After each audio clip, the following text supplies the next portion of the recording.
Yeah, and you could just share Chrome. I think, isn't this sharing Chrome? And Yeah. some tab from Chrome.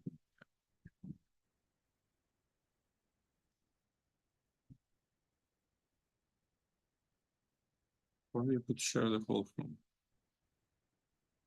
Where is this? Sorry. Is this Windows or? This is window, yeah. So I think here is your Chrome.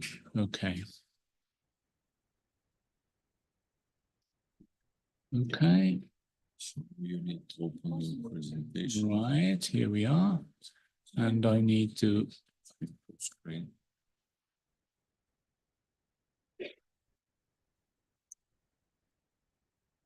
Vito, yes. I'm going to start presenting him. Yes, but I'm not. No, Yeah. it will take 2 minutes. It's not This in is the browser, PowerPoint. so we need to share it, Oh, right. not the browser. Excuse me. Okay, good morning.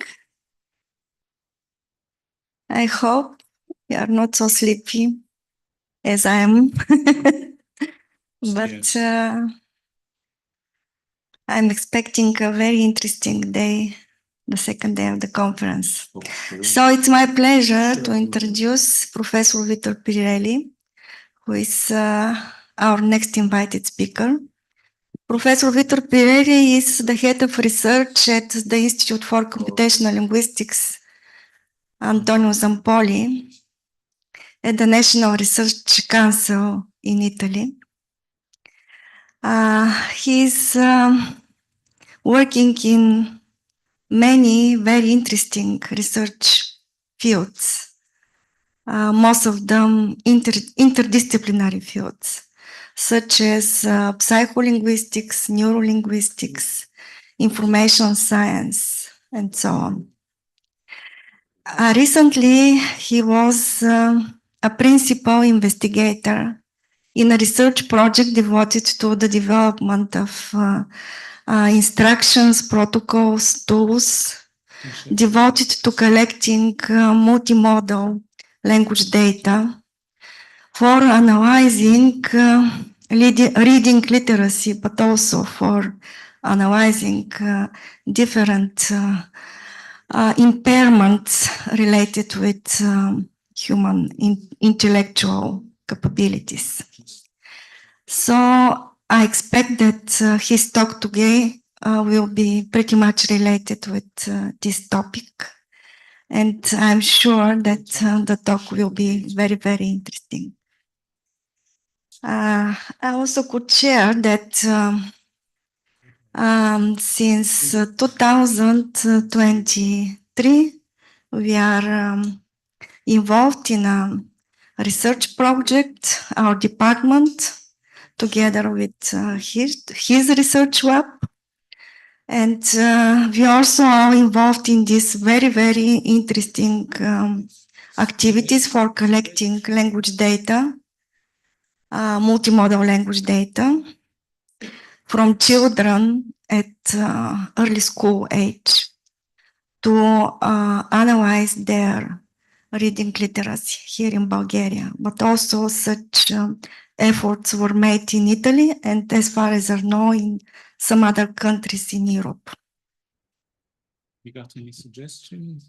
Sorry, are you ready? Able, no, not yet. I'm sorry. Okay, I will so that it shows you and the screen.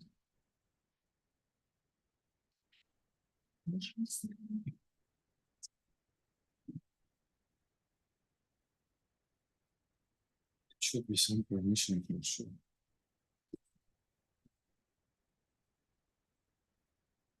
Just Yes. I think we are going to start in a Sorry about minute. this.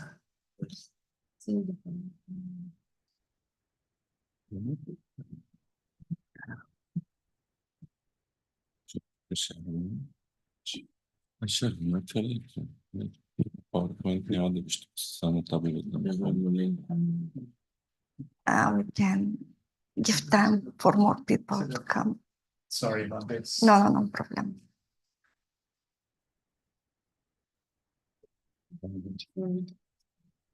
Is that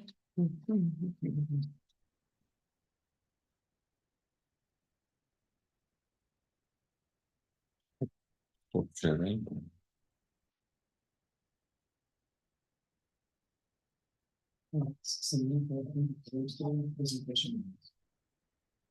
No, może było w prezentacji.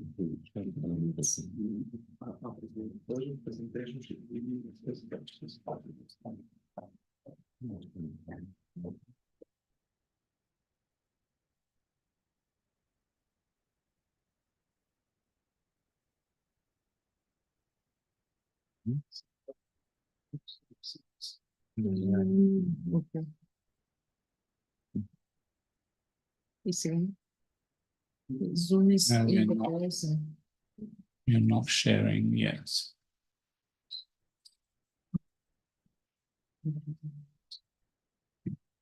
Пичера не излизало, съм нямах права, не излизало. So I can send the presentation to you. Have you got a, so we're going to show it here. I think that's the quickest way. Okay. Have you got a Skype thing? How we can share it? Just email. Now, email is too long. Have you got a Skype connection? Sending it in Zoom. How? Well, I can. Zoom is.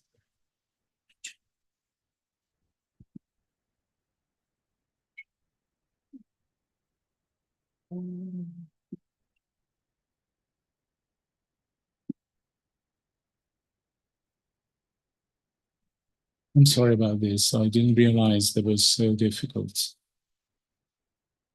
Okay, I can send it to Just send it the same address you send your link to. Okay? No? Sorry. This one? No. No? Which one? Right.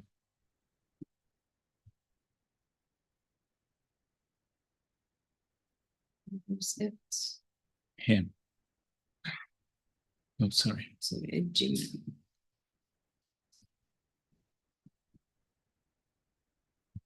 Okay, I'm going just to attach the file. Okay, here it is.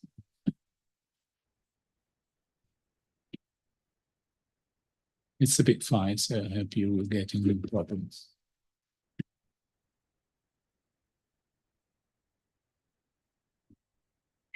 Okay, sorry about this inconvenience, but we had a problem with Zoom. Can I just... it's a bit fine, so it will take a while.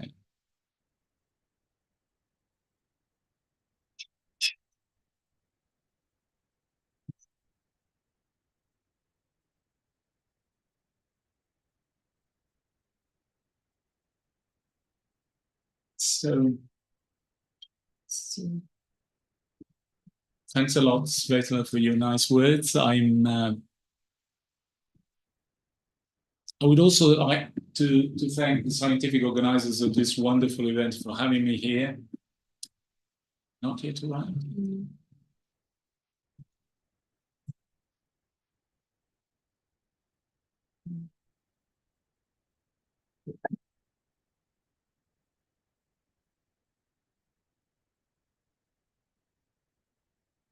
Strange.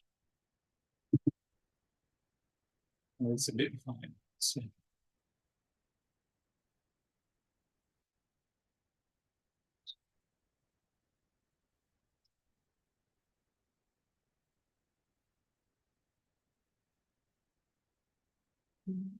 Maybe you can check your. Is this one? No. From your.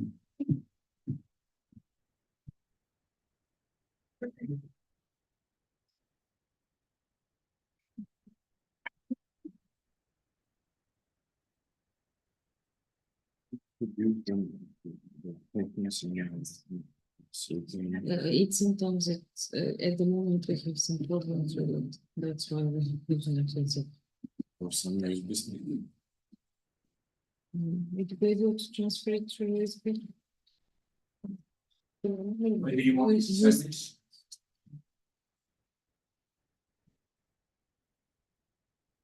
Oh, maybe I didn't send it to you, sorry. Try now. I was sent.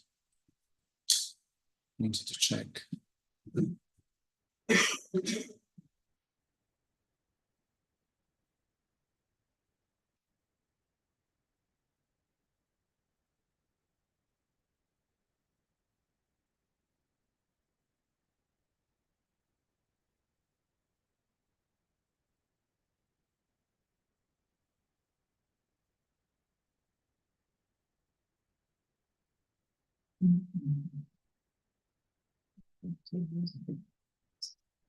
Oh, all right. Did you get it? Yes. Okay.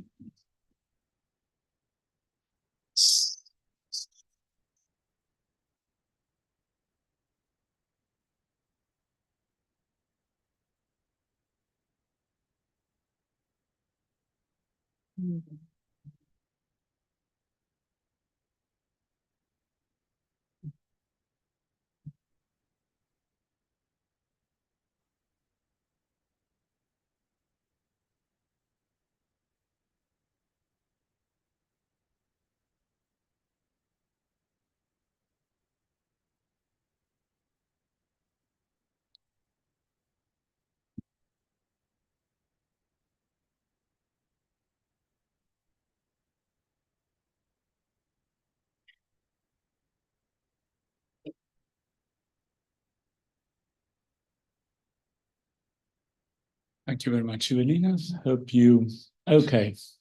Sorry for this inconvenience, for this technical hiccup. So, basically, the story I'm going to tell you is a story about multimodality in language, which is, I think, a fairly neglected issue when it comes especially to human language processing strategies tackled from a computational linguistic perspective. So basically, what I would like to do today is to urge you to embrace the multimodality perspective in inquiring language from a computational linguistic point of view, because I think there are plenty of data there needed to be explored. They're waiting for us to analyze them. And because I think we can gain both fresh and old insights into the basic cognitive mechanisms underpinning language processing strategies by looking at this data. And to give you an example, I will focus on reading, which is an inherently multisensory activity, which is something that, how can I get, okay, here, I think. Which is an interesting problem and an interesting task to learn, you know, from the perspective of a child, because in order to learn to read, a child needs to integrate three emerging information flows. One is the word's acoustic image. The second one is the word's visual image. And we are introducing a third one, the tactile exploration of the spatial dimension taken by each word in a written text through finger pointing.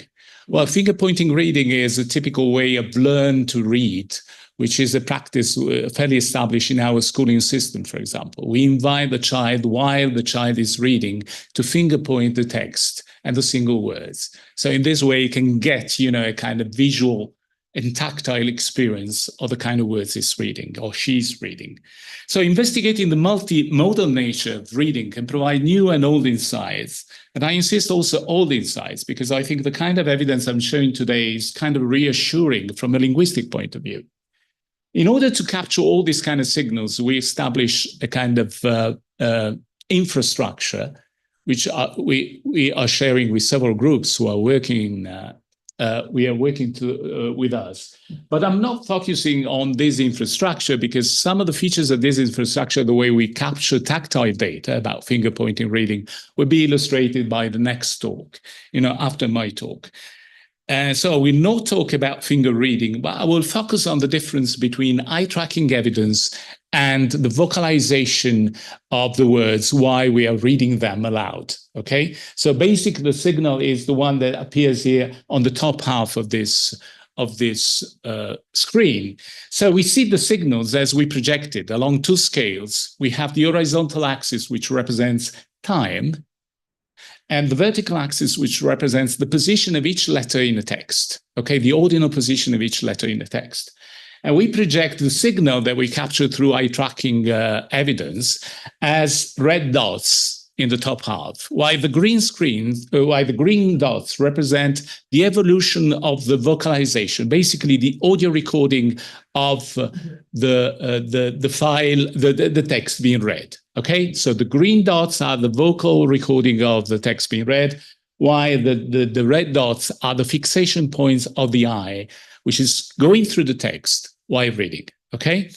So you can see that the eye does not explore in a continuous way the space defined by the written text, because the eye goes by fixating a single word and then jumping to the next word. So there is a jump, a discontinuity there. It doesn't go through all the characters making up a word, but just fixate one particular character, and then it can explore, the neighborhood of that particular character, and then fixate the whole word, and then jump to the next one, or even the word after the next one, because the eye can skip some words, for example, short words or grammatical words while reading. So this is the typical trajectory that is followed by the signal. I would like us to focus on some kind of empirical evidence, which is represented, for example, by saccades. Saccades are jumps either forward or backward, as in this case. So the eye in this case is jumping from one word to the immediately preceding word. And fixation is represented by this kind of red segment, which is the time spent by the eye in fixating a particular word. And then you can see also there are some other intervals represented by voice breaks here. This lack of green dots there means that the voice is making a pause, okay? It's pausing between pronouncing one word and the ensuing one.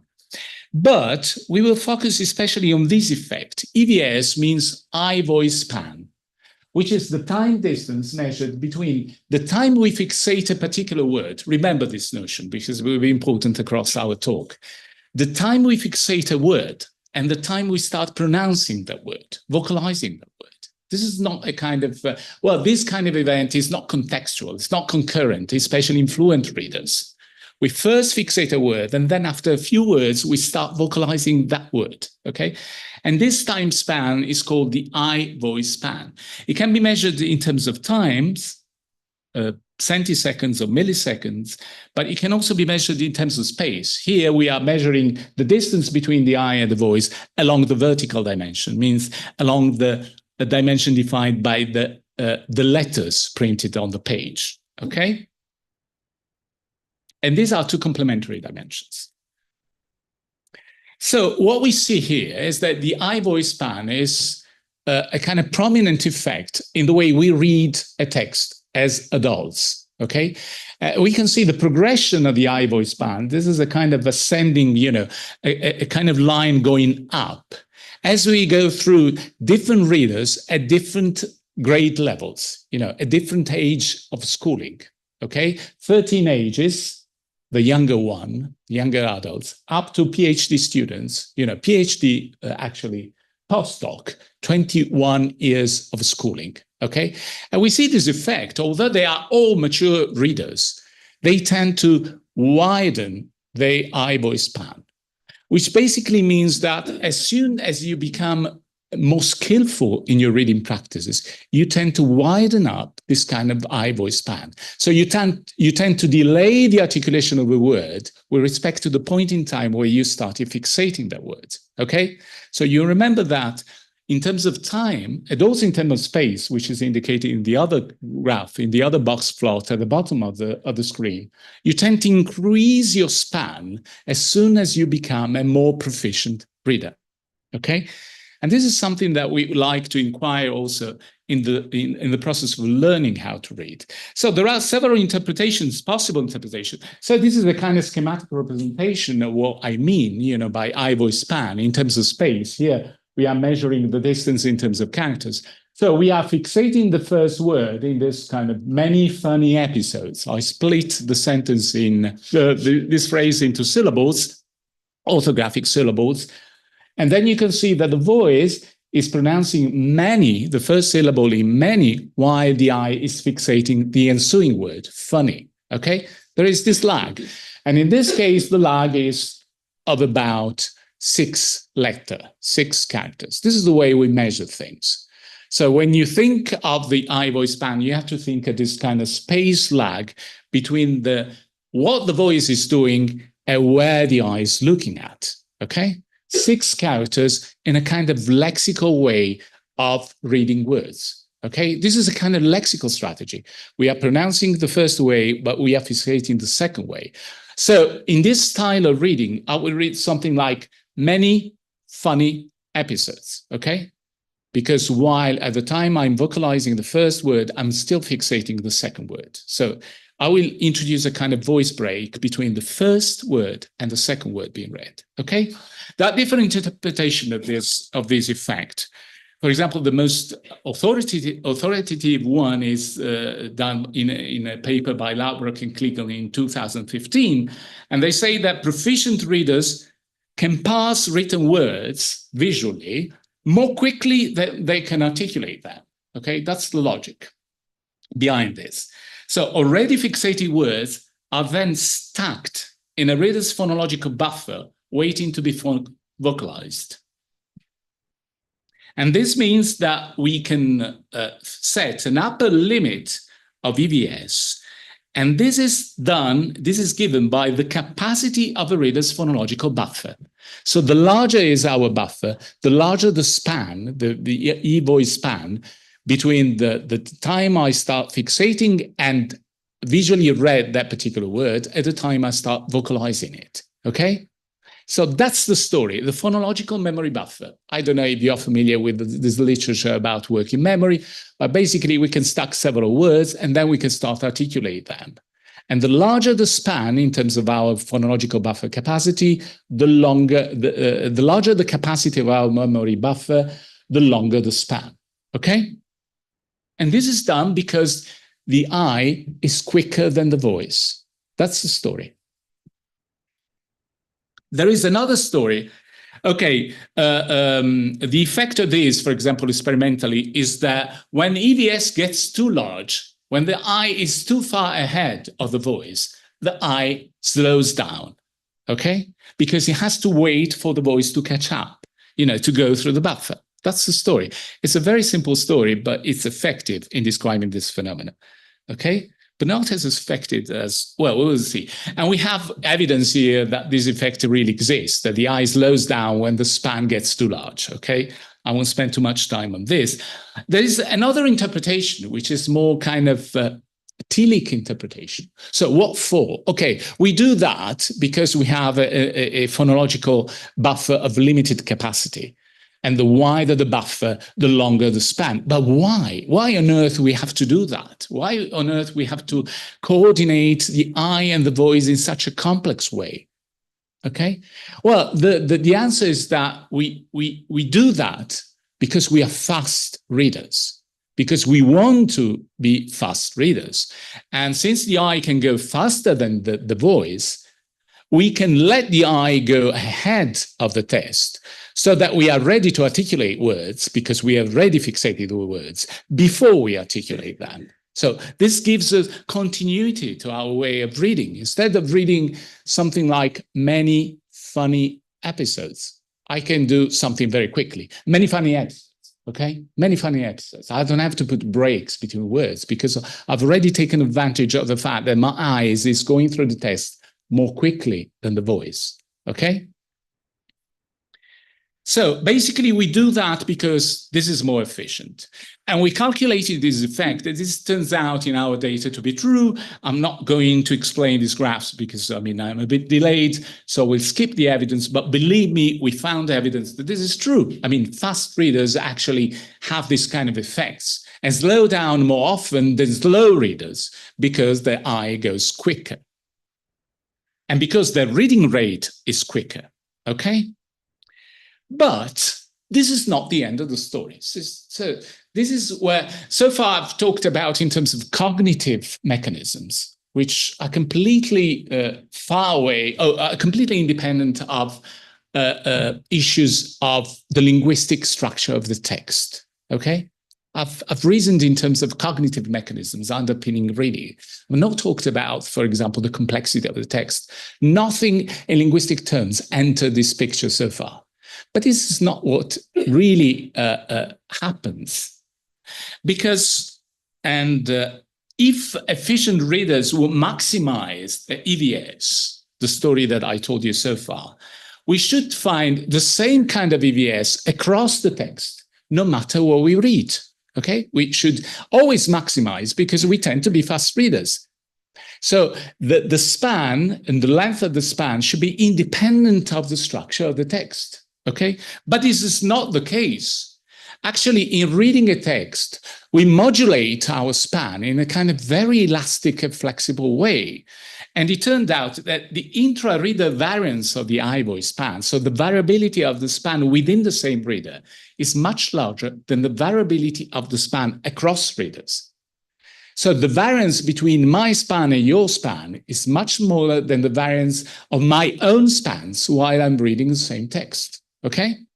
So this evidence clashes with the kind of reasoning I suggested so far. And in fact, if we try to correlate the speed or the rate of the voice with the time we spent in fixating the words, we find this kind of evidence. The correlation between the timing of the voice and the timing of the eye, in reading one particular word, is at the word level 0.36. Is a strong, significant correlation, but it's not that strong.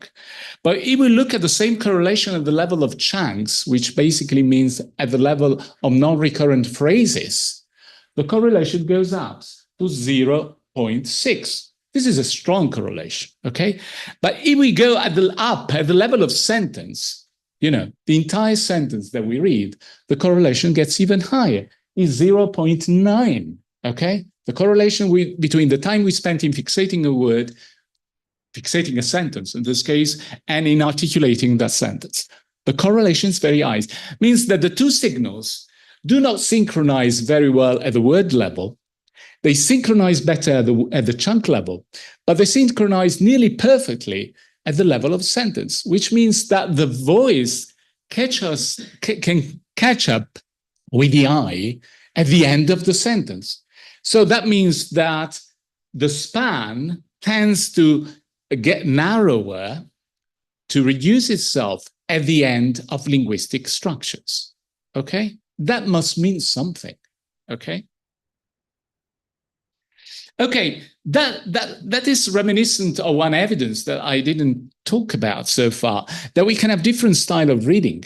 For example, at the initial stages of reading between the second grade and the third grade, children start reading lexically. So one word at a time, word per word. So they go like in the top left corner of this slide, many funny episodes, okay? But this is not the way we read as adults, as proficient readers. Actually, we read at the level of chunks, and we say something like many funny episodes. And in fact, from a prosodic point of view, this is a much more natural way of reading because it means two things. I can put stress on the final element of the chunk, the lexical head of the chunk, which is the most prominent one from the point of view of the linguistic structure, but also for my understanding of the text. I need to read the whole lot with the eye before I can provide the right sort of prosodic contour in reading the whole chunk. So for reading things naturally in a way that reflect my understanding of the content of the text, but also the prosodic structure of the text. So in order for me to read well, I have to read in a chunk-wise way, okay? I have to read something many funny episodes. Okay, and this means that the eye must fixate the last word of a chunk while I'm starting articulating the first word. Okay, have to be aware of the entire prosodic context I'm reading. Okay, this is the key, of the story I'm going to tell you. So we find evidence for this, and we actually found that adult readers present this kind of profiles at the level of prosodic units of different sizes.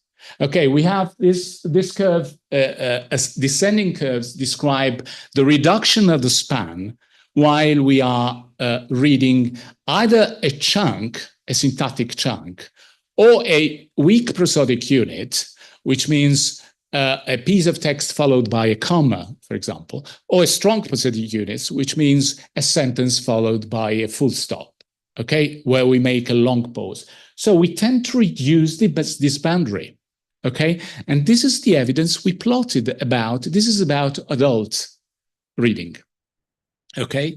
But one interesting thing, and I think is pictured in this diagram, in this plot on the left, which shows that when we are reading a piece of text made up of 3 words, okay, the logic is that to start reading the first word, we have to wait for the last word to be fixated, okay? And that means that in reading a 3-word chunk, I have to expand my IV span longer than if I'm reading a 2-word chunks, because I have to wait for longer, okay? So the span will be longer in reading a 3-word chunk, less long in reading a 2-word chunk, and in reading a word chunk will be just a lexical, you know, kind of, in terms of size, a kind of lexical span. And this is exactly what we found. And this is exactly what is plotted in the plots on the left. This is evidence is tracked down both for the eye, okay, which is on the right-hand side, the brown kind of curves, also for the finger. And we show this to make the point that there is a strong correlation between the movement of the finger and the movement of the eye. So the movement of the finger in finger point reading reflects the behavior, to an extent reflects the behavior of the eye. Okay, and this graph on the right pictures what I'm talking about. So you have the fixation times spent by the eye, and then the voice has to wait until the eye fixate the second element of the chunk before he starts vocalizing the chunk. Okay, and this is shown for a 2-word chunk on top and for a 3-word chunk. And this kind of diagram explains, in a way, the kind of evidence I was showing in the plot on the left-hand side. Okay, explains why it is so. So this is the dynamic. But what about children? Okay, I think I already explained that.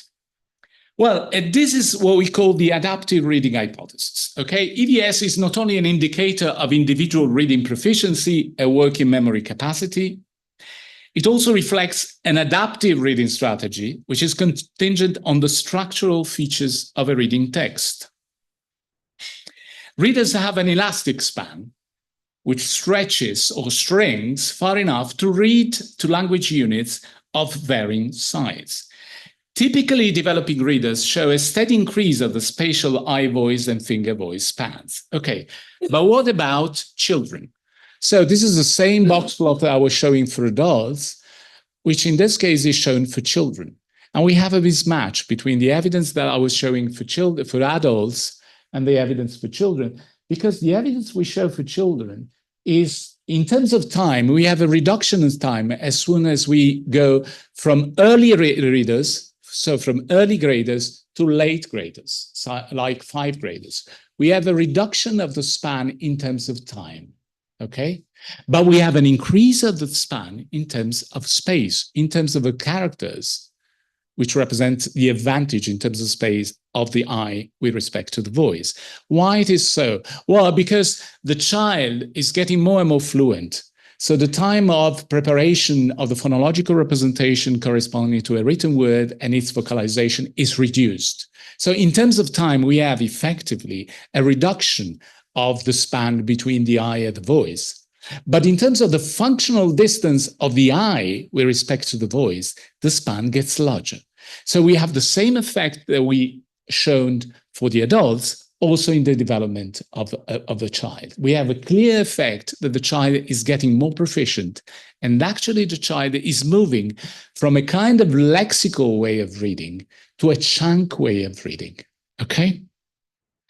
So So it's going basically from syllables to words to chunks, okay? Now, I'm going to show you very quickly how much time is left. Sorry, Svetla. What time I'm expected? Well, 5 minutes. I think I can afford 5 minutes. Okay. Okay.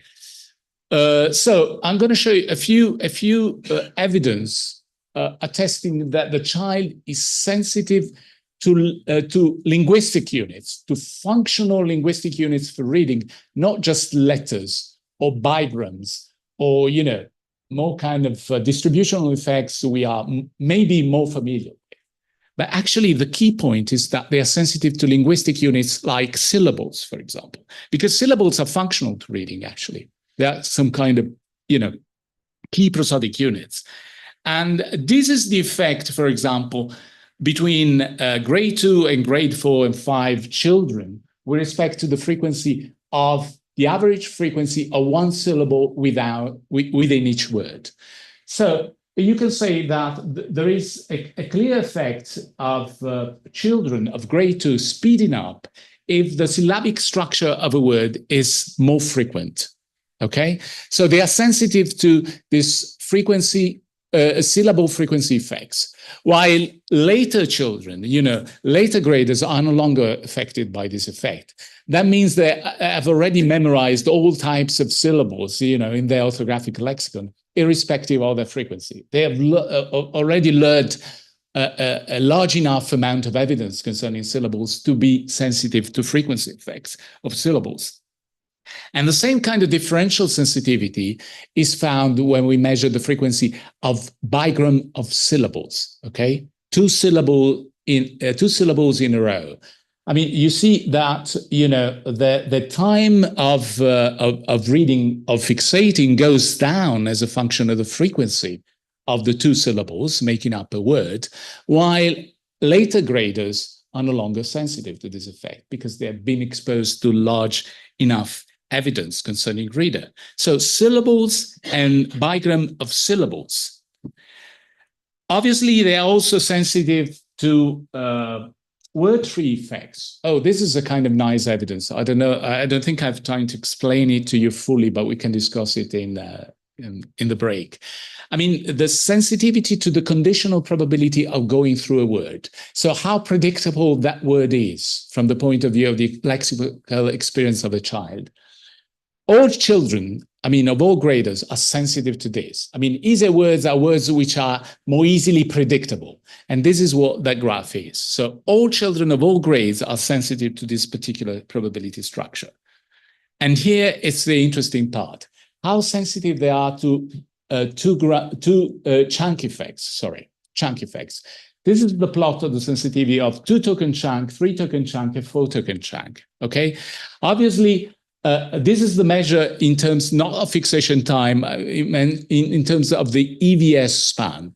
So the larger is the span, the older the child, the reading child, the more experienced is the reading child. As you can see, you have a diminishing effect of the EVS span at the end of the chunk in readers from grade 3 above, okay? You don't see this effect in grade 2 children.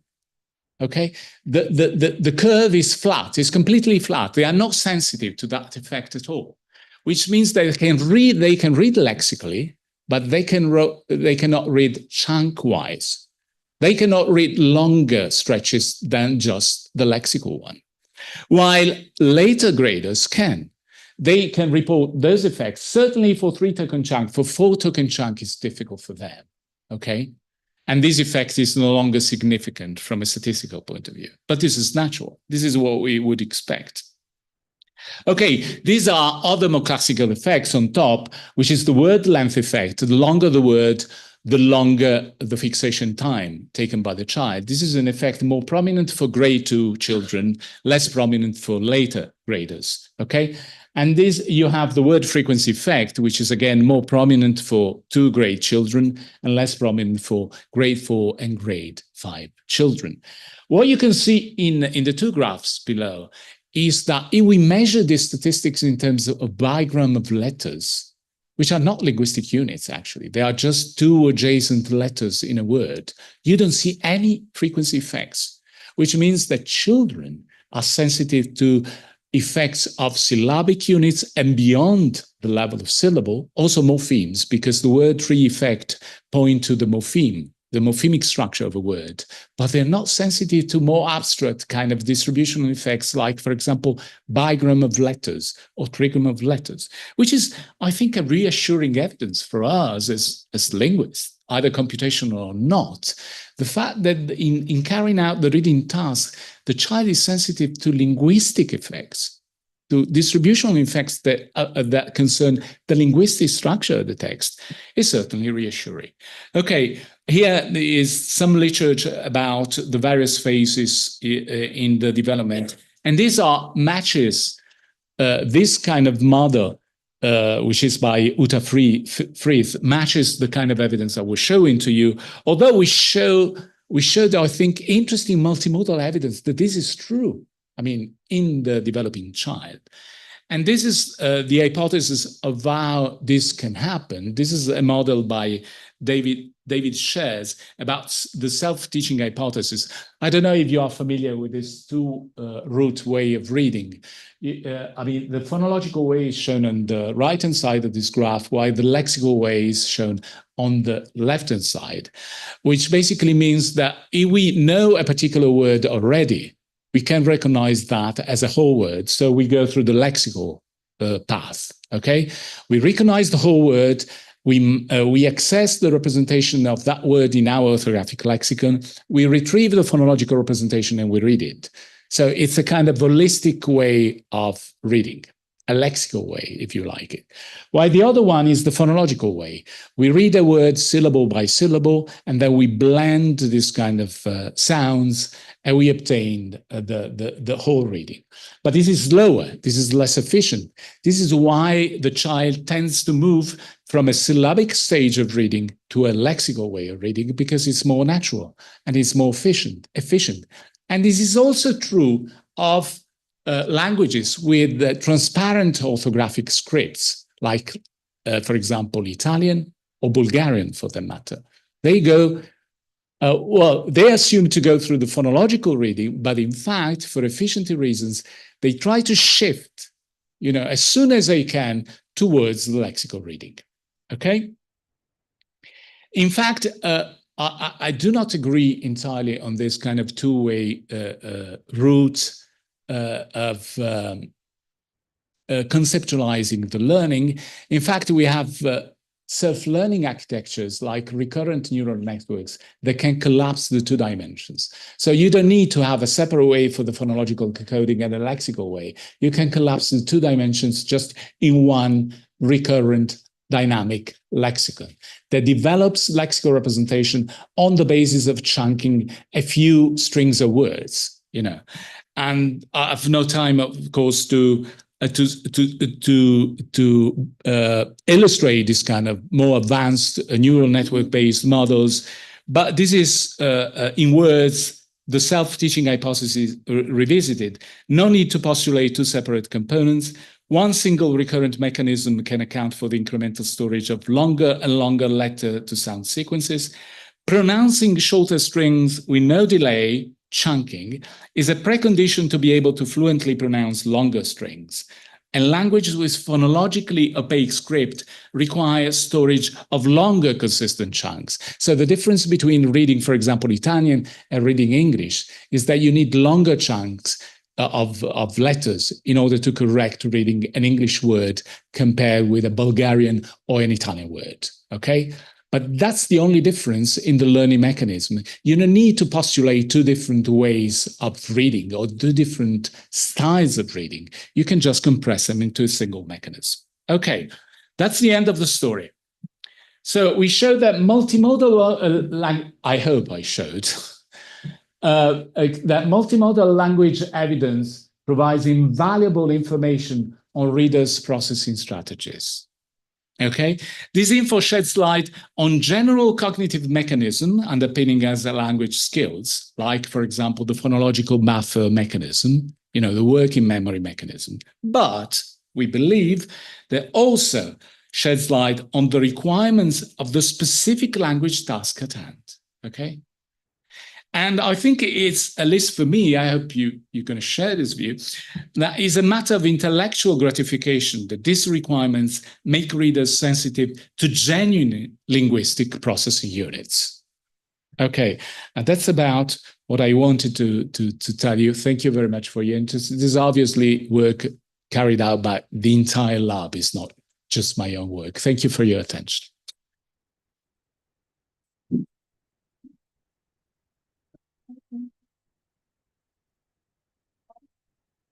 Now we get time for your questions.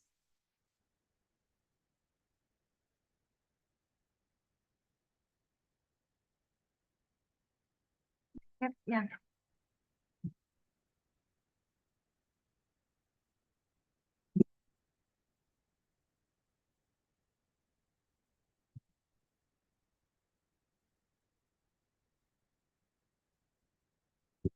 Thanks for the great talk. As a father whose child is now learning to read, this is extremely useful. But my question is, how can we use this knowledge? I mean, it's really interesting to understand it, but what is the practical usage of it? Okay, there are several practical implications of this.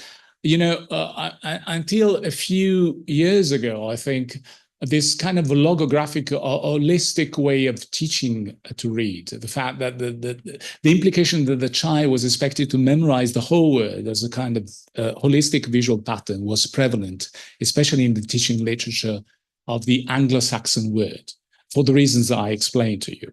While, you know, also in the French literature was very prominent. Now the phonological way of teaching is getting momentum again.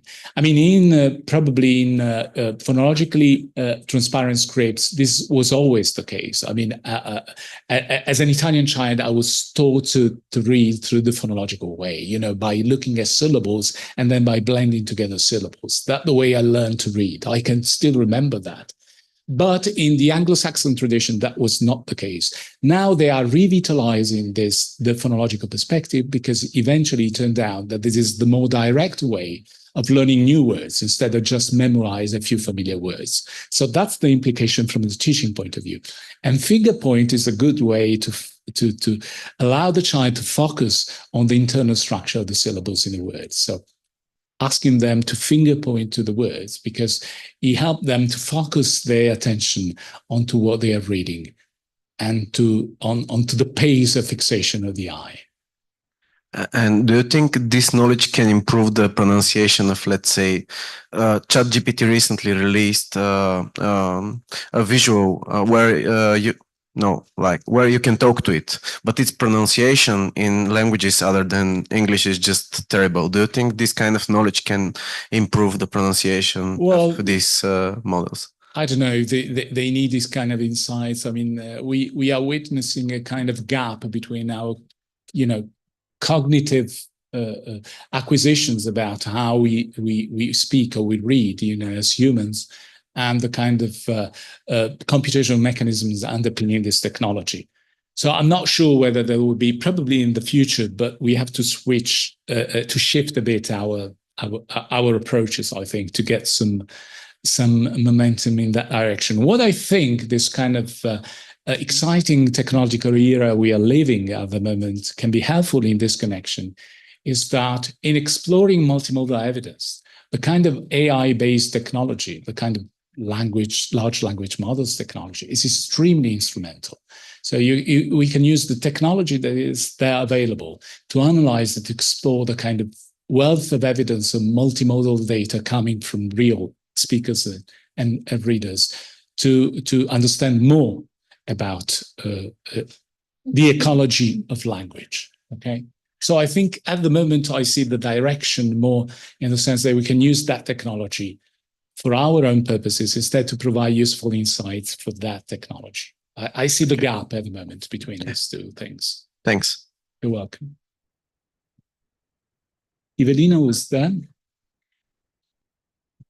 Thank you for the very interesting talk. And my question is basically because it's widely discussed that reading improves your language skills, and both in your native language as well as when you're learning a new language. But from what you're saying regarding the thing that like linguistic information actually also is in there, like besides vocabulary improvement and learning new words, it's basically I'm just asking what are your observations on like more complex acquiring more complex linguistic structures from reading beside the just vocabulary development. No, I see your point. That's a very interesting point, because there were some theories that say that if children have no phonological awareness, they find reading more difficult.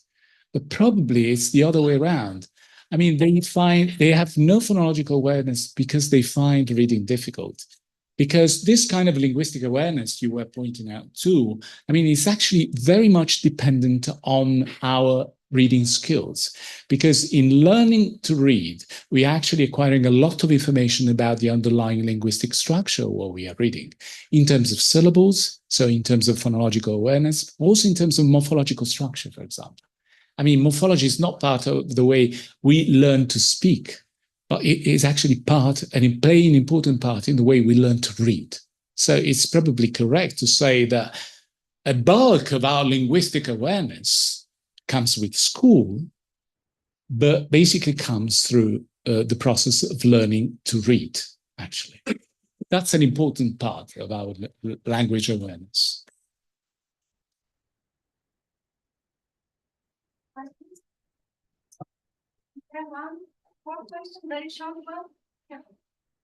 Thank you.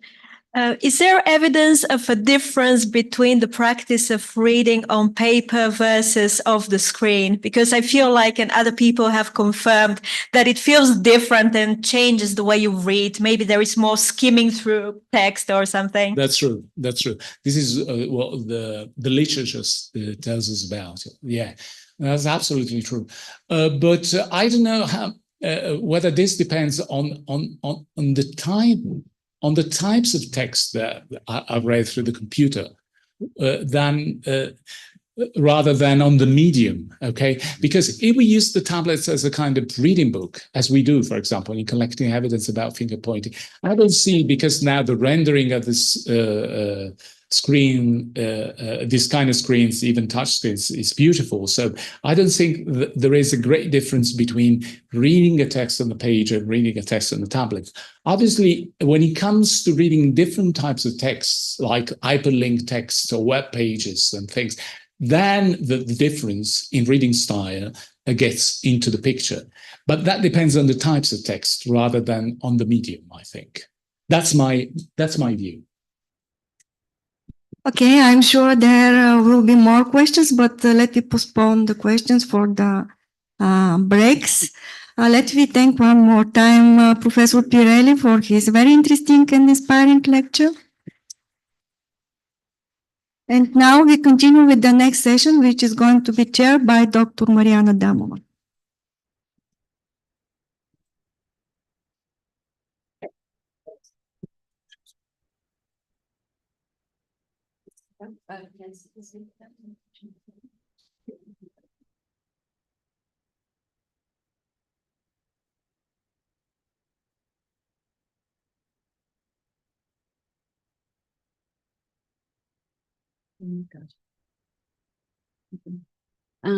Hello.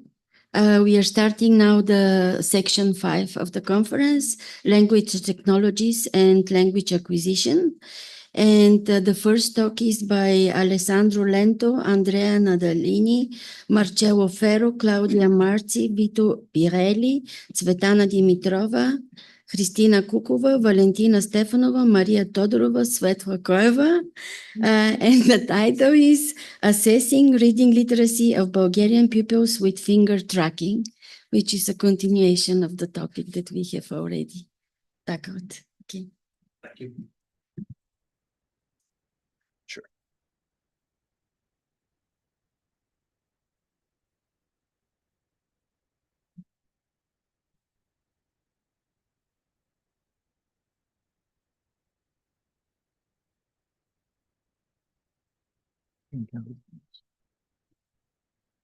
Okay, thank you very much. I'm very glad to be here and present the preliminary results of a joint project between our institution in Pisa and the Institute for Bulgarian Language from the Bulgarian Academy of Science.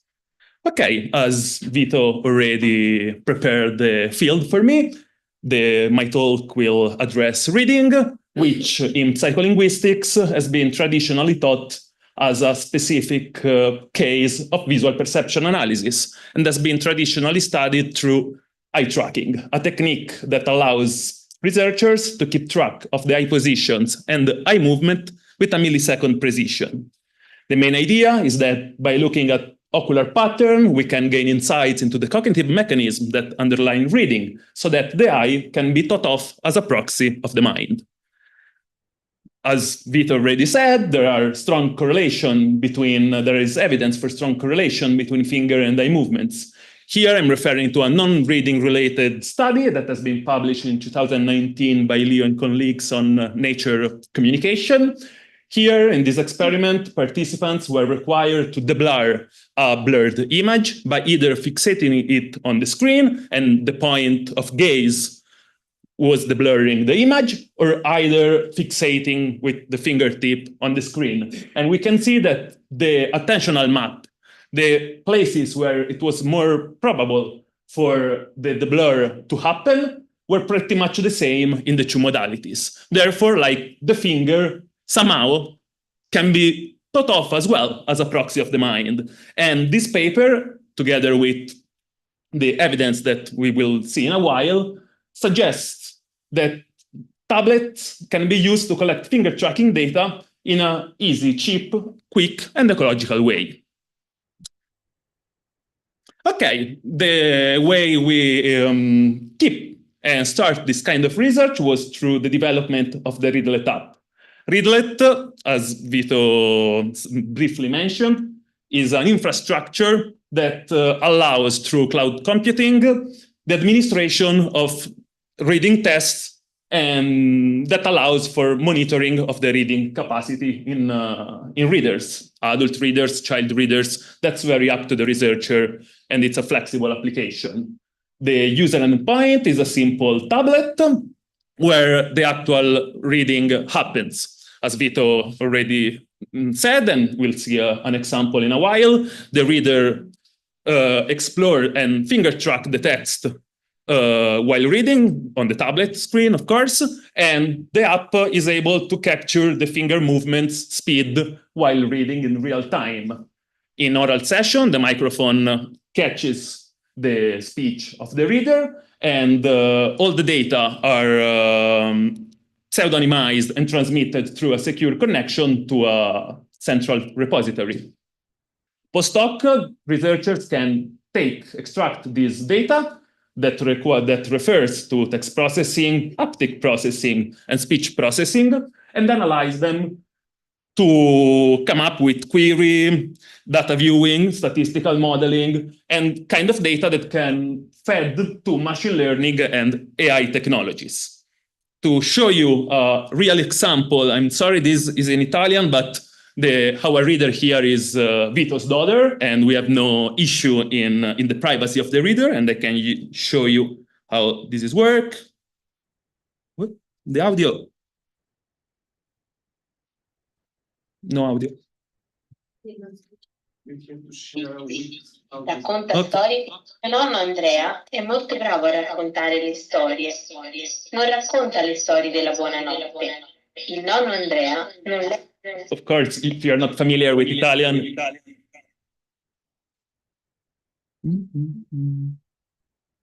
Okay. If you're not familiar with Italian, it would be tough for you to understand the text, but if we look at the screen, let me grasp the mic. We can see the different type of data that the tablet can grasp. Highlighted in blue is the tracked text. Here is the actual coordinate, XY coordinate of the finger. And the yellow rendering refers to the vertical alignment that find the best match between the finger trace and the line of text, while this small blue dot up to the word refers to where the voice is when pronouncing the words being read.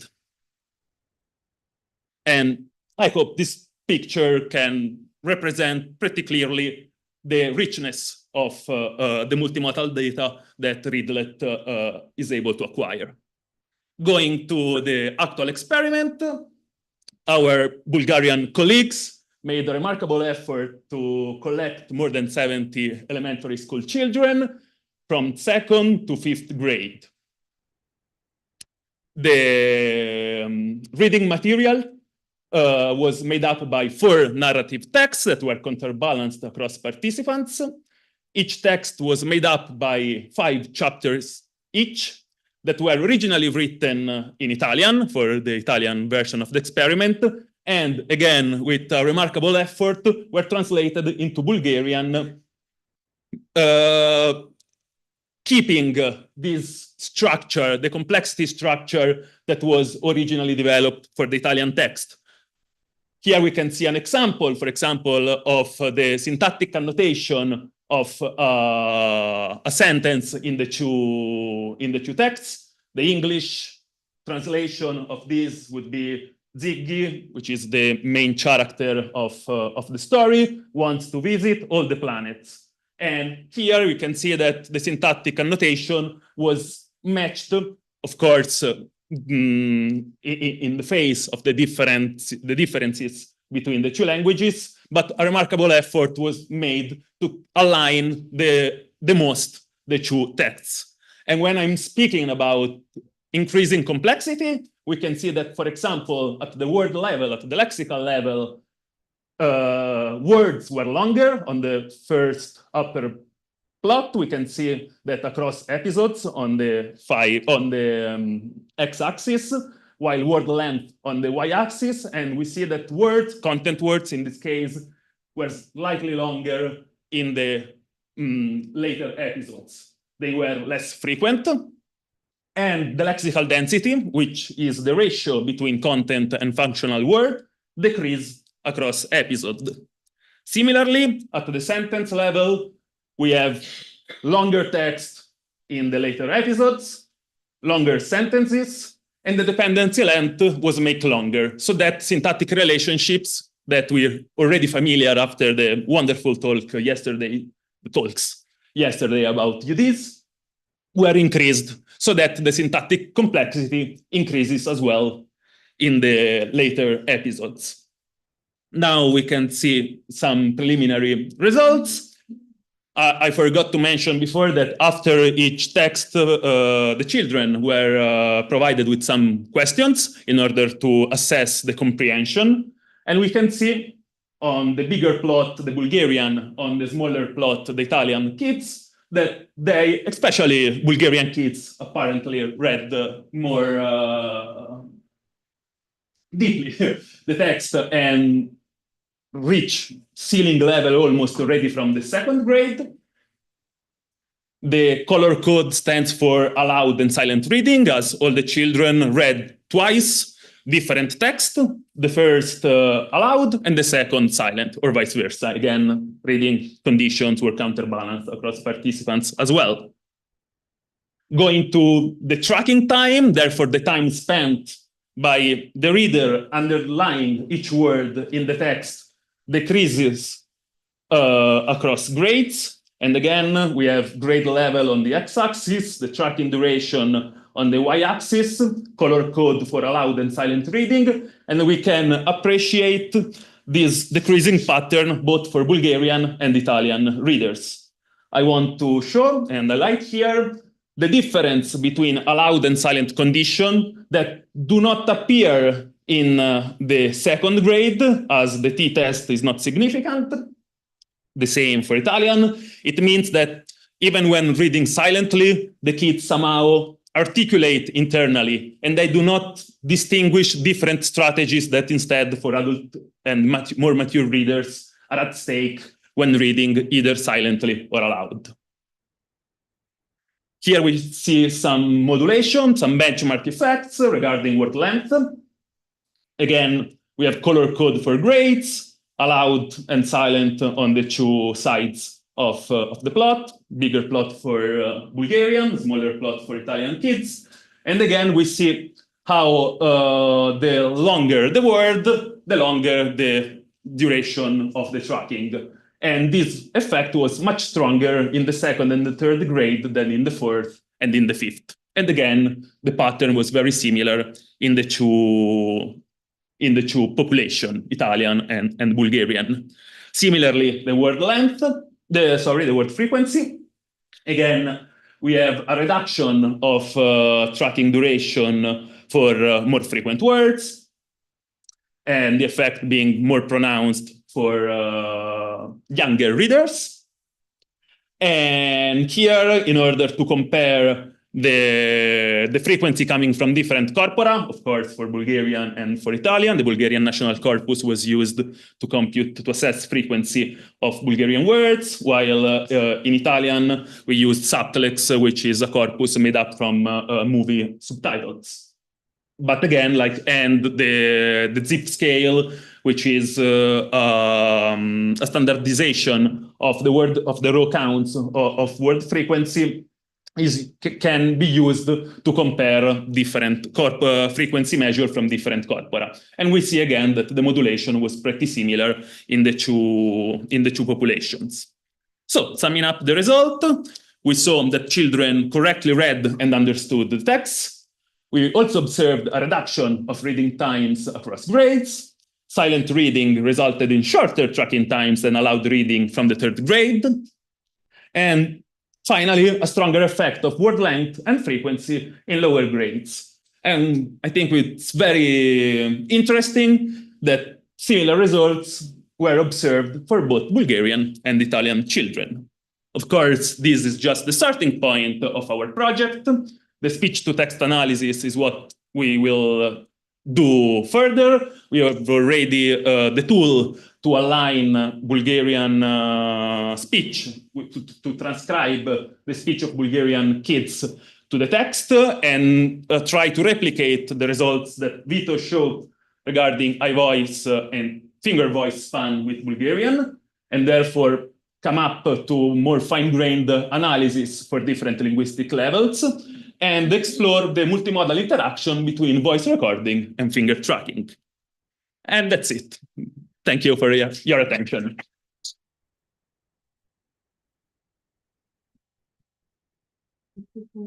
Interesting presentation. So, are there questions now? Yeah.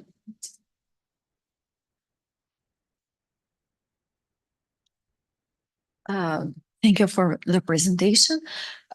Do you think we can use the data to discover any abnormality in the children?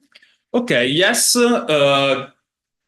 For now, we focused on normotypical children with no history of neurodegenerative diseases. But of course, given that a huge amount, relatively big amount of data are collected in order to have a fair comparison with what normotypical development is, we can explore a population suffering from linguistic diseases.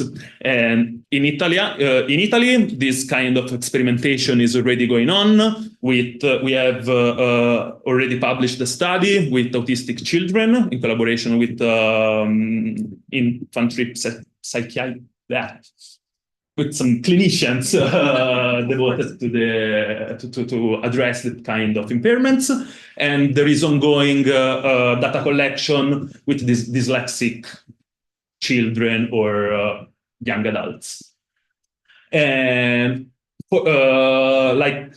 in order to make this tool a diagnostic tool, of course, more research is required, more data, greater data collection, but is for sure one of the goals of the tool.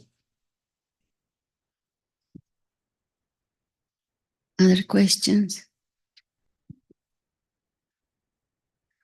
My questions my question is about fonts. Do you use one and the same font in Bulgarian and in Italian? Okay. And do you ever measure the different fonts and how children and adults are reading different fonts? Thank you. Okay. I'm pretty sure, would not bet my hand on it, but I'm pretty sure that we use the same configuration and we based it on the standard font of printed text. And as the text kids are exposed to already at the second or third grade are no different from the narrative text that we are reading in our everyday activity as reader. Also for adults and kids, the text, the layout was pretty much the same. What were different, of course, were the text administered. The text that was characteristics we presented here were made up from scratch in our lab and translated by our Bulgarian partners. And while for adults, we provided them either newspaper article or narrative essays, not narrative, sorry, a scientific essays. Therefore, the complexity and the structure of the text were different, but once we extract the lexical features like frequency, length, but also orthographic neighborhood size, the syntactic dependency, and this kind of information that can be extracted independently of the text, the analysis can be done pretty much in the same, through the same algorithm. Okay. Very nice presentation and experiment. Can you tell me, so you also measure the degree to which they understand what they read? Yes. Which I'm interested in the difference between reading aloud and reading in silence. Okay, yes.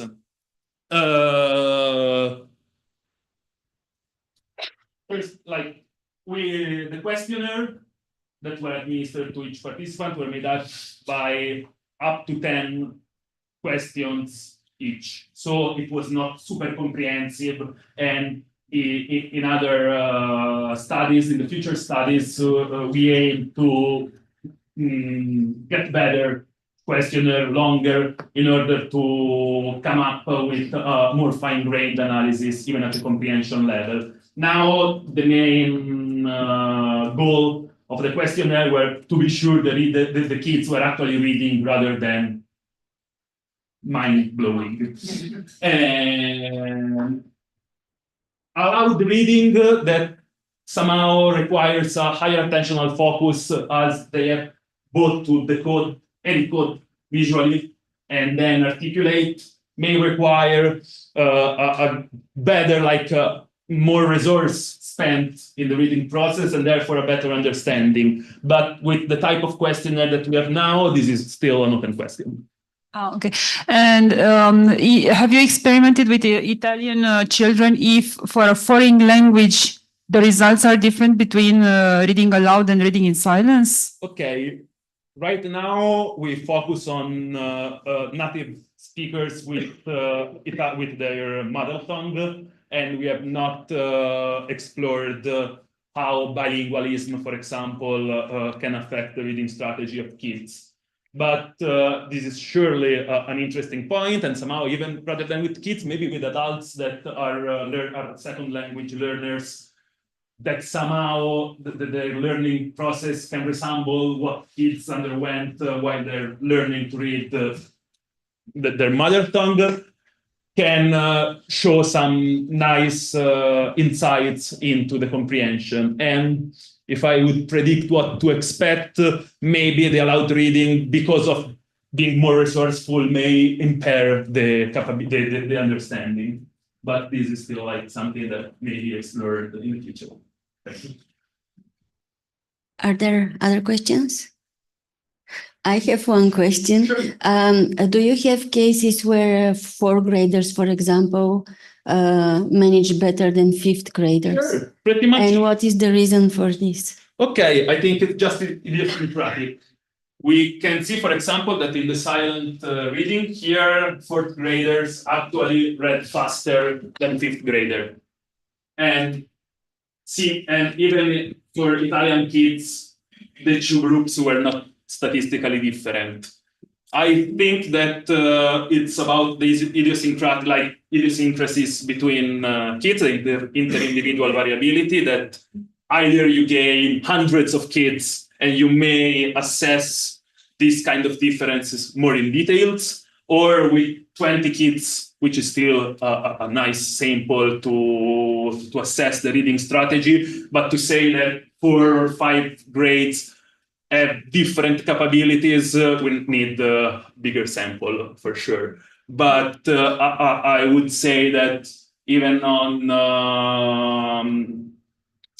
the experience that I got and on the similar modulation that we observed from the lexical features, that second and third grades somehow cluster together and fourth and fifth cluster together. So the big jump would be from the third to the... Sorry. From the third to the fourth, when they are really word holistic reader. Thank you very much. Welcome. So thank you, and now we thank you. Thank you. And now we go to the next presentation by Denitza Charkova, and the title of the presentation is Educational Horizons, Mapping the Terrain of Artificial Intelligence Integration in Bulgarian Educational Settings. Thank you very much.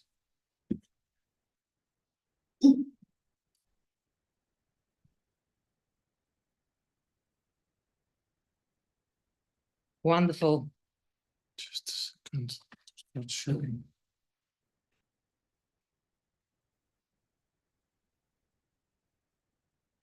Well, good day, ladies and gentlemen. My name was Denitza Charkova. Now I'm Denitza Kurshumova since recently. So that is the way that I've titled the presentation. In the next 20 minutes, I'm going to be talking to you about something quite different from the whole conference. So I'm the outlier here. And I'm going to be talking about artificial intelligence and its integration in the Bulgarian educational system. The title of the presentation is the same as the submitted paper, Educational Horizons, Mapping the Terrain of Artificial Intelligence Integration in Bulgarian Educational Settings. So the content of today's presentation is as follows. First, we're going to talk about the background, which includes the demographic data, the survey which was conducted, the research method, and the data analysis. In the second part, we're going to discuss the results of the survey. More particularly, we're going to be talking about familiarity with AI apps, AI as a teaching tool, and willingness for teachers to engage in such AI trainings. And we're going to finalize our talk today with a discussion, which is going to conclude with positive and negative quotes by teachers and summary of the main trends. So starting off with the background, teachers have always played a crucial role when it comes to implementing teaching innovations. However, with the advent of AI technology, the role of teachers has rapidly changed. So teachers are not now just feeders of information. Better yet, we're mentors, we're leaders, and whatnot in our classrooms. Studies have also shown a very strong association between the instructor's preparedness to use technology in class and their degree of confidence, which is, quite expected. The wide range of AI apps and the rapid release of new ones make it very difficult, if not impossible, to explore all the options of all the AI apps out there, to choose appropriately what to use, and to keep up with the learning demand which such education requires.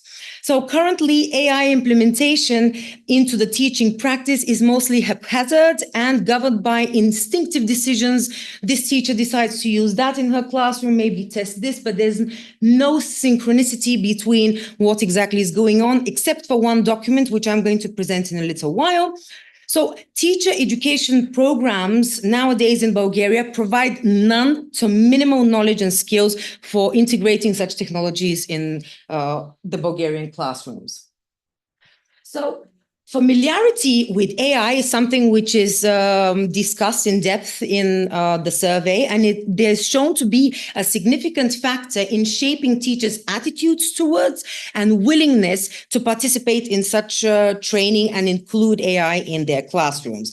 In the same time, familiarity is shown to have a strong association with three other factors. Those are generational traits, what generation they come from, the subject matter, and also gender. Very sensitive issue now, I know, but bear with me. So when we talk about generational traits, we see that younger generations, Generation Z, millennials, and Y, for example, tend to be more open to such technologies rather than older generations, let's say the baby boomers, for example.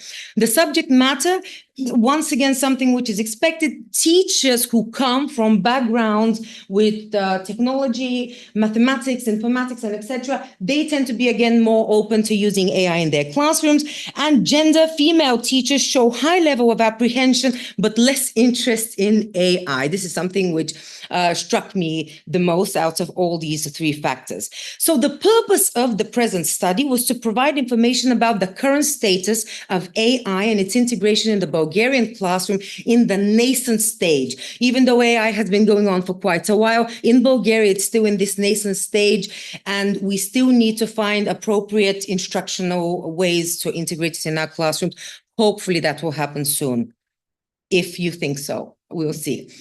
And so the research questions which actually were outlined, these are the main ones, although there are sub-levels to each of these research questions, are as follows. How familiar are teachers with AI? What are the most popular AI applications among Bulgarian school teachers? Do teachers use AI applications, and for what purposes? Something very interesting, in my opinion, in their classrooms. What are the teachers' attitudes towards AI in an educational setting? And what are the teachers' inclinations and openness to participate in such educational trainings? Something really important, in my opinion, too. So the survey which was conducted was a countrywide survey of Bulgarian teachers from all school levels. So we had primary school teachers, lower secondary school, and upper secondary school teachers. The survey was conducted, built on a Google form, and was spread all around the country with the help of school principals in all the 28 regions of the country. The study was granted ethical permissions by the Faculty of Mathematics and Informatics and the Plovdiv University, so everything is absolutely legal and okay. The participants provided informed consent before completing the survey. The entire survey consisted of 33 items, out of which 7 demographic, and the other ones were connected to the application of AI in the classroom. And since, as I said, I know that I'm the outlier in this conference, I decided to make it a little bit more interesting and have included a lot more data in the presentation rather than the paper. So, talking about the research methodology and the data analysis, it was mainly quantitative survey design, although there was one question which was qualitative open question, qualitative data.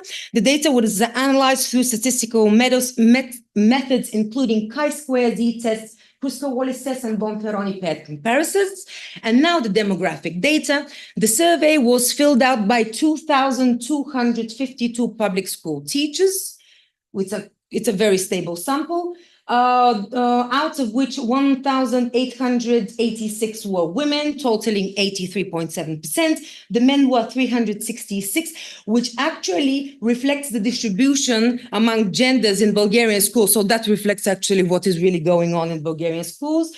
Furthering on, the respondents came from all of the 28 regions. So we have a sample from everywhere. It's not just Sofia or Plovdiv, where I'm from. Here the percentages from primary, lower secondary, and upper secondary school. The largest percent is upper secondary. And the background of the teachers were mainly from humanities, 56.5%, math, sciences, and technologies, 33.5%, followed by arts and music, physical education and health, and social sciences.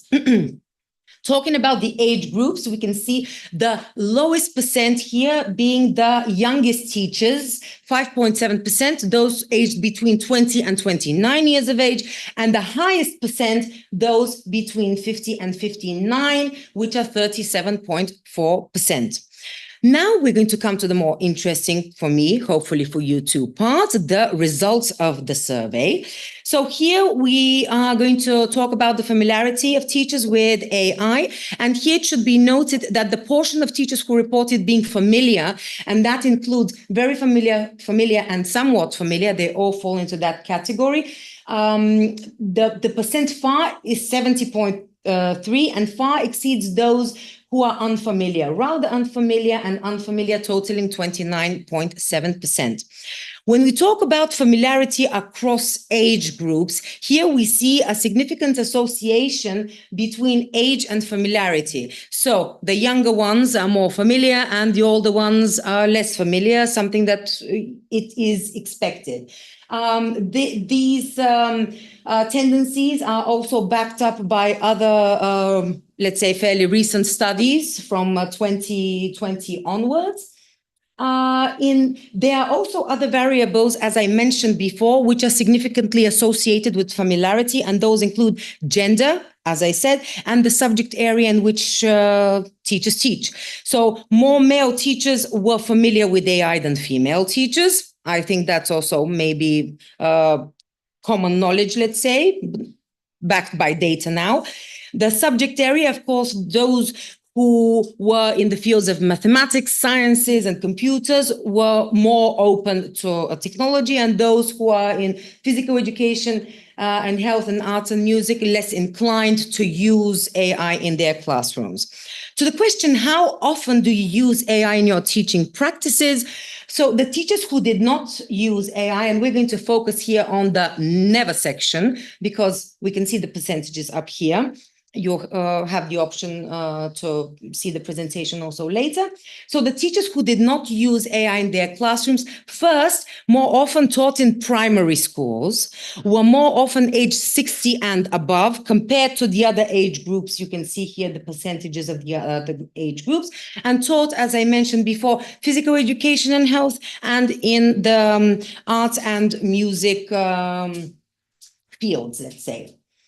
In the next part, we're going to talk about AI applications, because usually when we talk about AI, we're like, okay, AI, ChatGPT, but it's not only that. So actually, the Ministry of Education in Bulgaria, Ministry of Education and Science, pardon me, have come up with guidelines for how to include AI in Bulgarian schools. And they came up with these guidelines in February this year, 2024.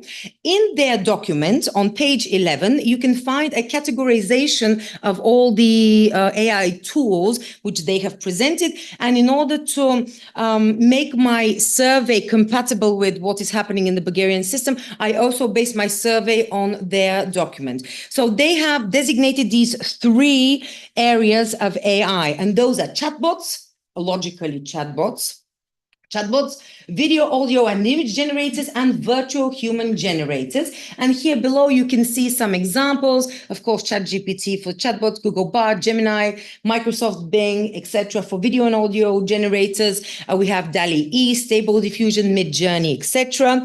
And for human generators, Synthesia and Play HT. This is what the document looks like. But unfortunately, when talking one-to-one with many Bulgarian teachers, they had not been introduced to this document half a year later. Now, when we talk about the familiarity with AI applications, and we see the distribution here. So here we've got the chatbots, here we've got the video, audio, and image generators, here we've got the virtual human generators, and here other and none, of course. We see, first of all, I would like to say that the sum of the proportion exceeds 100 because the people who filled in the survey had options to choose whatever they wanted. So it's yes. Here we have 130% chatbots. Of course, ChatGPT leading being the leader of the list. Afterwards, we've got the image generators, 24.8%, and the virtual human generators, 5.30%. The popularity of ChatGPT also collaborates with the findings of other studies, which is not something which will surprise us. However, there are no studies which investigate too many other AI applications. So what it's been doing now is mostly connected to ChatGPT and its newer versions and etc. And now if we connect the previous slide to what we are doing in class, actually, we see that those who are 130% familiar with all the chatbots use them 56%. Those who are 24% familiar with the image generators, let's say, use them 7.3%, very lower percentages compared to the familiarity. And those who use the virtual human generators, only 1.3% out of the familiarity, 5.3%, and the no use, 54.4% versus the 4.6% of unfamiliarity. Something which is quite interesting, and when we start talking to teachers one-on-one, most of them are afraid of how to use them in class. Okay, that's great, ChatGPT is great, what do I do in class? How do I use it? How do I take the most of it? So that is why we prepared this question. So what do you use AI for? Preparation of teaching materials, preparation of content, creating tests, creating homework assignments, team tasks, individual tasks, the list goes on. So basically here we see that the percentages, the largest percentages are preparation of teaching materials and teaching content. And when actually what AI could be most useful for is grading and tests and exams.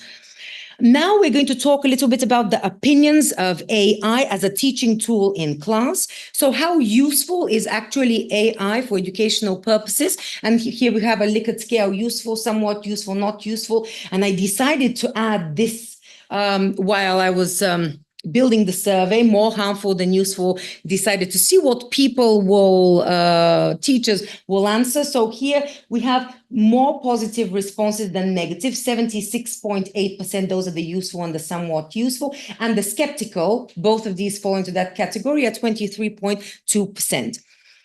Now, connected to the potential to increase effectiveness, creativity, and motivation, what happens here? So here, teachers are more positively inclined to say that, yes, it could, to some extent, lead to more creativity, more motivation and effectiveness. And we can see here that 53.7% of teachers were skeptical about the potential of AI to make the educational process more effective. 69.2%, so totaling this, believe the potential of AI to make education more creative, and 63% believe that the use of AI could increase student motivation.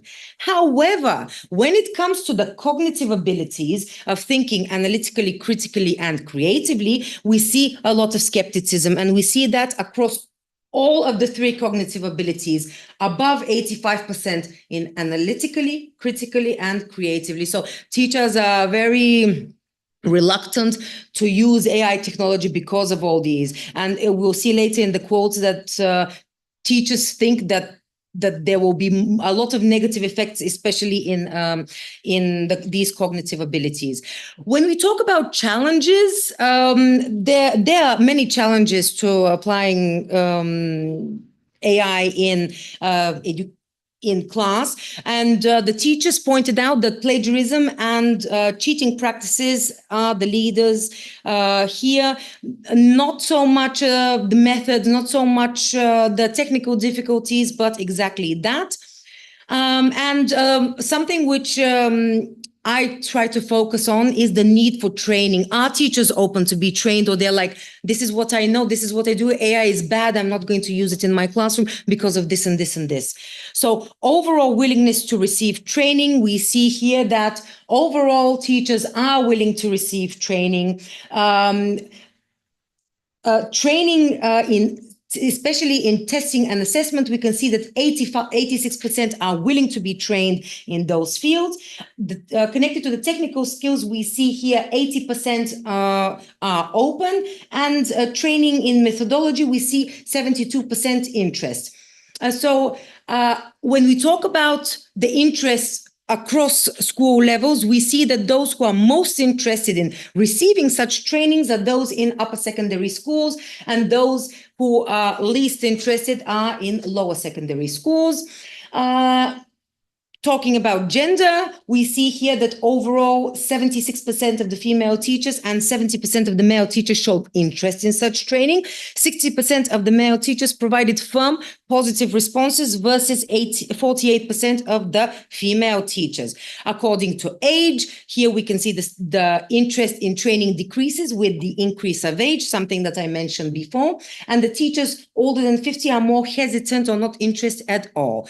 And coming to the final part of our presentation today, some citations from the open question, the qualitative data in the end, which are translated from the Bulgarian originals. Here are some positive comments. AI can analyze student data and provide personalized materials and tasks which best suit the individual needs of each student.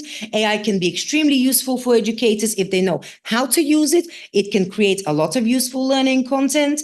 Now, some skeptical ones. Perhaps it would be useful, but there's a lack of information about in which areas, subjects it would be applicable and how. Lack of training of teachers. There are no studies or data. This is not true, actually, on whether this works, whether it helps someone, or whether it gives results. There's a lot of research going on now, every day, new research coming out. So we do have evidence now. AI can be more harmful than useful, something which I expected. It offers opportunities for plagiarism and does not stimulate creative thinking. Users become lazy. And to finalize with some main trends of the research. So the participants in the present study reported unsystematized baseline knowledge. So here and there, what they've heard, what they've tested, nobody came and taught them, said this how to use, etc. So very limited experience. The teachers held moderate sentiments towards the benefits of AI and concerns about the impact of academic integrity, ethics, and etc., something which should be talked more about in the future. The majority of teachers recognize the need for special training in AI and express willingness. So this is the light at the end of the tunnel, and this is what makes me, a teacher filled with a lot of hope that people will be open to learn. Given the rapid release of new AI apps, it is important for teachers to receive the fundamental knowledge. We cannot go through all the apps. Apps are coming out every day. What we need to learn is the fundamentals, how to use them. And then when we are left with this technology left alone, then we're going to go and figure it out by the fundamental knowledge that we have. And the majority of teachers indicated the need for specific training in how to use AI for assessment and evaluation, methodological approaches, technical competencies. Of course, we cannot do without our technical support. Never done it, never will. Ethical principles and the means to implement them into the educational process. Educational institutions and relevant stakeholders should provide guidelines, consultancy, and support for teachers, especially teachers who are more reluctant and at an older age, and formal versus informal venues where teachers can share their experiences, share their materials, and just to discuss what's happening in their classrooms. Here are the citations which were used in this presentation. Thank you very much, ladies and gentlemen, for your attention. And now I'm opening the floor for questions. Thank you. So thank you for the interesting presentation and comprehensive one. So are there some questions about the insight presented here?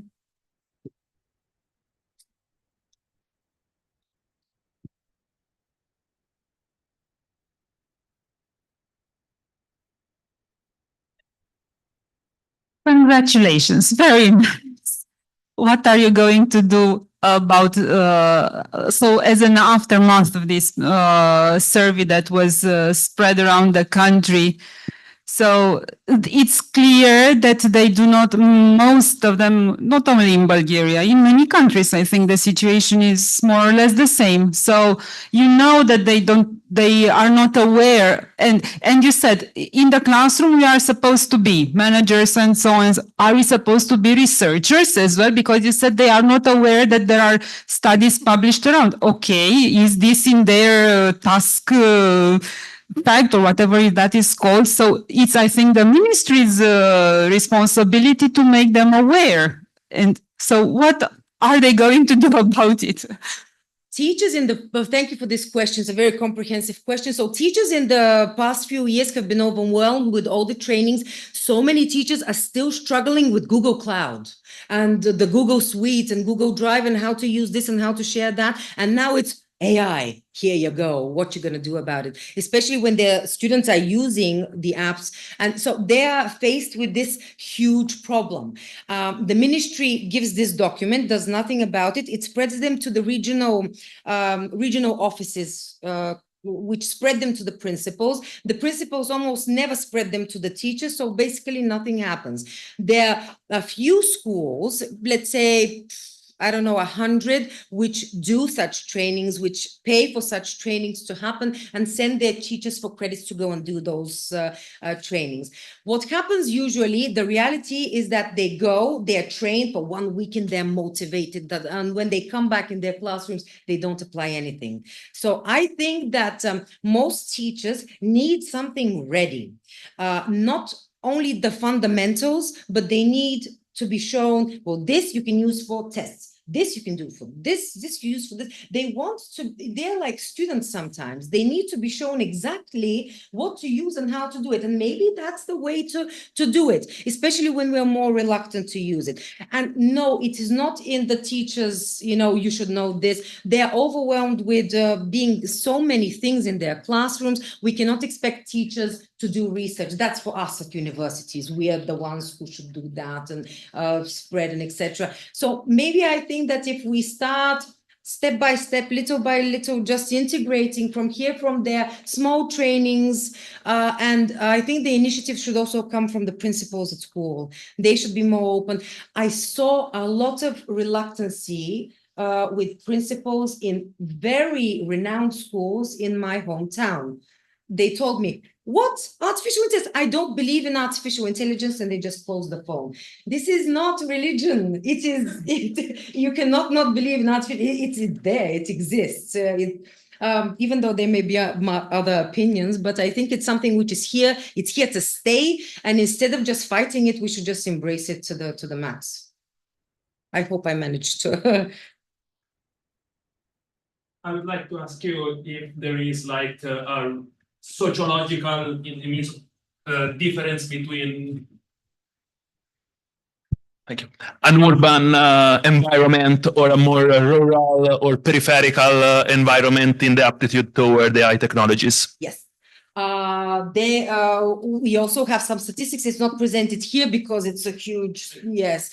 They are more open to be taught from the rural areas because, yes, they are more open. They want to learn. They want to go out of their small town and go and learn. Whereas in the big cities, it's more where we know what to do. Who are you to tell us what to do? So those are the trends which we see from this sample, and it's quite a big sample. I'm not sure, I can't put my hand on it, as you said previously, but I don't think such a huge survey has been spread around the country anytime recently.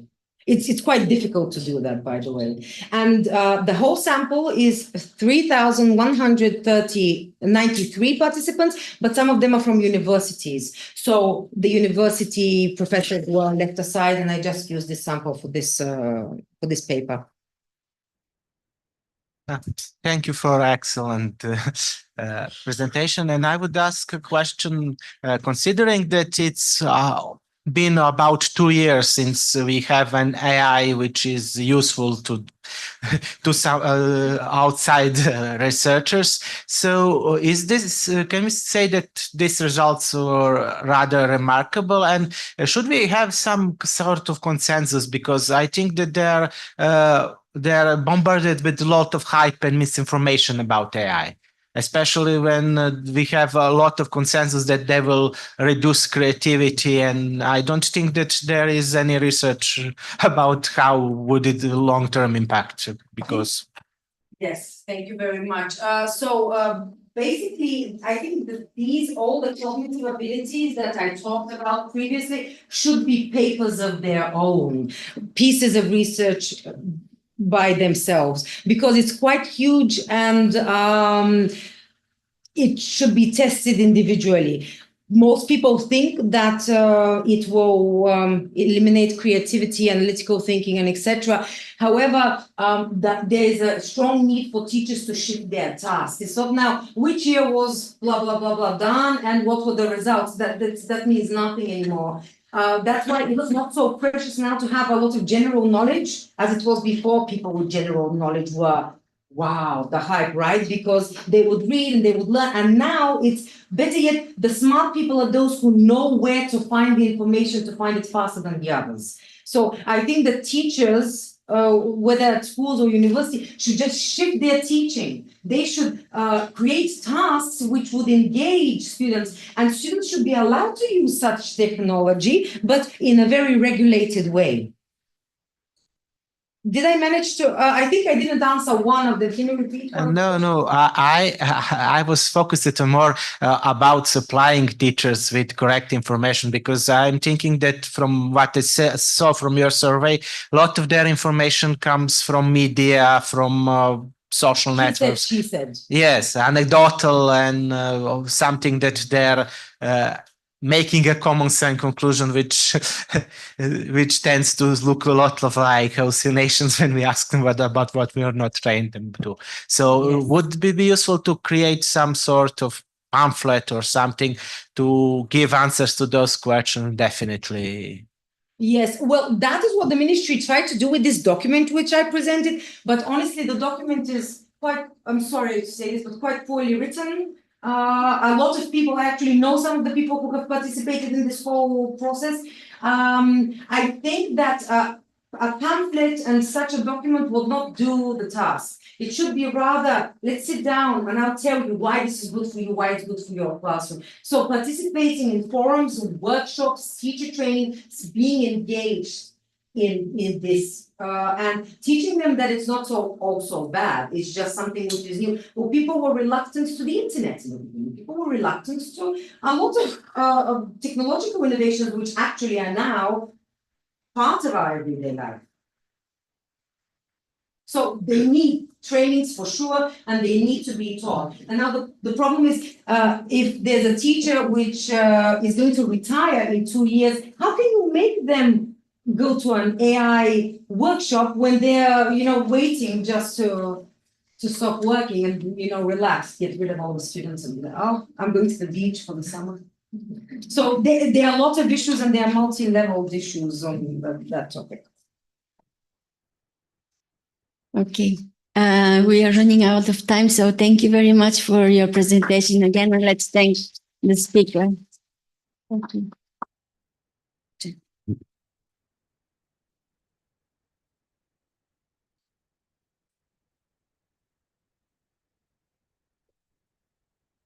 And now it's time to the next session, Corpus-Based Studies, Part 1.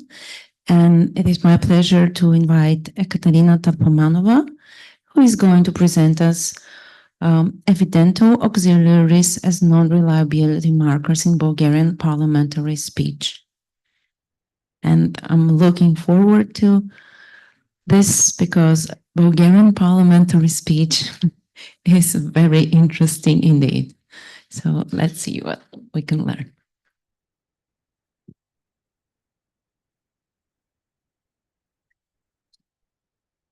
Okay, hi, I'm Ekaterina. I'm a linguist. It's a small linguistic study, a corpus-based one on evidential auxiliaries as non-reliability markers in Bulgarian parliamentary speech. Now, I put on the cover of my presentation a well-known Bulgarian politician whose nickname is Dancho Mentata, Dancho the liar. So, is Dancho a liar? He is very often accused of lying. So politicians accuse the opponents of lying. It's quite often, but in Bulgarian, there's a more elegant way of doing this. And, okay, this is by using evidential forms. So evidentiality is a grammatical category in Bulgarian, coding the source of information and its classification according to the speaker's cognitive states. The category is based on the opposition direct versus indirect information, in which the indicative mood is marked for direct evidence, as opposed to a paradigm of three indirect evidentials, the reportative, the inferential, and the dubitative. Now, a little explanation is needed here. Bulgarian is considered a language whose evidentiality has a weak morphological marking. So there is not such a big difference sometimes between different evidentials. Like, for example, reportative and inferential differ only in the third person by the omission or the presence of an auxiliary. This is the auxiliary B. Sometimes the dubitative, on the other hand, is marked by an additional auxiliary, the auxiliary bill, which can be omitted. And then it coincides with the reportative. So the reportative can express dubitativity too. So yeah, it's complicated. Okay. From the semantic point of view, the dubitative is the evidential that codes non-reliability. So towards non-first-hand information. So somebody said something, but I don't believe this is the case. However, in certain contexts, all indirect evidentials can express non-reliability. One such context is media text. And the political speech, I believe, is another context of this type. My objectives are to explore three evidential auxiliaries. The auxiliary bill, which is like B evidential marker, auxiliary that comes from the B auxiliary. Then the future positive auxiliary, shtial, and the future negative auxiliary, nямало. Okay, the problem is that they are found both in the paradigm of the reliability neutral evidentials, so they don't express non-reliability, and in the paradigm of the dubitative that expresses non-reliability. My idea is that the political speech, the political discourse, and the parliamentary speech specifically will support the non-reliability interpretation. And to test this assumption, I used the Parliament BG corpus of Bulgarian parliamentary debates. I extracted the evidentials with containing those auxiliaries. I classified them and I analyzed them in context. Okay, and the results, this is Cornelia, she's innocent, she never lies. Okay, now to obtain the quantitative data for the use of the evidential auxiliaries, I used several regular expressions to search for the following strings. Now, string 1 and 2 contain the first evidential auxiliary. This is bill.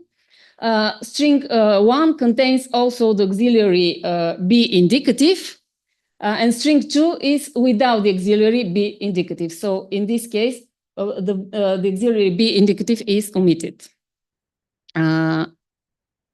Okay, 3 and 4 are about the future evidential auxiliary, again with and without the auxiliary B indicative. Then the future negative auxiliary nyamal or nyamalo, again with and without B indicative. And finally, two very nice structures where the future auxiliary and auxiliary bill are combined. They co-occur in the same grammatical form.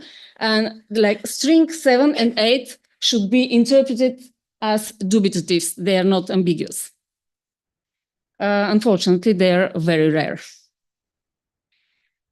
So I put the results in tables, as it's kind of difficult to understand the numbers here. I marked, like in purple, the first person, singular and plural, to show you that in the case where the structures can be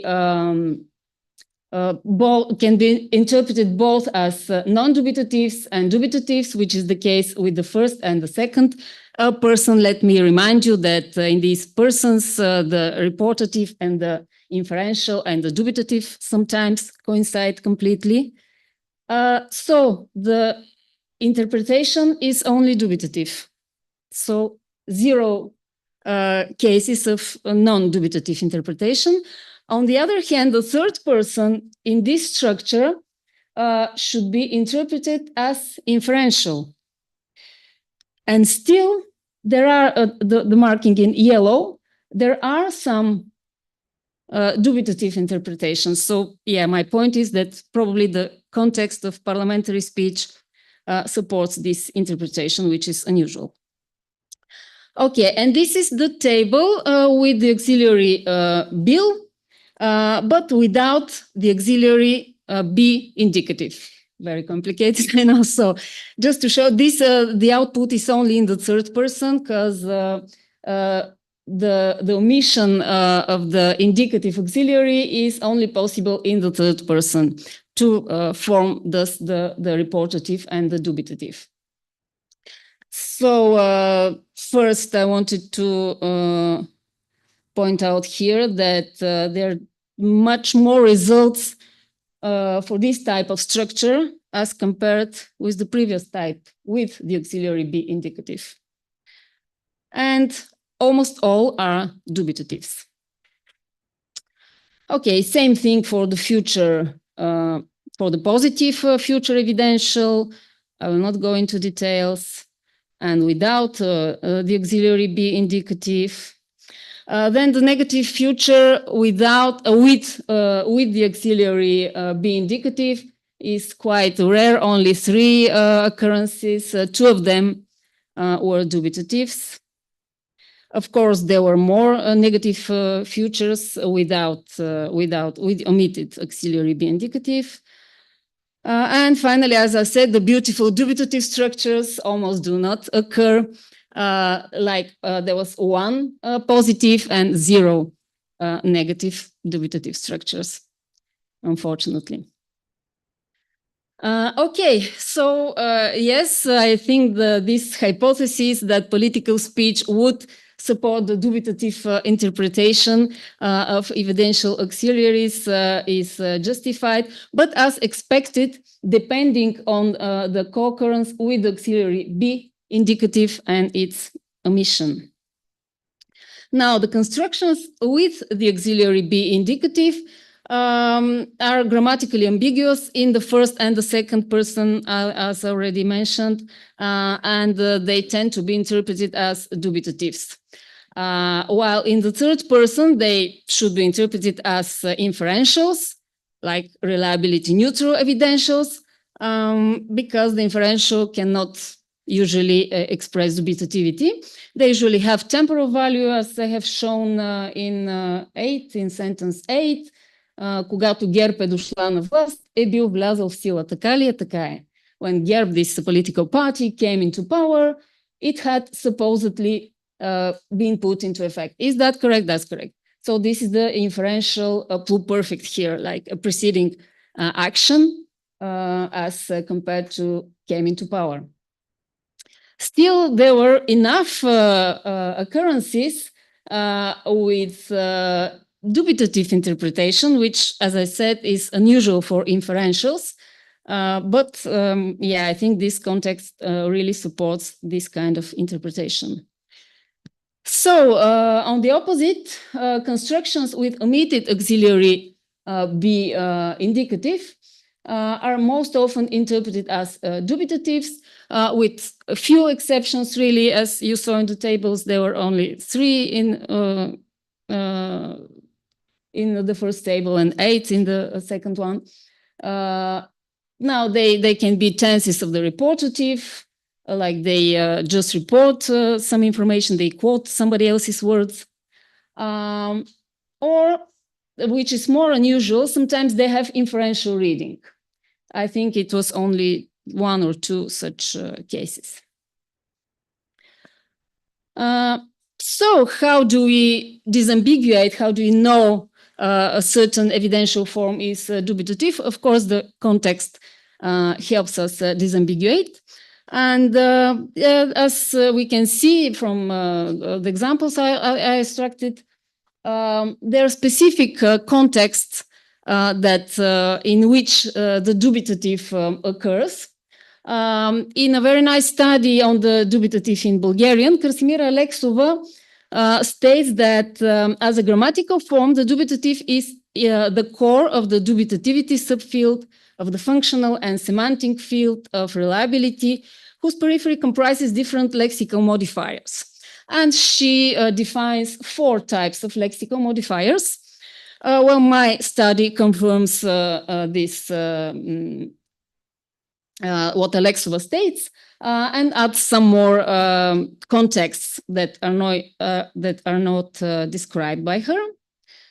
So the particle ush allegedly is generally accepted as one of the most frequent lexical markers of dubitativity, and it co-occurs with the grammatical form of the dubitative quite often. However, there are other particles and adverbials that appear to be more frequent, like edvaline, for instance, scarcely, hardly, which was more frequent than the other particle. Now, expressions of contradiction are very often found in this context, like you see, you know, oh, please, come on, and so on. Excuse me. Of course, words denoting false statement like a lie, to lie, manipulation, and softer synonyms like tales or myth, for example.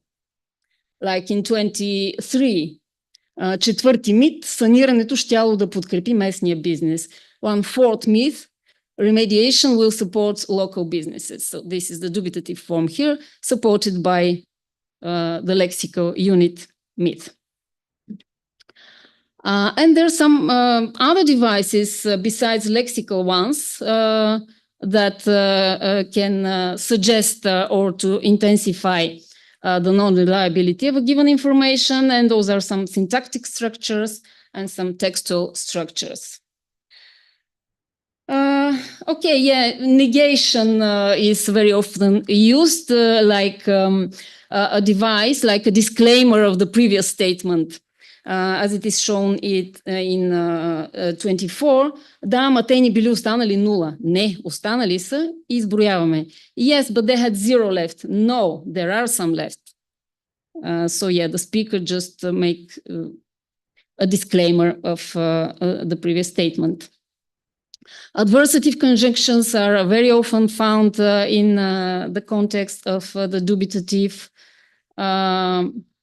Questions as a rhetoric device, like a false dispute between participants. Repetitive constructions with WH words. Vocatives also.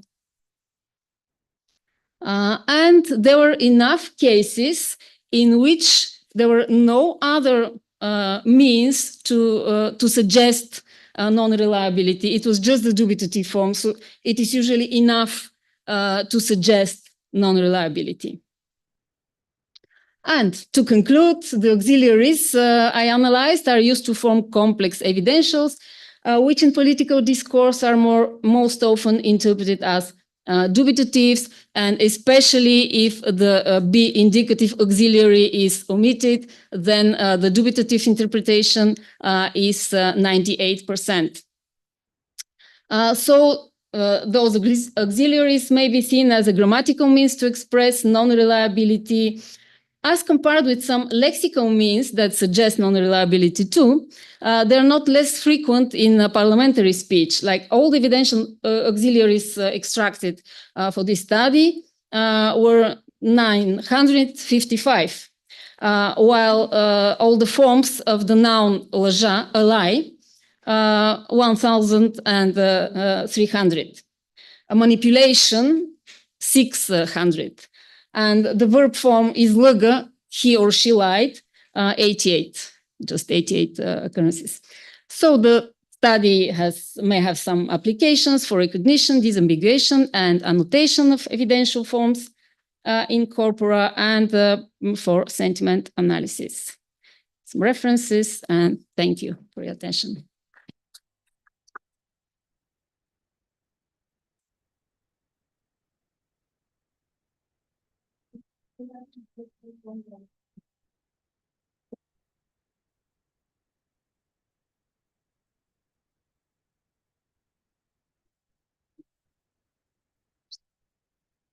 Hello. I was laughing during your your intervention is because I was thinking about all the prosodic and the intonation, which is I was thinking, have you considered maybe disambiguating with the means of intonation, the stress that is put on these structures particularly?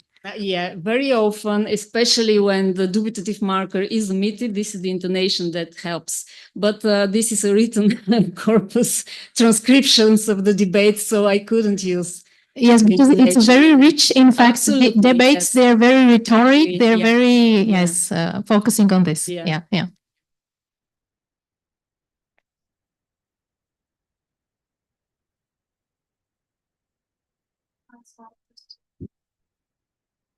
I wonder, have you considered the possibility of insertion of some materials from the sentence inside analytical forms?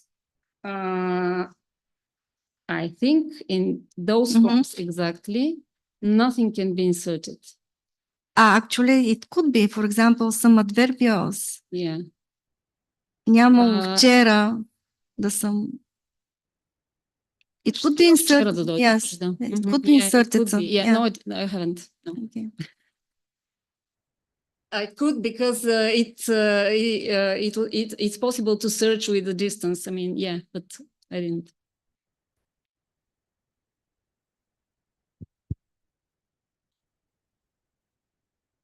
A question from me, or maybe a comment.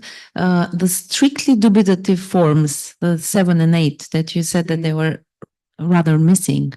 Maybe because the non-dubitative can be interpreted as dubitative, they are longer also in terms of construction. Exactly. So maybe this is a way of expressing dubitativity without taking the long form. I agree here. Yeah, they are first overmarked. They have additional marker, and somehow they become heavy. And yeah, why don't we use something like lighter than, shorter than this form? Yeah.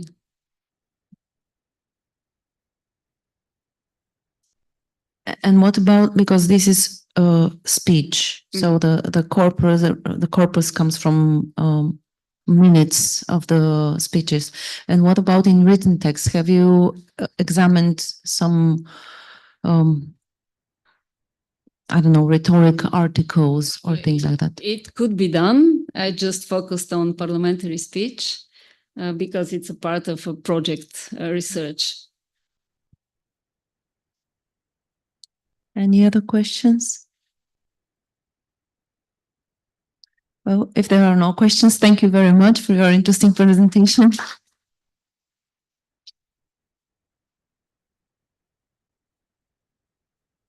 And now it's time for the second speaker in this panel, in this session. And this is a joint project by Iglika Nikolova Stupak, Eva Scheffer-Lacroix, and Gaël Lejeune. Extended context at the introduction of complex vocabulary in abridged literary texts. And it is Iglika who is going to present it. Thank you very much.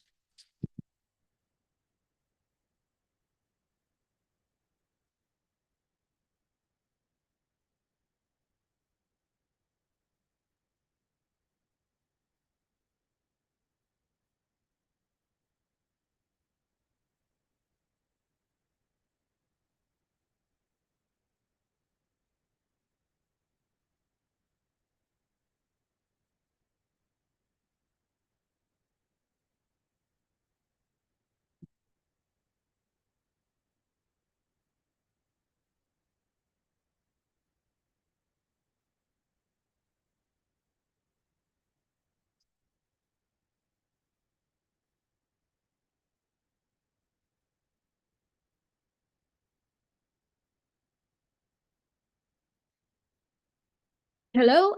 So today I will talk about extended context at the introduction of complex vocabulary in abridged literary texts. I understand that this could sound like a mouthful, so I'm going to break it down a little. Once again, maybe if you saw my presentation yesterday, it was also about abridged literature or texts that are composed specifically for reader audiences that have difficulty accessing the original texts. And this particular study was inspired by a question I received when I was being interviewed for my PhD, which is on abridged literature. It was whether it can happen for an abridged text to be actually longer than its original counterpart. And the short answer is yes. And this study looks at one particular case of when this might be necessary. It's a joint study with my research directors from Sorbonne University. So I will briefly introduce what an abridged text is, then talk about why longer context might be needed in this particular occasion of there being a complex vocabulary introduced. I will move on to presenting the research questions, the corpus, the pipeline for extracting the context in which complex words appear in the two sets of texts, abridged or unabridged. Then I will present the results based on the three research questions, and I will end with conclusions and future directions. So to abridge has a set of close synonyms such as to adapt and to summarize. And I have chosen to focus on the word abridge or abridgment because it is used specifically in literature, and also because it does not focus on a single dimension, such as a reduction of size, the way summarize does, but rather it feels like the focus is on it being a bridge or a means of making accessible something that was not accessible before to an audience of, let's say, children or foreign language learners or people with learning disabilities. And here's some official definitions of the term to abridge from the Cambridge Dictionary: to make a book, play, or piece of writing shorter by removing details and information that is not important. And similarly, in the Collins Dictionary, to reduce the length of a written work by condensing or rewriting. So the focus, sadly, is indeed on size, on length of text. But it is very easy to provide a counterexample. For instance, here is a parallel sentence in the full and abridged version of A Christmas Carol by Charles Dickens.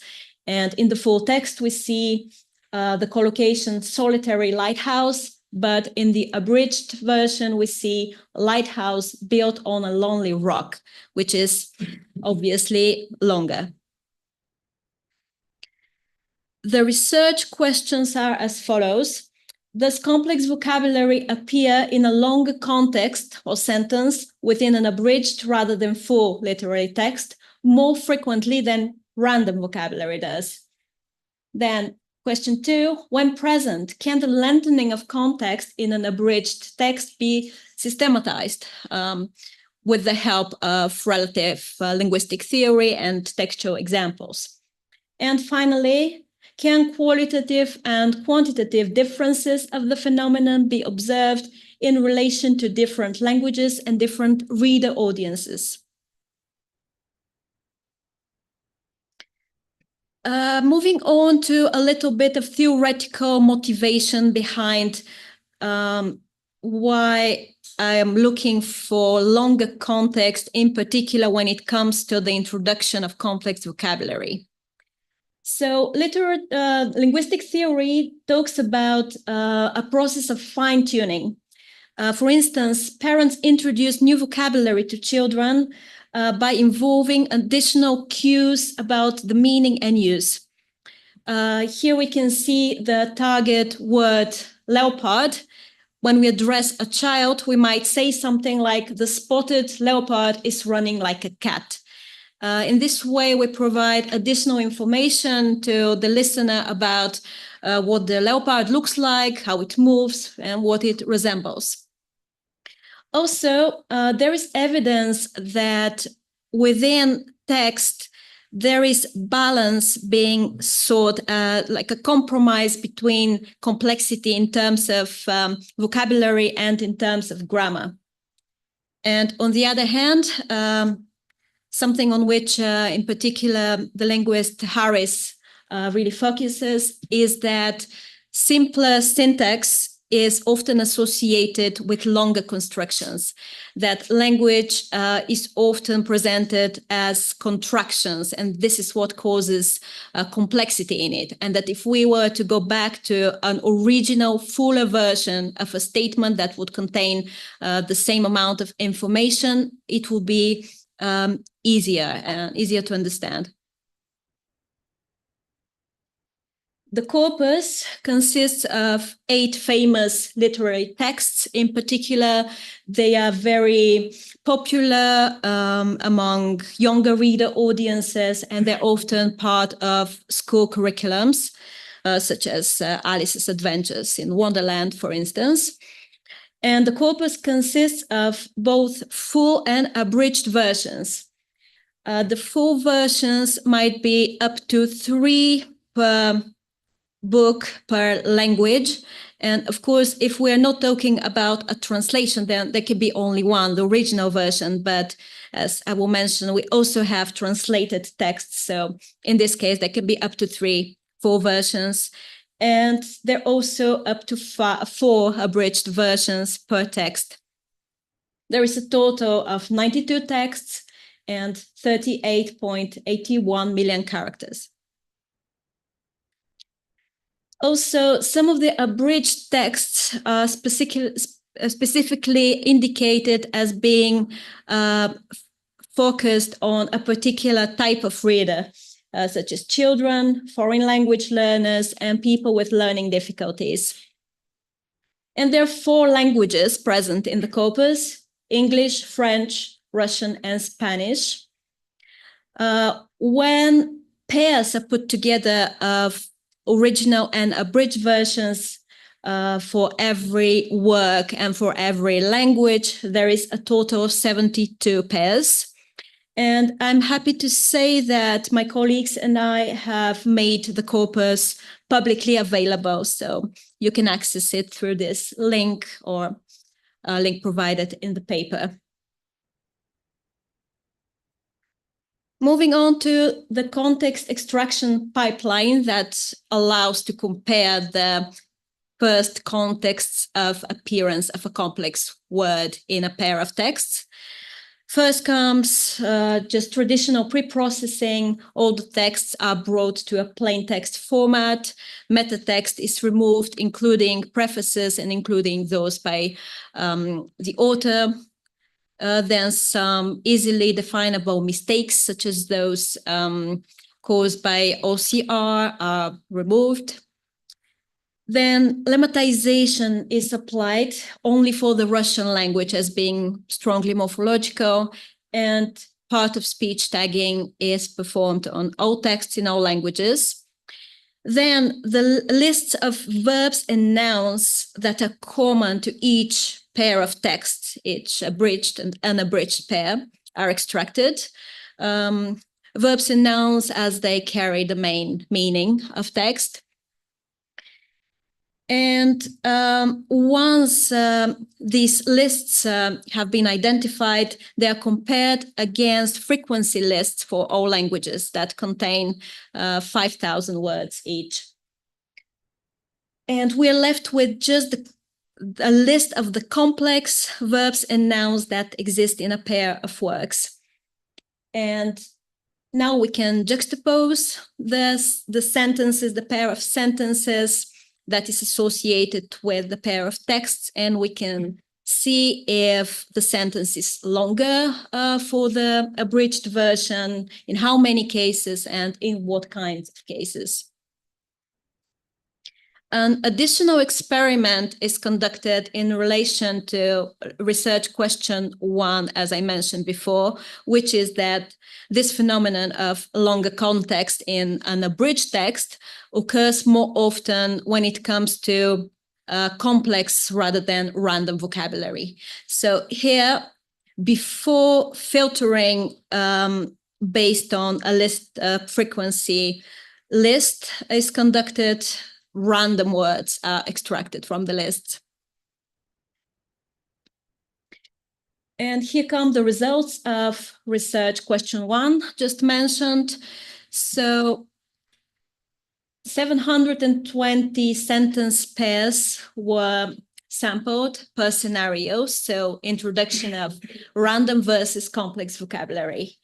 And the abridged sentence was longer in 30.69% for the random words and 30.83% for the complex words. So even though the number is a little bit higher when it comes to complex vocabulary, the difference is too small for the null hypothesis to be rejected, unfortunately. And one possible explanation is that, in fact, when the instances of longer context in abridged versions were looked at in more detail, it was discovered that only in 28.83% of them we could honestly speak about extended context rather than other reasons behind the sentence being longer. And they could be based on things such as the choice of punctuation, or sometimes just the pair of sentences were so difficult from one another in terms of meaning and where they're placed within the text that comparison was not possible.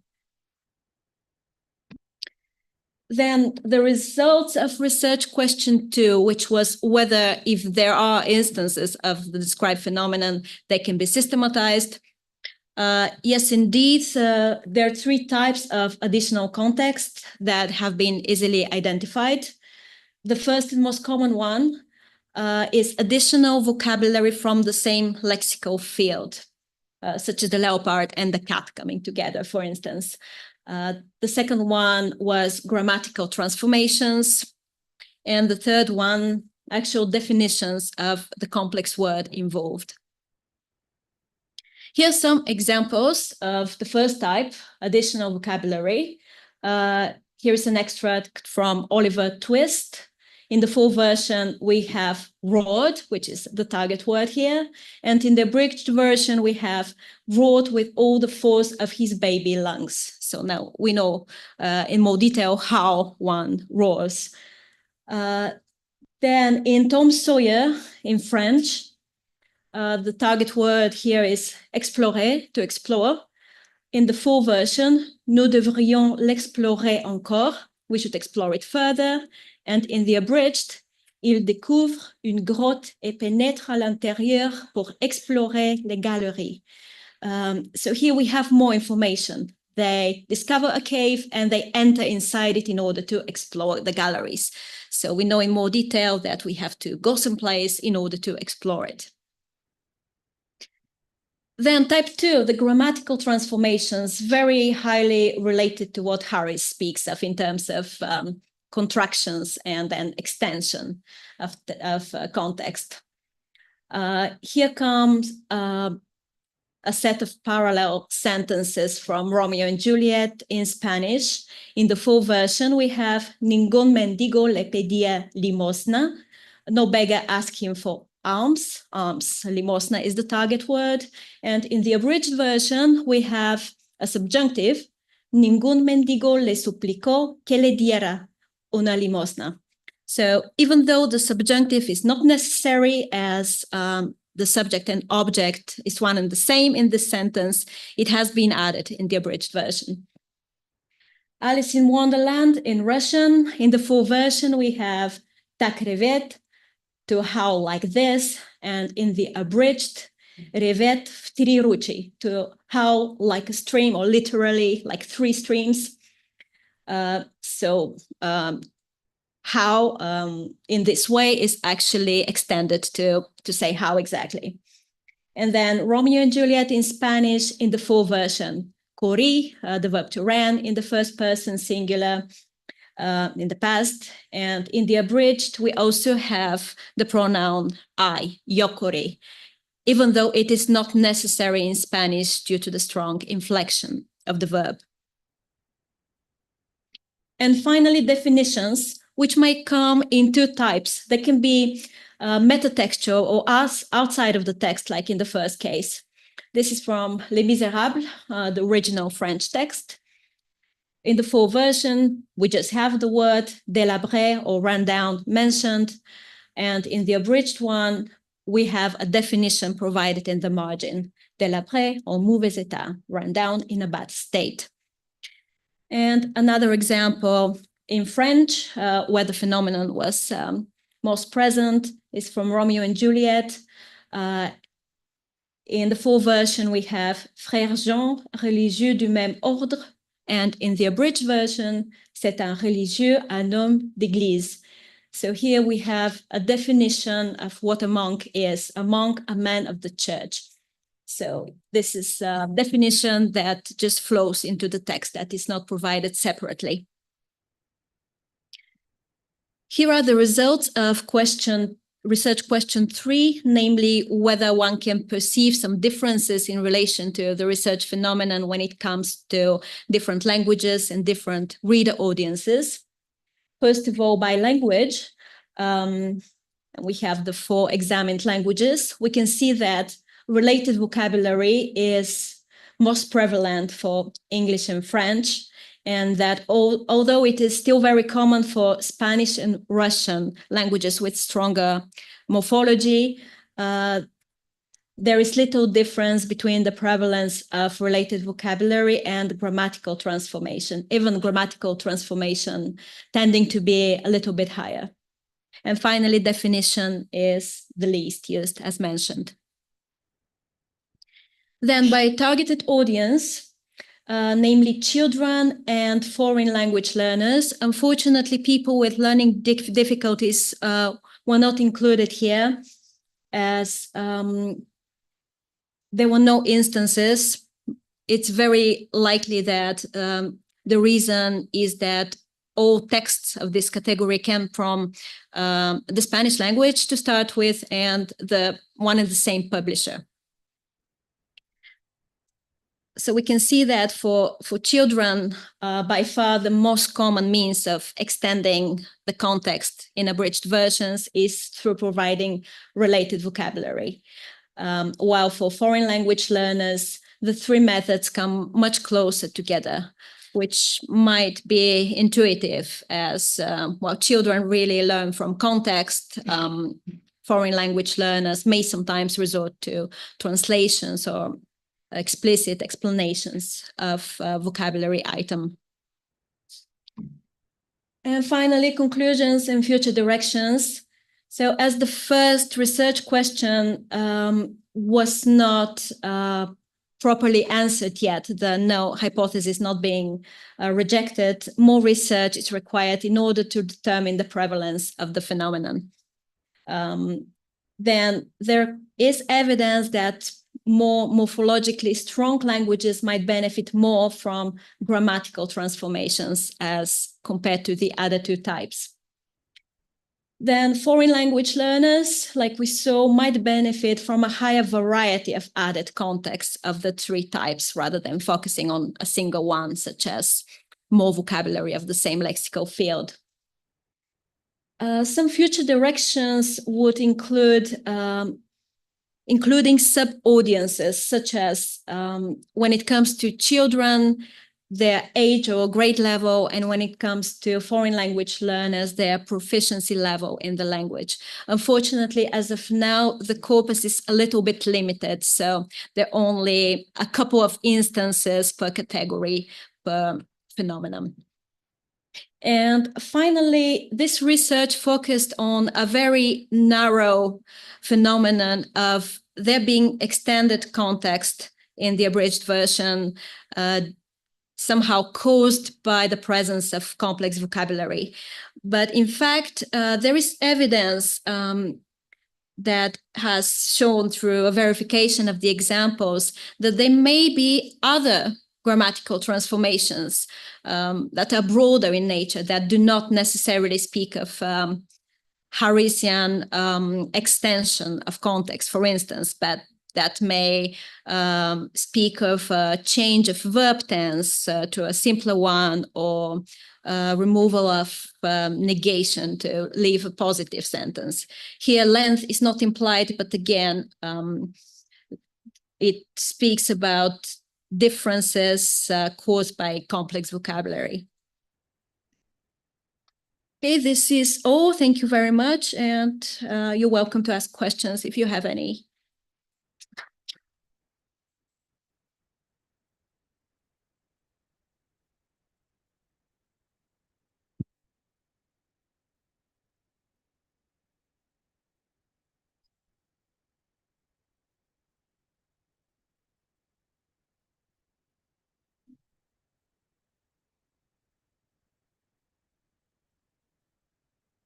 Well, I'm waiting for questions from the audience.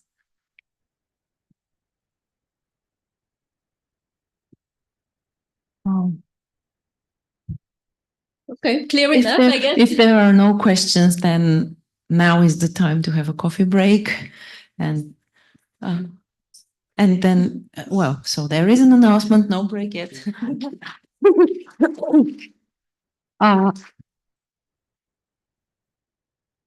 Thanks a lot. I'm sure there will be many questions to Ilika in the coffee break, but the time is right for this one.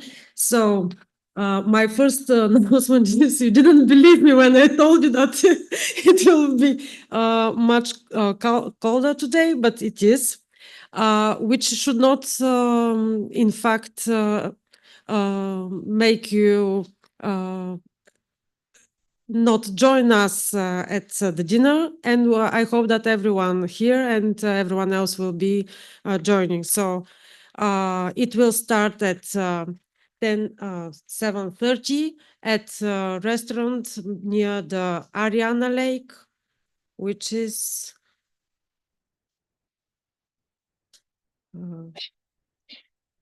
in the city center.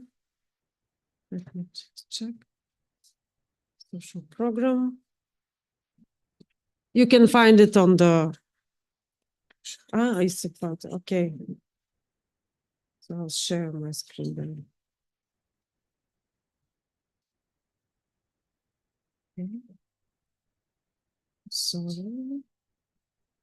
Okay, so the social program down below, there is a map when you click it. So it is by the lake at 3 Evlogi and Hristo Georgievi Boulevard. If you need further instructions, you can just follow us and we will give you some more. And the dinner is generally covered, but there will be live music. There will be a band who will be playing especially for us. So these are non-tenured workers, not like us. So they rely mainly on tipping, and I suggest that we will be generous with them. Also, there will be, during the closing session today, there will be a Best Paper Award, which will be presented for the first time at our conference. So stay for the closing session and then join us for the dinner. So now go have some coffee. And we will be starting on time, so.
Can I ask everyone to start going back to the room? We're aiming to start in a few minutes.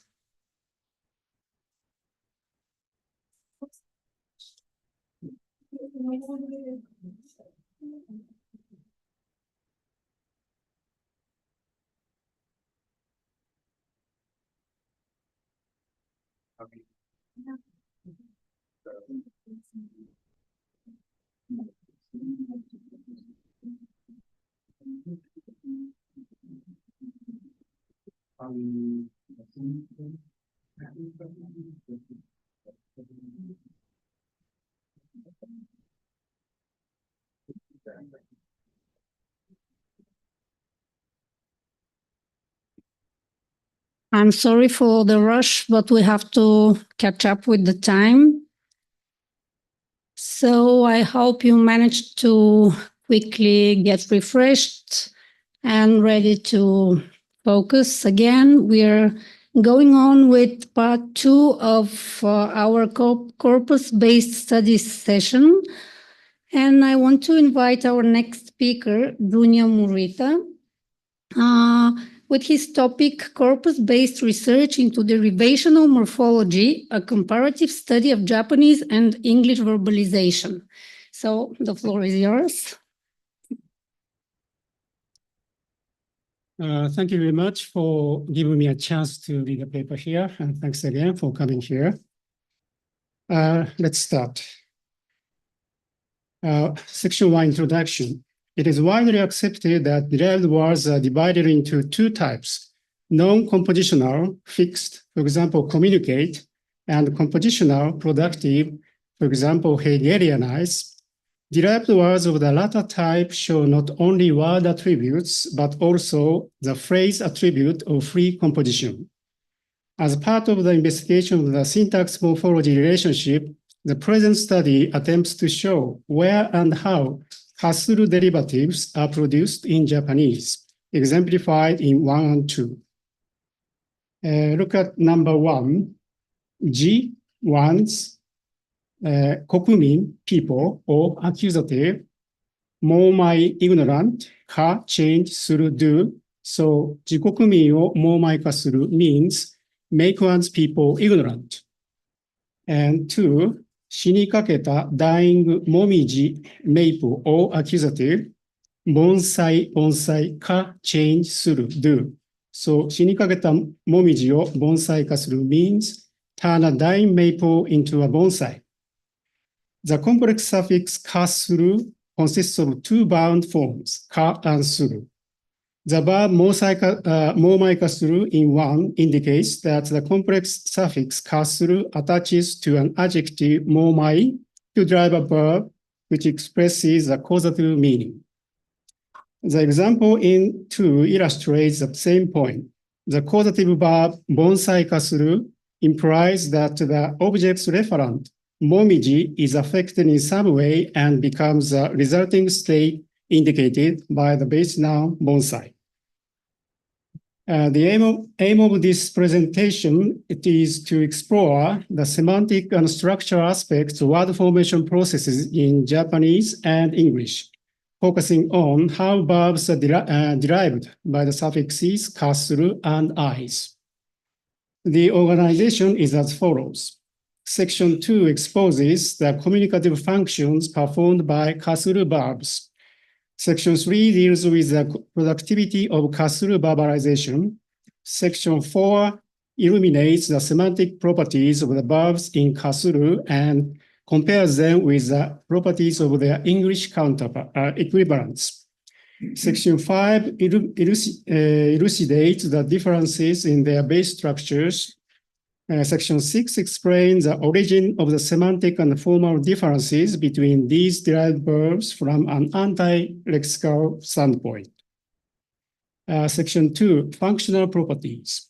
This section deals with the communicative functions fulfilled by kasuru verbalization. Two functions are particularly important, brevity and conceptualization. Brevity is defined as concise and sensible use of words. Look at number 3. Shimin, citizen, ga, nominative, buki, arms, or accusative, tori, hold. So, or, heishi, soldier, ka, change, shita. Shimin ga buki o tori, so heishi ka shita means citizens took up arms and made themselves all soldiers. In example 3, the verb so heishi ka suru, make themselves all soldiers, is created in conjunction with the prior comparable phrase buki o tori, take up arms. A brevity effect thus result from this verbalization, which is not obtained from a related verbose paraphrase. The second function is conceptualization. In example 4, a special conception is produced by compressing a predicate content into the verb rittai kosaka suru.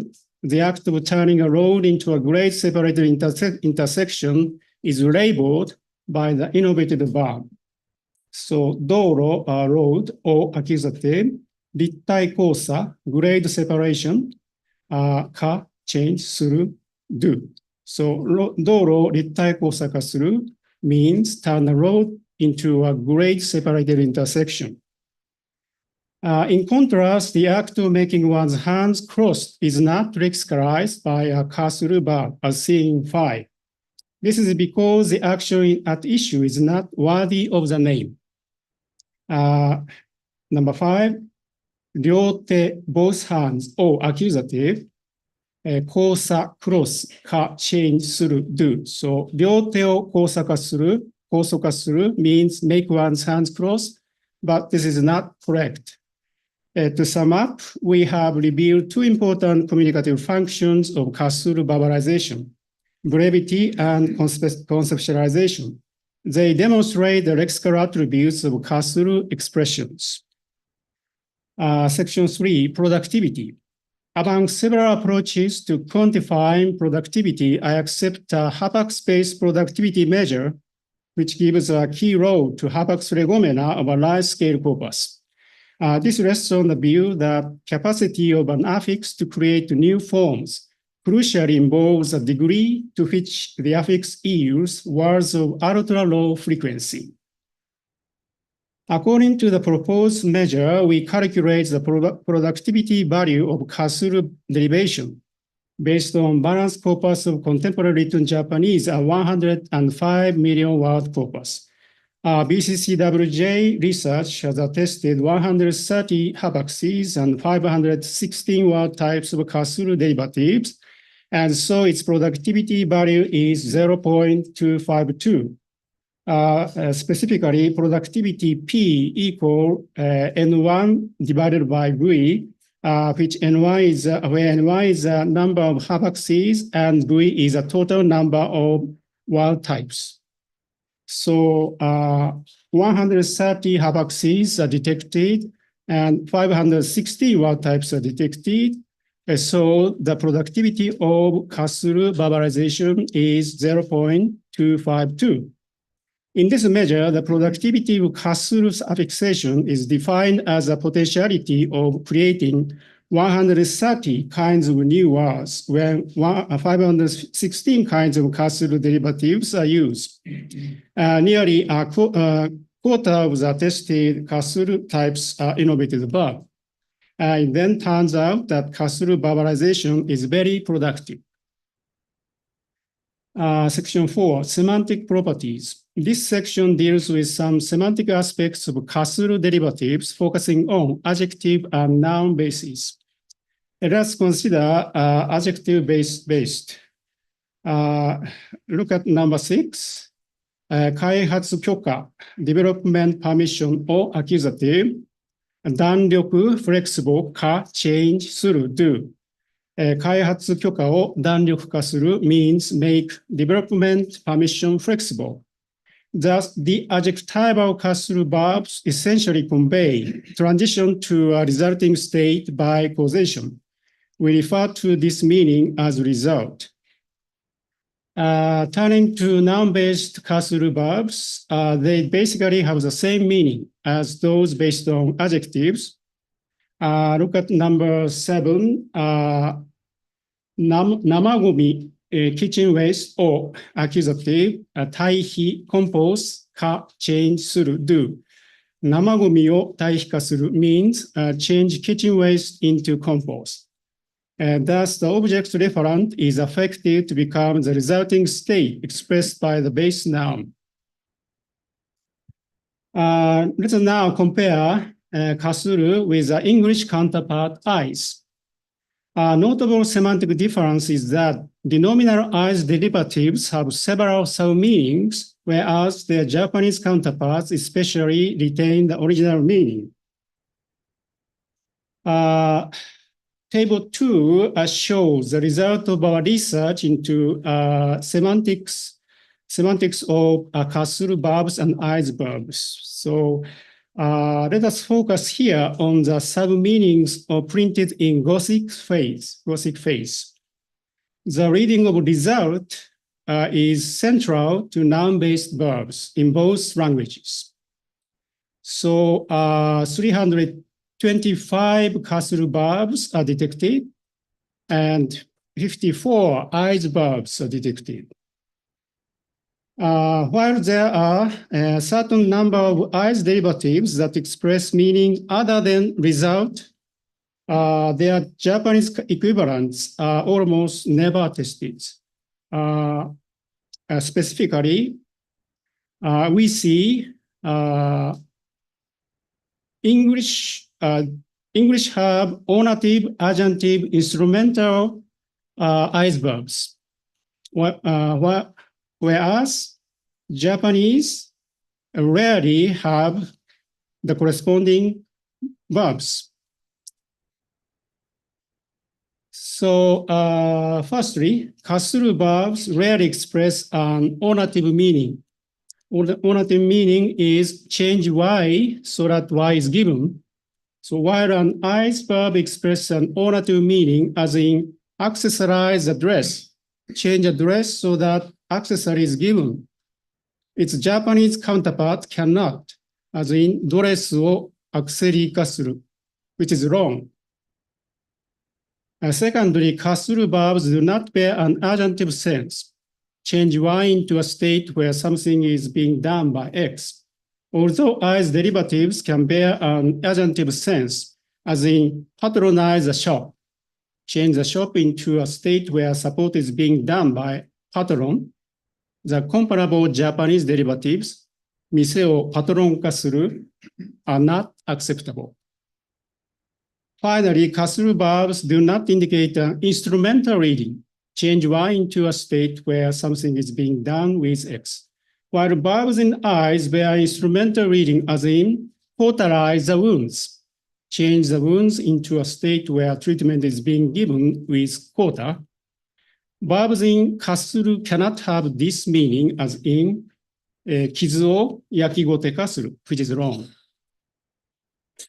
Why is it that pertinent semantic extensions tend to take place in English but in Japanese?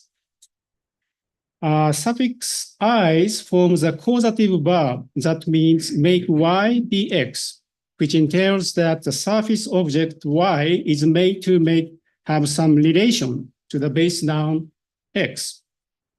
Several relationships such as ornative and adjunctive are possible, although the result relationship is the most common and natural one. By contrast, Japanese suffix kasuru has a comparable content word, bakeru. They share the ideographic Chinese character ka, meaning transform. This written form functions as a suffix when pronounced in a pseudo-Chinese manner called onyomi, ka.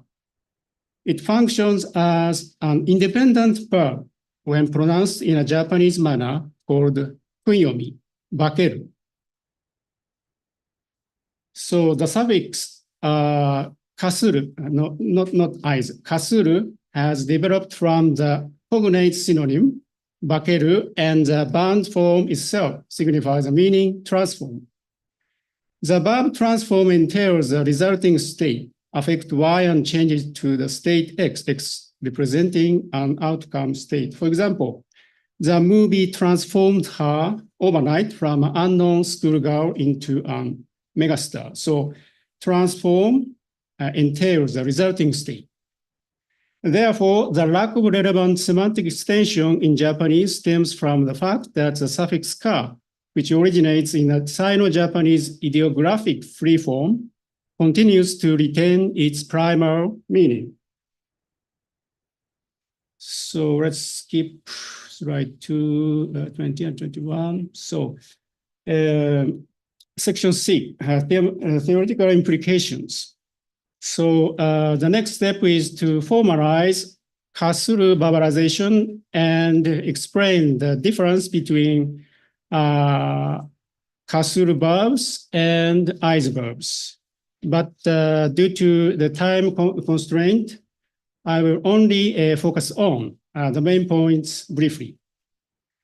Two approaches were recognized to the syntax morphology relationship. The one is a lexicalism, which claims the lexicon stores not only derived words, but also word formation rules for deriving complex words from them. That is, word formation only takes place within a lexicon. This is a lexicalism. The other one is anti-lexicalism, which claims major part of word formation is located in syntax, that is, the core characteristics of complex words are attributed to its syntactic structure, while the role of its formal processing is entrusted to the morphology module. In what follows, we'll make an argument for supporting an anti-lexicalism model. So let us see a consequence of our analysis. I propose the underlying structure of 9 is 10, tree diagram 10. So look at number 9. 彼ら they が nominative、組織 organization を accusative、会社 company か change する。彼らが組織を会社化する means they turn an organization into a company. In tree diagram 10, small v, small n, and small p means verb, noun, preposition, respectively, and vn means verbal noun. So tree diagram 10 exhibits a causative construction where the surface object 組織 has a predicate relationship with the underlying nominal root kaisha, and the small clause is dominated by the causative element ka. Thus, the core meaning of the kasuru construction, change y into x, is derived from its underlying structure. So in tree diagram 10, so soshiki B into kaisha, organization B into company, and ka means change. So this tree diagram means that to change the organization into a company. So, yes, so section 7 and section 7 conclusion. One, based on in-depth analysis of Japanese kasuru derivatives extracted from large-scale corpus, we have uncovered their semantic, morphological, and functional properties. Two, comparing them with those of eyes verbs in English, their semantic and morphological difference have been identified. Three, we have demonstrated that characteristic of kasuru verbs and the difference of both verbalizations are derived in a unified manner from their underlying syntax structures. Here are the references. Thank you.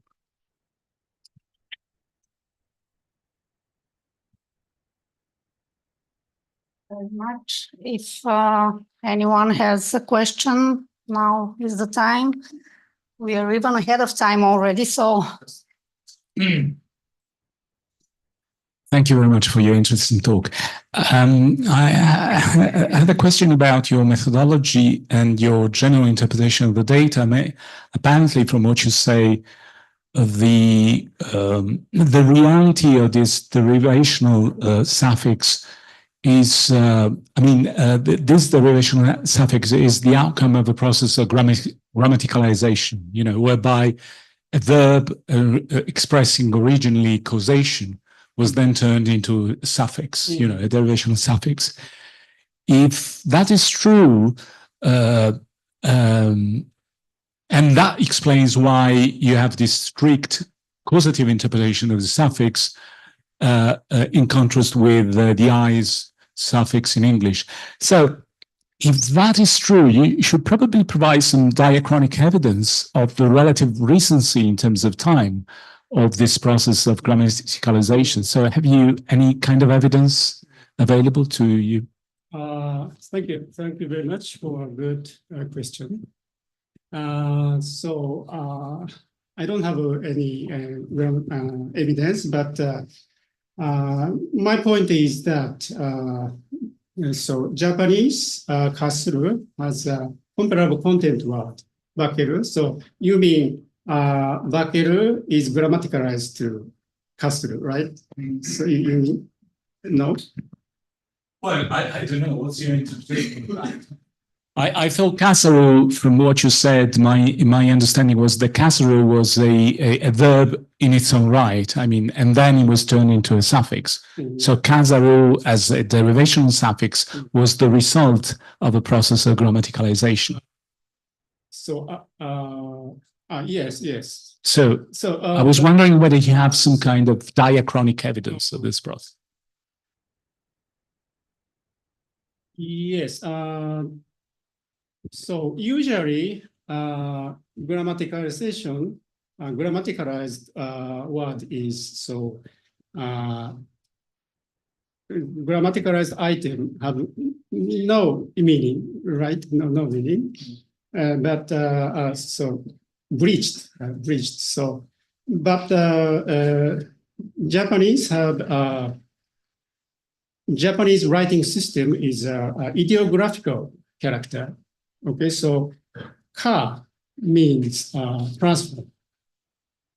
Ka means transform. So this meaning is difficult to change, even though kasuru is grammaticalized. Okay. And have you got an estimate of how old is the use of kasu? How old is this derivation suffix in your language? Have you got evidence about this? No. That would be an interesting thing to investigate. Okay, thank you. Diachronically. Yes. Yes. Okay, we have time for one more question. No, just to continue the line of thought, from what I understand, ka in Japanese is in fact a suffix which is of Chinese origin. I mean, I recognize the character used for it as what is read as hua in present-day Mandarin, and there's probably something like hua in the version of Chinese from which Japanese got it from. And given the fact it's from Chinese origin, the question of what part of speech it belongs to in Chinese doesn't really arise the way we would handle it, because in Chinese parts of speech are much more fluid. And so if it's a word which means transform, in Chinese it can act as a noun or a verb, or as a matter of fact, as it does now in Mandarin, an auxiliary functional morpheme as well.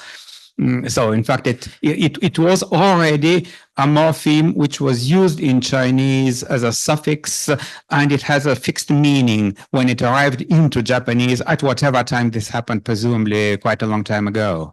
So in fact, if we want to compare it to eyes in English, the question is what function eyes used to perform in Old French, where it came from Latin, where it came from Greek, and so on. Thank you very much for good suggestion. So I leave the comparison of Japanese and Chinese for as future research. Thank you. Okay, thank you very much. We now go. We now are going to welcome our next speaker, Ivan Derzhansky, who will present their joint research with Olena Sirok, which is the verbal category of conditionality in Bulgarian and its Ukrainian correspondences. Thank you.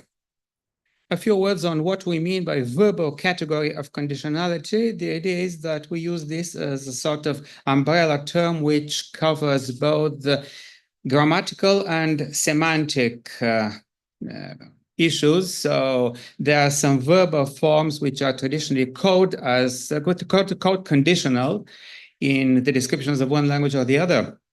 But also there are semantic fields. I say fields because arguably there's more than one. A broad semantic field of conditionality which may be expressed by certain verbal forms, not necessarily traditionally called that. So to begin with, Slavic languages have a grammatical category which is called a conditional mood. It is inherited from their common ancestor, so it is called that in every Slavic language. It's formed by a special aorist form of the copula that turned a particle in some of the languages where it ceased inflecting for person and number, in combination with the perfect participle, the so-called L participle of the main verb. So this is a form which exists with minor differences. I said in some languages it inflects, in some others it does not, for person and number. But generally it is part of the common heritage of Slavic languages. On the other hand, there's another widespread verbal category which has a semantic overlap with the Slavic conditional, and also shares the name with it because it tends to be called a conditional. It is mostly known, or at least mostly known to people present in this hall, I assume, but in general, widely known from Western European languages. Languages such as English, the Romance languages, but it's also found in a variety of other languages outside of this area. It is a combination of the past and the future. So it could be called a past form of the future, a past derivative of the future. And it is traditionally called conditional in the descriptions of most of these languages, but it relates to the future as the past does to the present. So we see there are a couple of examples on this slide taken from two Western European languages as well as one Northeast Caucasian just to illustrate that the phenomenon is more widely encountered. Well, Bulgarian, being a Slavic language, does have the Slavic type conditional mood, and it is called conditional mood in its grammar. It is formed in a way which is common to the other Slavic languages, with the use of, as I said, a special form, a formally past tense form of the copula, which is now just a grammatical marker.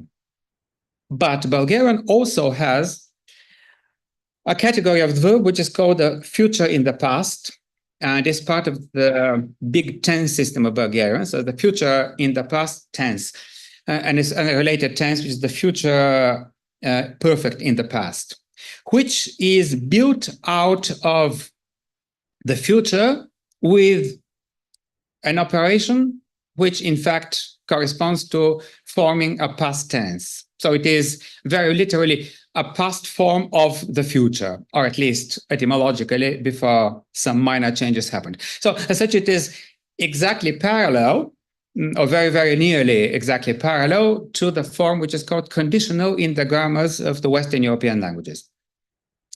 But Bulgarian has a separate conditional. So how do these two things differ? What is Bulgarian doing having these two categories, which actually on the face of it should be the same? Well, as a matter of fact, sometimes they don't really differ. So it is easy to find sentences which contain both side by side. So here's a compound sentence which contains one form of the future in the past tense marked in red color here, as on the next slides in this presentation. And then in another clause, it contains a conditional mood form marked in green.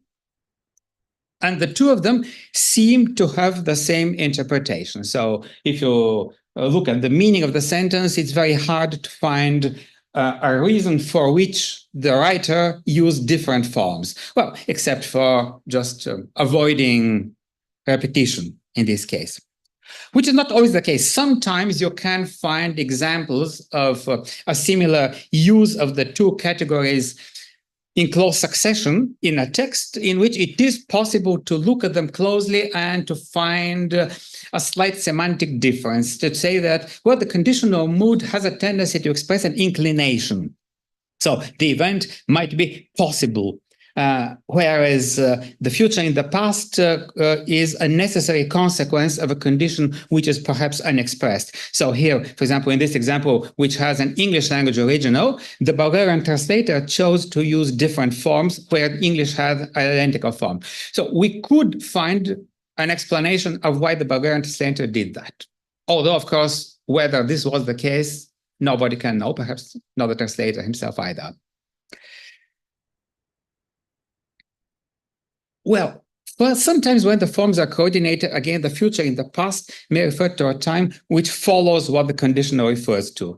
As in this example, for example, many minor events would have remained unnoticed or would have been forgotten. Arguably, they're remaining unnoticed, as in the time when they might have been noticed precedes the time when they would have been forgotten, because to forget something, you have to notice it beforehand. So possibly there is an opposition here, but this is probably not the whole story. Looking at the meanings a bit more closely, how does it come that the future in the past, what is literal future in the past, structurally future in the past, ends up meaning the same thing as a conditional, or very near the same thing? Its primary meaning is in fact temporal. First of all, it is a tense. The future in the past tense, as in a tense which expresses something that is located after a past moment. So in Reichenbachian terms, things might look like this. We have a speech time, which is at the right-hand side. We have a reference time, which is to the left because it's in the past. And then we have a future relative to this past. The event time, which actually doesn't have to be past relative to the speech time either. It might be the same as speech time. It might even be after. It tends to be in the past for various reasons. So here I have an example in which the form of the future in the past does have its temporal meaning. It means something that follows what happened before. Actually, it's a translation from Italian, and in Italian, we see the form that is used is the Italian conditional, but its interpretation is not a conditional, it has a temporal interpretation here, despite the fact that it's called something else in traditional grammar. And then there's the counterfactual meaning, the modal meaning, which is actually what makes it a conditional, which actually starts life, arguably, again, as a future in the past, except it's future on a different timeline. If you assume a paradigm of branching future, that is, say the future branches every time you refer to some point, you still have your speech time, you have a reference point which is in the past, and you have an event time which is future relative to the reference time, but it may be located somewhere compared to the speech time, where since there are different axes, the question might not even arise as to which is earlier, which is later, because they don't co-occur in the same universe anyway. But if they did, maybe you could order them somehow. And actually you end up in a situation where you have these two forms, of which one is called conditional, the other is not. But which is more conditional is a big question. Okay, over here, these are two examples, in one of which the conditional mood is used, and in the other one, future in the past tense. And in fact, what we see is that in the sentence where the speaker says, I would ask you in the conditional, he actually does ask by doing so. So this is in fact a performative use, and performative excludes counterfactuality. It's very, very factual. He does in fact ask for this. Whereas in the other one, the other example where I say, I was going to ask to see such and such, he actually does not ask. He never gets around to asking because the phone rings, because something else happens, and the events actually take a different course. So in fact, what you see here is that the conditional is factual, and the future in the past is counterfactual. Anyway, all this means that Bulgarian seems to be overly complex. It has two categories where many languages have only one. One of these categories is very much like a similar category in closely related languages, but it obviously cannot perform the same function because of the simple existence of the other one.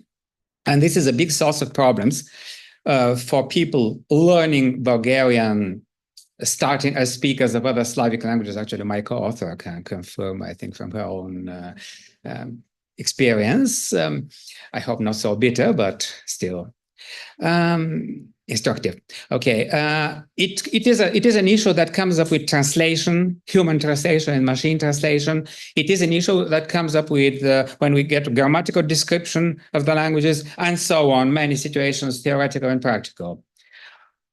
Which is why we decided to look at Bulgarian in close parallel with Ukrainian, as in what correspondences do these two grammatical forms of Bulgarian, what are their correspondences in Ukrainian? For this, we use material from our Bulgarian-Ukrainian parallel corpus, which is something that I think many people in this hall have heard about more than once, but anyway, very briefly, it is a parallel corpus which is composed of fiction, mostly novels. It grows, so at present, its total size is over 28 million words jointly in the two languages.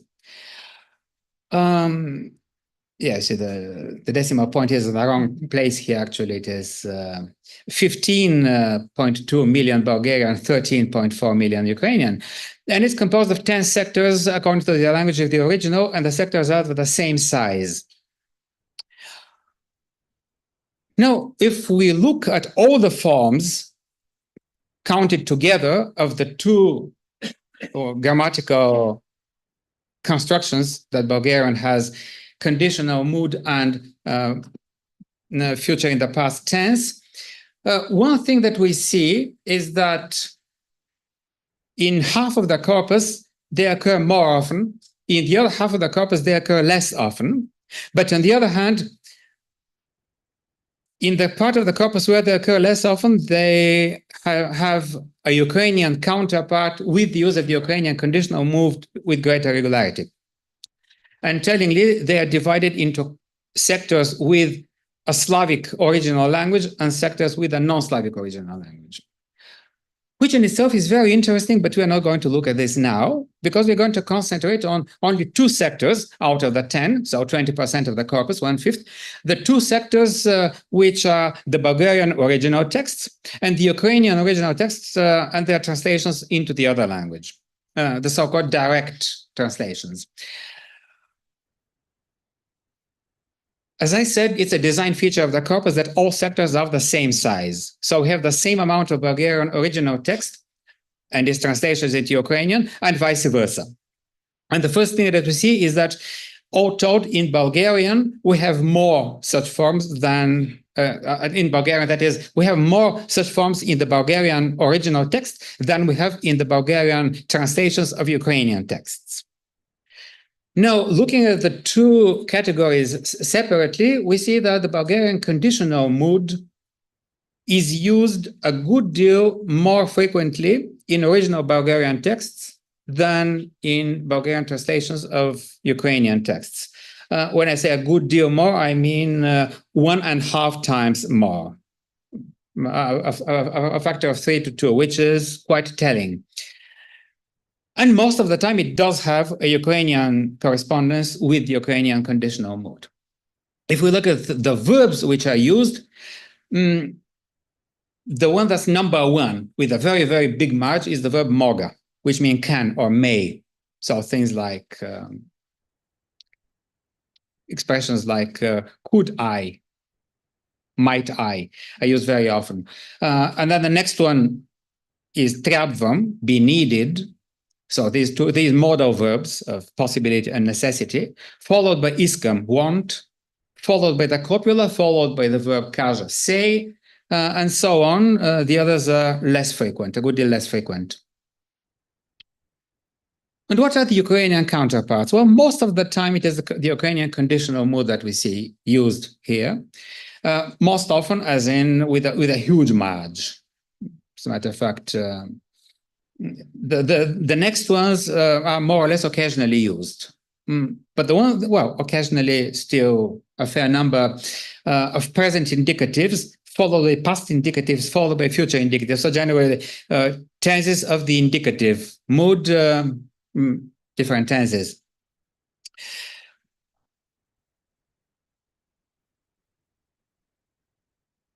Mind you, there's another use of the conditional mood in Bulgarian, which still exists. It is common to the Slavic languages in general, but in Bulgarian, it is, as it seems, on its way out. It is very, very seldom. It sounds obsolete sometimes. So here is an example in which a Bulgarian writer uses this form, and then the conditional mood is used in the conditioning antecedent in a conditional sentence. Then we have a future in the past in the consequent. So if something had happened, something else would happen. There are only 18 instances in which Ukrainian also uses the conditional mood in this situation, and 18 more in which it does not. But as I said, it's very rare. Looking at the future in the past, we see a rather different situation. The future in the past is used approximately equally, actually very, very nearly exactly the same number of times in Bulgarian original texts and in Bulgarian translations of Ukrainian texts. And if we look at the translations or the Ukrainian originals or the corresponding Ukrainian sentence, we see that although with the Bulgarian conditional, the Ukrainian text had a conditional mood with much more frequently than it did not, over here it's about half and half. So Bulgarian future in the past is about as likely to appear in the Bulgarian original text as in a translation from Ukrainian, and it's about as likely to have a Ukrainian counterpart in the conditional mood as not to. The verbs that are so used are mostly the two copular verbs, which differ in that one of them is perfective and the other one is imperfective, but it's a form of difference which does not really obtain in the future of the past most of the time. So they're more or less identical, except for special occasions in these forms in their meaning. And they are followed by imam, have, followed by stana, become. So different verbs this time, not the same verbs as the conditional mood saw more often used. Counterpart number one is again the Ukrainian conditional mood, which is used to render, or corresponds to the Bulgarian future in the past. Then the future indicative follows. So far, nothing very unusual except for the ratio, because this time the conditional mood does not lead with such a huge margin.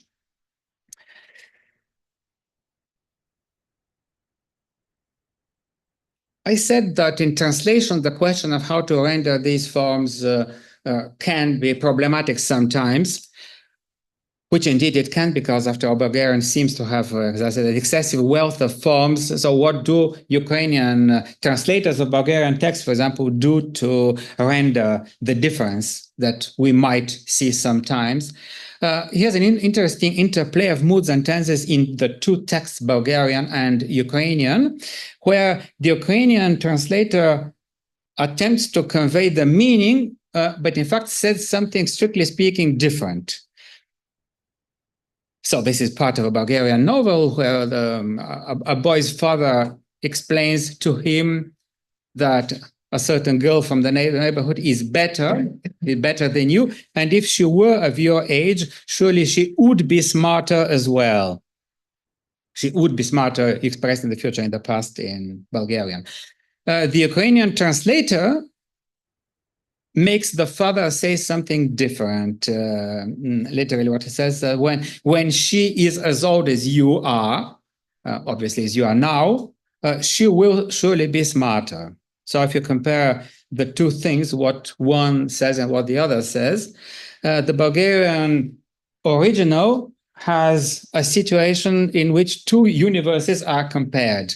The horizontal line is the real world in which Yulia is younger than Pesho. So Yulia is born later than Pesho, and as a result of which she hasn't become as smart as he is as yet.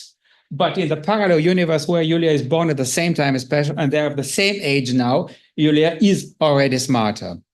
And the Ukrainian translator makes all these happen on the same timeline. So what he says is, if Yulia were, actually, when Yulia is your age, using a future instead of a conditional form. So when Yulia is your age, at future time, when Yulia is of the age that you are now, she'll be smarter than you. So this is a way of conveying a kind of identical, equivalent meaning, shall we say, not identical, but equivalent meaning with the grammatical means that Ukrainian provides. And going back to what I was saying about the forms that Ukrainian translators use to render the meaning of the Bulgarian future of the past, number 3 is the past tense of a modal verb plus the infinitive of the main verb. There are several modal verbs which can be used. The one that is used mostly often is the verb mate, which means have primarily in Ukrainian, but is used in the sense of have to, in the same way as English have is used, have to as a need to, of which we see an example here. So I went where the show was going to be, which in Ukrainian is literally where it had to be, which is followed by the verb хотіти, want, and several other modal verbs. And sometimes you actually, Ukrainian translators introduce some variety by using different ways of translating the same Bulgarian form. So here we see sort of something like the things that I showed in the beginning of this presentation, only the other way around. Here Bulgarian has the same form, and Ukrainian has different forms for well, reasons of probably stylistics. The Ukrainian translator wanted to escape having to repeat the form because it's stylistically sometimes frowned upon. Although Bulgarian author used the same form in the two cases. Why is the thing that I mentioned last of particular interest? The fact that Ukrainian often use a past tense of a modal verb with the infinitive of the main verb. Well, because this is how such forms come into being. We have seen it in the making of the Ukrainian synthetic future, which is actually an exact parallel to the synthetic future of the present-day Romance languages, like French or Italian, in which what used to be the infinitive of Latin melted together with a verb. Yes, exactly. And it made a synthetic future.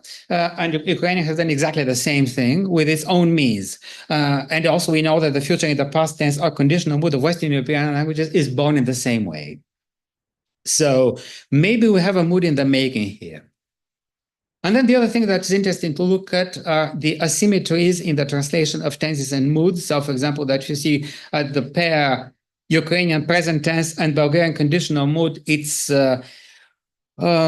frequency is different in the two sectors, which seems to mean that in Bulgarian, the conditional mood has, in the mind of many writers and translators, transferred into a form which is mostly used for softening the expression. So softening a statement about possibility or necessity or something like that.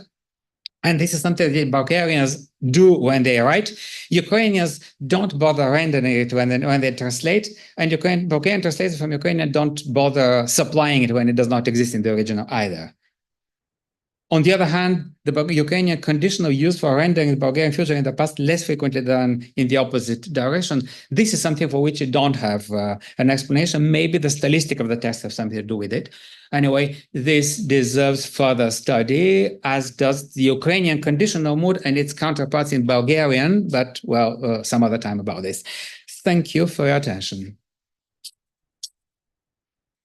Thank you very much for your presentation. Any questions by the audience? Professor Pirrelli, you don't have a question? There's one from...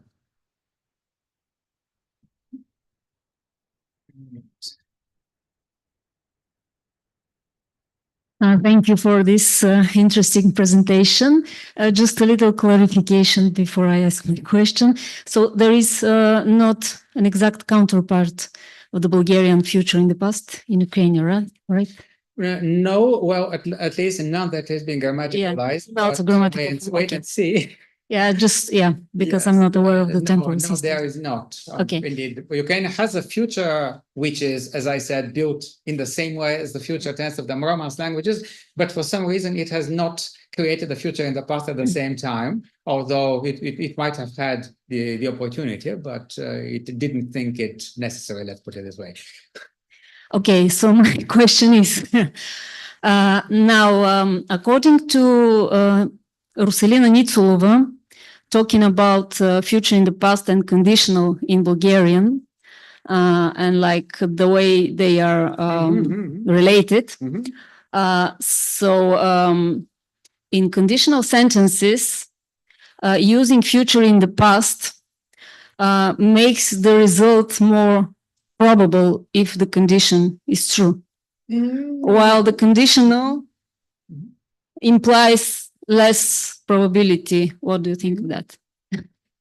It sounds very likely, but I have to look at our examples more closely one by one and try to judge them on this axis. I'm afraid if there is such a difference, as I say, it's very likely that there is, but it's going to be more on the more of tendency, and it may be a fuzzy judgment, but why not? As I said, it seems to make sense. It would be logical for it to be so. Okay, thank you for the interesting talk. A small remark, strictly speaking, future in the past is a temporal category, but not a tense. as you mentioned, it's a future related. It is traditionally called a tense. Called a tense, but not a tense. Yeah.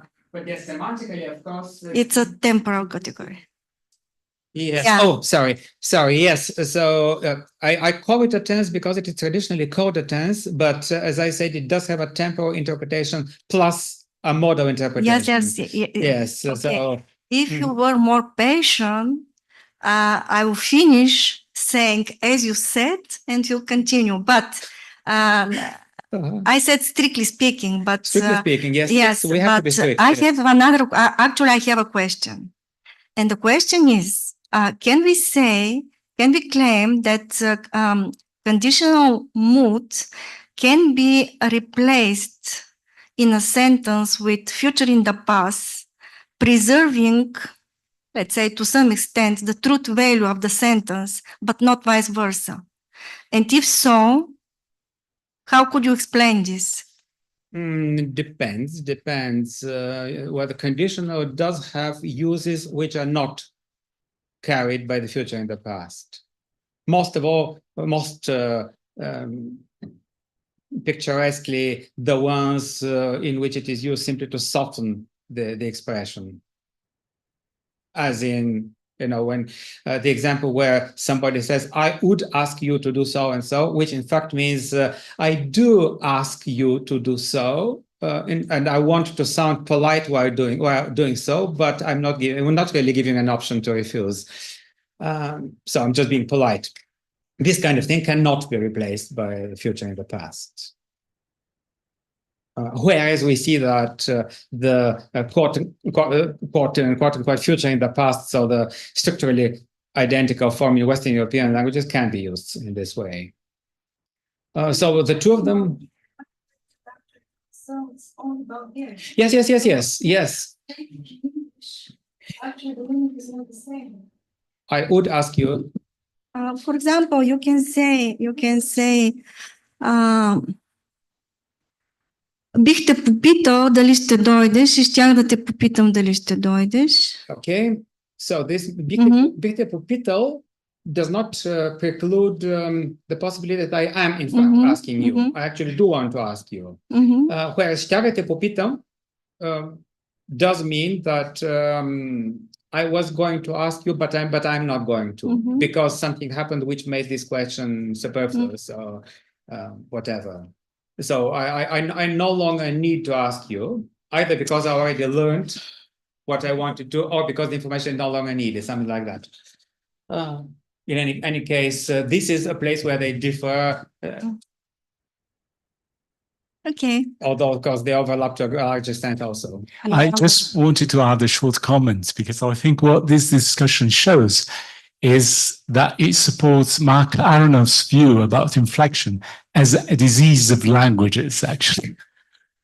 Okay, maybe we'll have this discussion continued in Bulgarian during the lunch break. Thank you very much. Thank you. And now let me welcome our last speaker for this session, Natalia Dankova. Welcome. And he will speak about lexical richness of French and Quebec journalistic texts.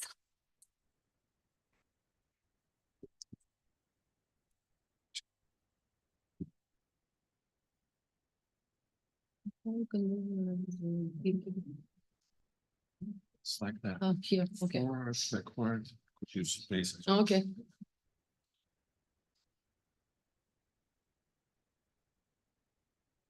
Good afternoon, everybody. This quantitative ongoing study focuses on variety and frequency of words in text from comparative perspective.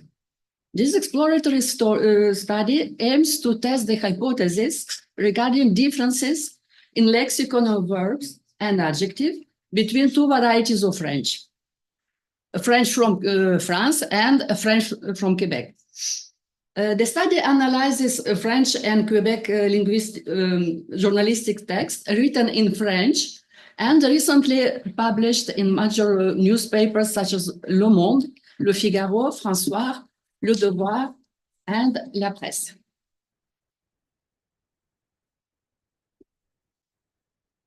Quebec French is often perceived as being less rich than Standard French, and the feeling of linguistic insecurity remains very strong in French speakers in Quebec.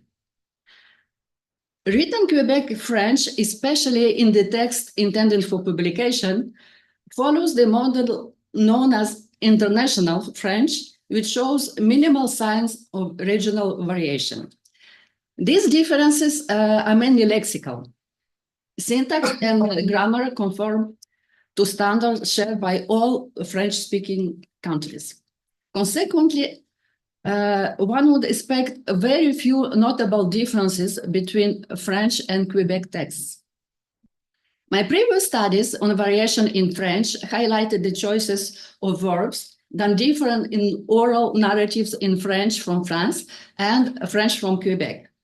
These differences concern movement verbs and psychological verbs. Another study I conducted on the use of adjectives in two types of narratives shows that French informants use significantly greater variety and quantity of adjectives compared to Quebec speakers. The linguistic means used in the text are more diversified in French corpus. I noted a greater number of different adjectives and a greater diversity and verbal forms and temporal adverbs. So at the exploratory stage of the study, the corpus consists of 90 newspaper articles covering current political and cultural topics. So I have 45 articles written in each variety of French. This number will be increased in the next step. It wasn't possible to choose a large number of articles on a single subject. So I opted for articles with common topics: post-COVID-19, major political and social events. The statistical analysis concerned the number of different words in the text, the number of different adjectives, and different verbs. The type token ratio formula is used in the study.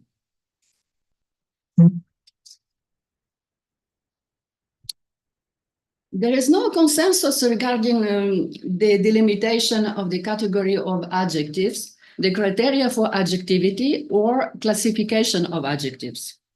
When talking about adjectives, I mainly consider their function rather than their forms, because only some of the adjectives constitute a class called adjectives. For the purposes of this study, I take a very inclusive stance. The main function of adjectives is to qualify nouns.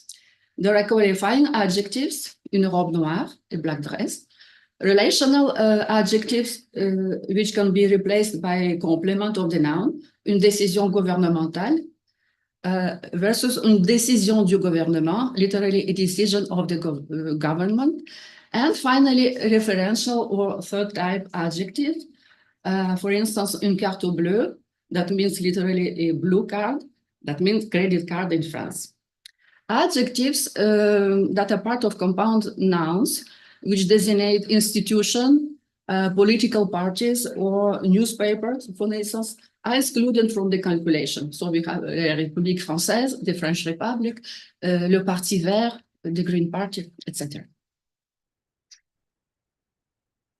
When analyzing verbs, I examine the number of different verbs and the most frequently used verbs, passive structures, participles, and gerunds, which contribute to syntactic and stylistic sophistication, and types of verbs, psychological verbs, which describe perception, such as to see, to look, and cognition, to think, to realize, to understand, and movement verbs, to go, to come. A long indexing work preceded the analysis. I manually annotated adjectives and verbal forms because of the French morphology. In French, verbal morphology is characterized by a very large number of temporal forms. Adjectives agree in both number and gender. With the noun or pronoun they modify. Another reason is homonymy. Some homonym forms can be verbs or noun, adverbs or adjectives. For instance, pouvoir means to be able, can, may, or pouvoir means also a power.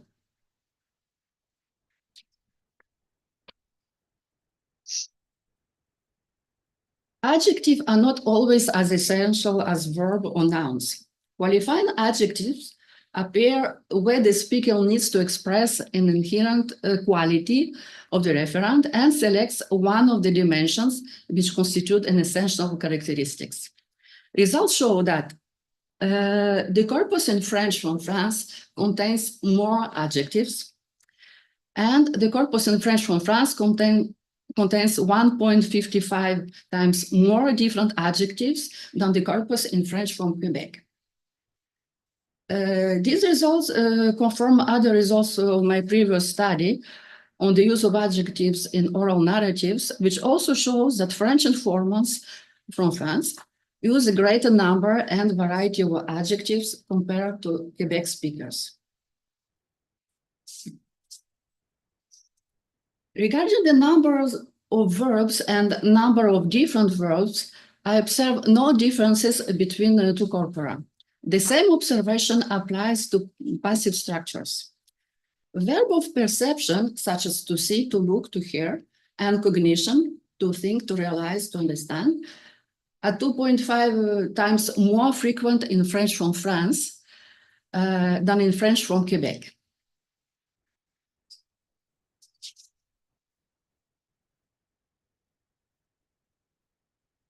While this not strictly concern the lexicon, I would like to mention the use of participles and gerunds in the corpora.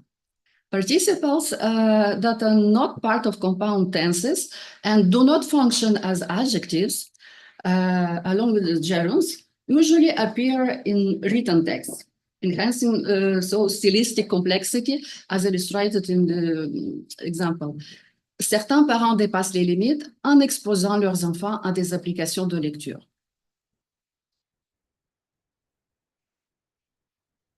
So now if you look at the numbers, the corpus in French from France contains 1.71 times more participles and gerunds compared to the corpus in French from Quebec. Once again, participles and gerunds contribute to the style of written text.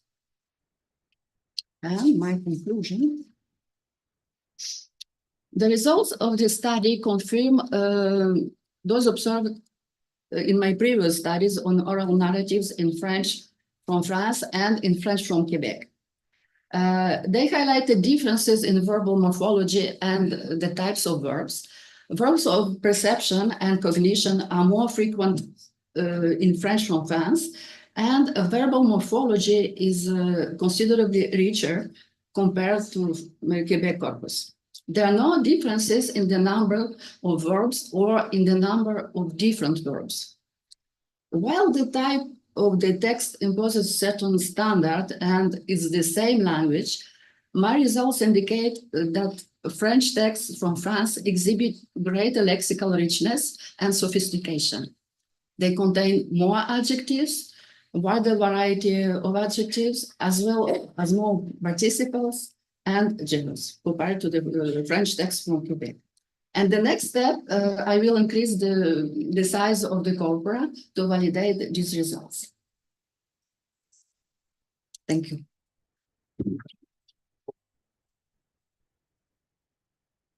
Thank you. And any questions? Hello, I have a question. It's me.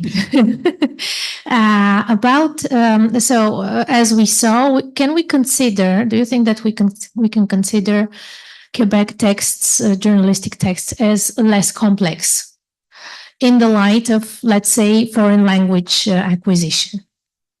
For foreign learners, would it be easier to start learning French, to be exposed to authentic French texts while reading news from Quebec media than from French, European French media?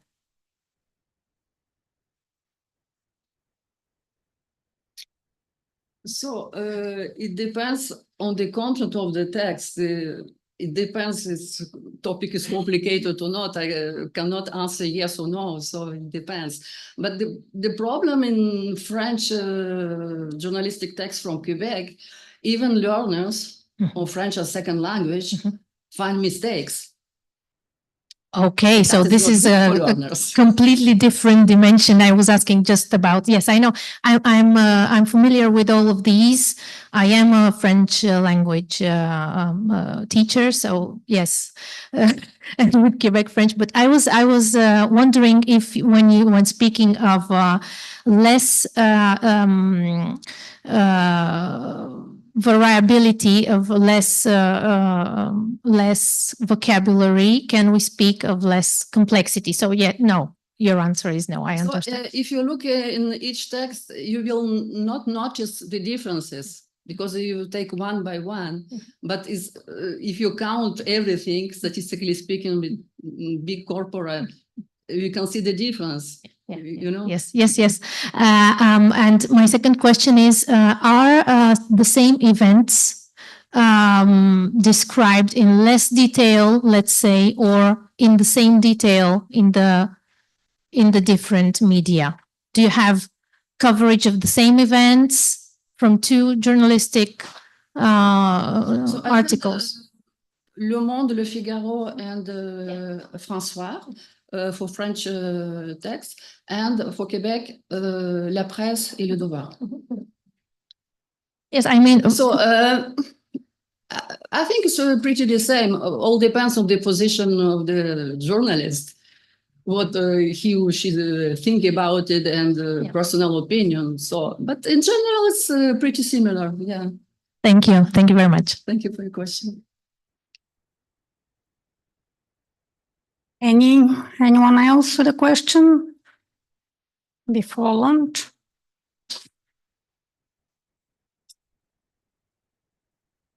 So we saw over dimension in which French is more complex than Quebec French. Do you know of, or do you think there is a domain in which the opposite happens? Is justice ever done? With Quebec French being more complex than French in some way, some domain? So this is a very general question. Well, yes. So we talk about written French, right? Or in general? I'm talking about written French now, the same things that you're comparing now, if So possible. I conducted many studies on French, on oral French, with a comparative perspective. And all the time I found that French from Quebec is less sophisticated. Yeah, in general. Regarding adverbs, verbal morphology, adjectives, types of verbs, etc. Okay. If we don't have any more questions, then I want to announce the lunch break. And in 1 hour, we'll be back here again. And thank you.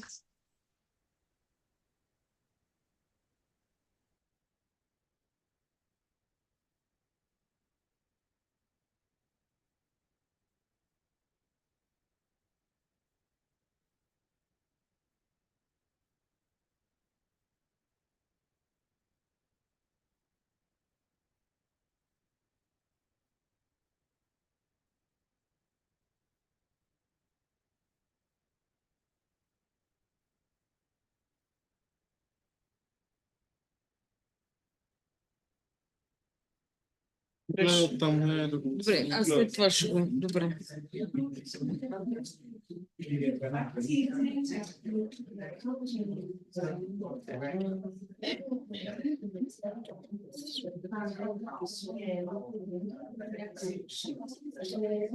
Hello, Maria, can you hear me?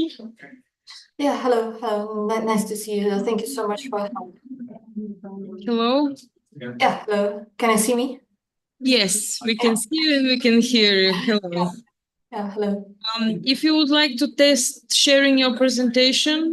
Yes, I'd like to do it. Yeah, okay. And then just a moment. Here.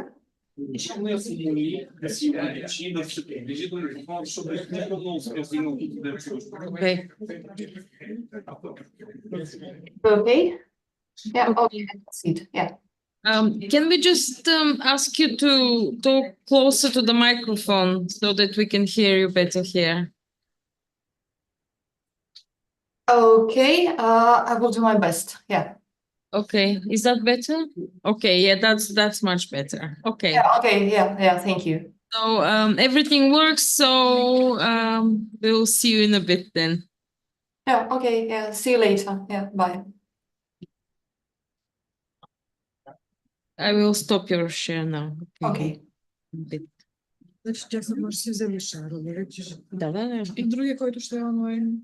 Да, съм го разбрала. За не, за 5 съм занесла. Добре, по-скоро ще той да казва, че ще се обадят, но няма да може да.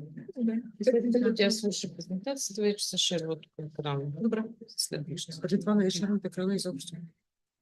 Не, защото тя ще шерва. Добре, да. Да, просто. И пак така на фул, да, на фул скран. Няма да е. Добре, мисля, че няма. Този такъв, който се беше.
Test.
Oh, good.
So I'm introducing the session as a chat, so each microphone.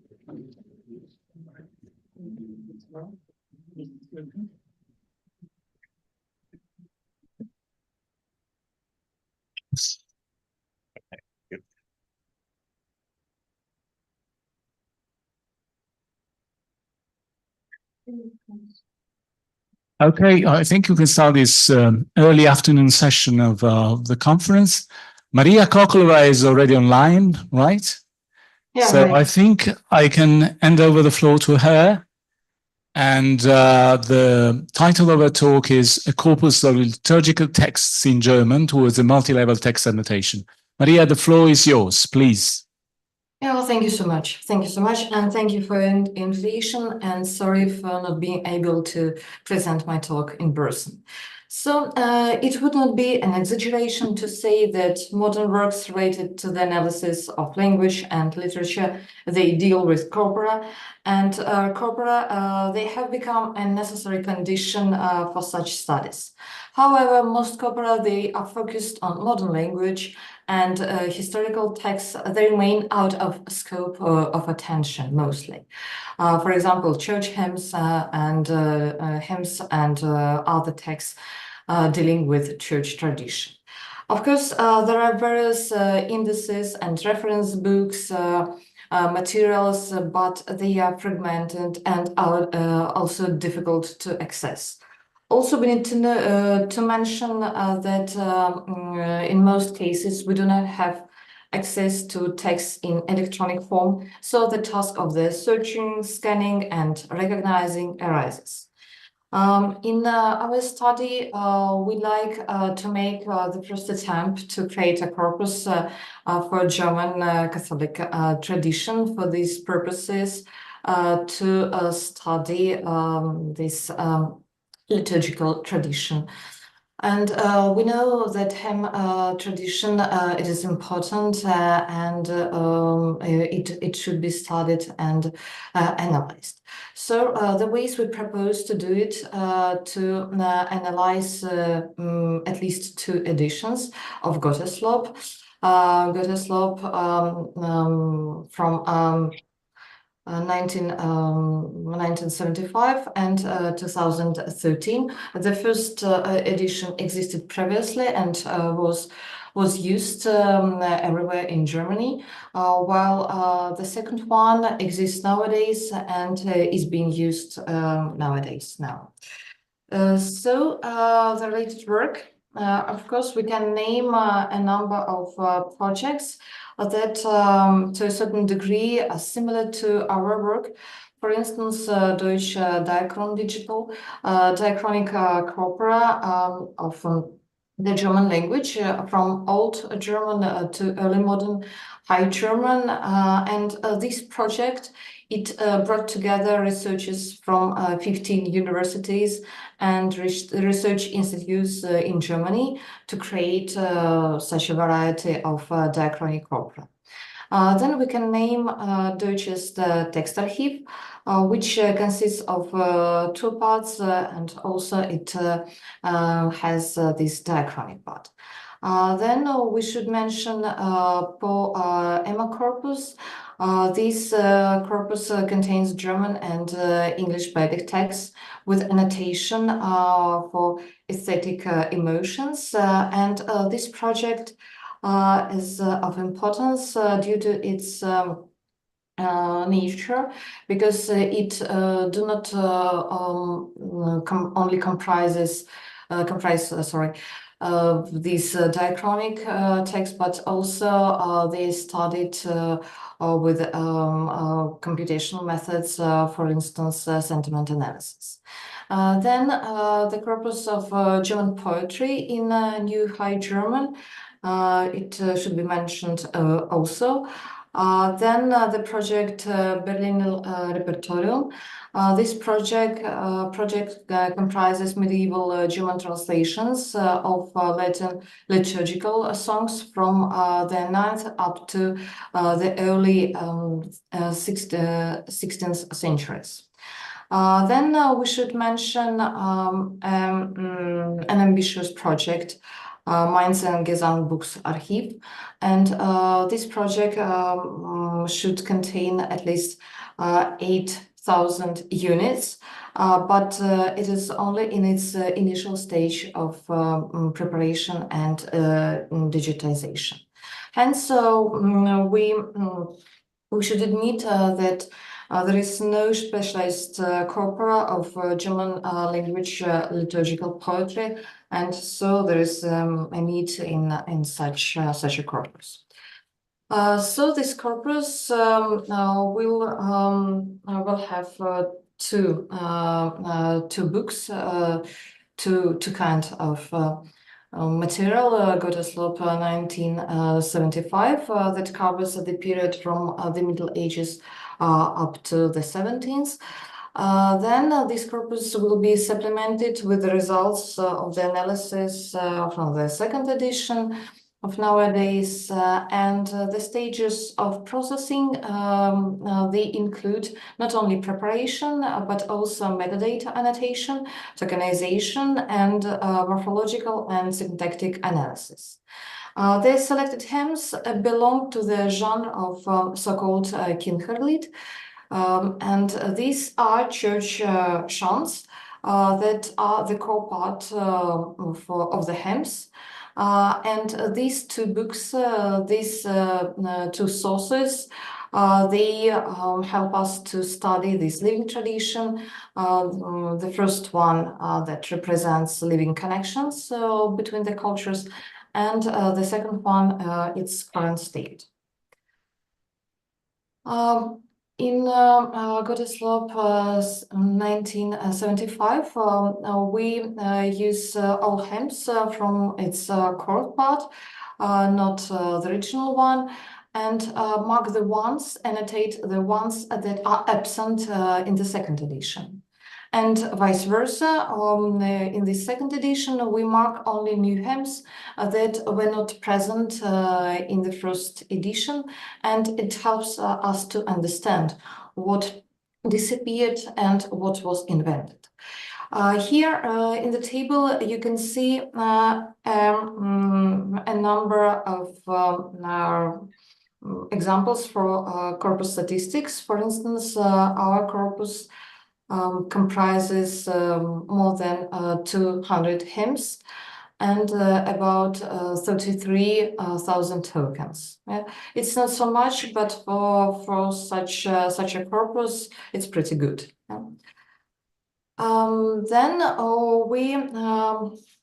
we used our own schema for annotation, and the first parameter I'd like to talk about is hymn ID. This is the number in the book, which in the traditional annotation schema in the corpus corresponds to a text title. In our case, we don't have this text title, but we have this hymn ID. Then we, as I have already mentioned, we mark the hymns that are present in one edition and not in another. So the hymns that disappeared and the hymns that are present only in one book. Here you can see an example of such annotation of a strophe ID, strophe year, and strophe original. I will talk about a bit later, and also the example of such a hymn in German. Then the parameter hymn year, the year of creation of the hymn as a whole. And this year is determined in two ways. By Gotteslob dating, which is indicated, but also we cross-checked against available editions, so to be sure that this date, this year, is a proper one. Up to statistics, the longest hymns that include more than 300 words, they come from the second half of the 20th century, the 16th century, the 17th century, and the 18th century. And the shortest hymns date mainly from the 16th century, so you can trace this difference up to year of their creation. Then the invented parameter, hymn ancestor,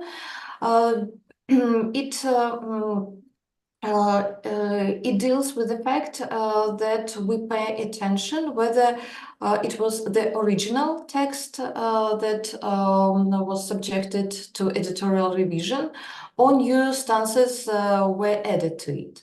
So in this case, the parameter indicates whether the ancestor text exists or not. So this logical parameter, yes or no.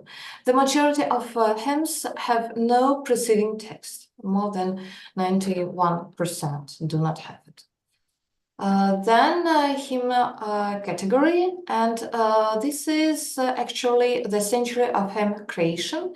Before the 16th century, 16th century, 17th century, 18th, 19th, and the first or second half of the 20th century.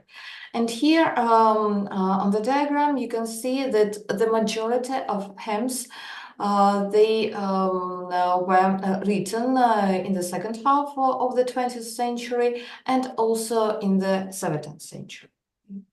Here is an example.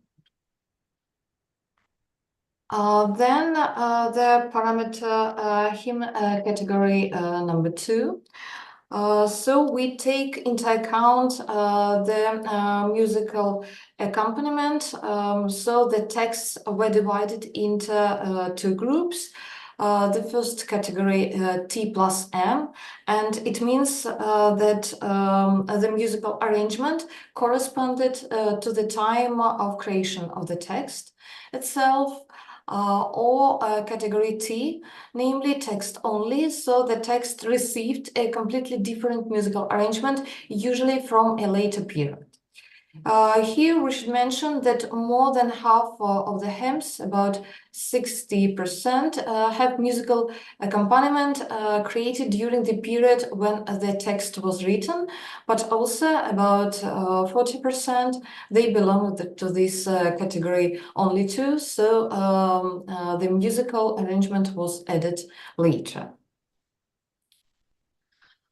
And also, we assume that the division into time categories may also correspond to the correlation of hymn texts by significant cultural and historical periods. For example, Middle Ages, Reformation, Baroque, historicism, Renaissance in Germany, or the time of the Federal Republic of Germany, so nowadays. And also we tried to trace this correspondence between the year of this hymn and this period, and also the interrelation between the text itself and text and music. Okay? And this our proposed annotation you can see in the table. Then one more parameter, hymn rubric, and in this parameter, it helps us to understand the interrelation between the year of hymn and its content. And the liturgical rubric, so the theme of this hymn. This division already existed in the hymn book, but it doesn't correspond to the time of the church year in some cases.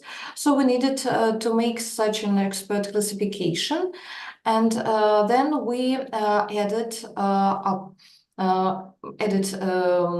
additionally to this initial classification that was used in Godeslaw, also this expert classification. And here you can see that, for example, the eve of Easter already refers to Easter time, but it should be named in a different way, according to our expert annotation. So this 5 minutes left. Yeah, thank you. Then strophe, this parameter marks the strophe number within the hymn, and we should mention that there is a variety of hymns according to the number of strophes, from 1 up to 15 strophes. And for example, one hymn consists of the maximum number of strophes, 15, and it dates back to the second half of the 20th century. Then also it was mentioned a hymn original. Also, we should study the originality of strophe itself. And a hymn may consist of the strophes from different time periods. So original, yes, and the strophes that were added later, no. Most of the strophes are original, as you can see. Then the parameter strophe year, it indicates the year when the strophe was written. Here we should mention that the 20th century prevails because the strophes were written and added to the rest of hymns during this period. And to the conclusion, we should say that we present the first results of creating such a corpus. And this corpus allows us to embrace the traditional of liturgical hymnography. The corpus of text is not an end in itself. The first edition we mentioned, 1975, contains a great number of introduced material, of new material, and it is based on the traditions of historicism of the second half of the 19th century, which in turn draws back to the Counter-Reformation. So this edition, it expresses this movement in post-war Germany, and we should admit that it is quite interesting to study this hypothesis, and the corpus in future will be supplemented by verse annotation. Thank you very much for your attention. Thank you. Questions?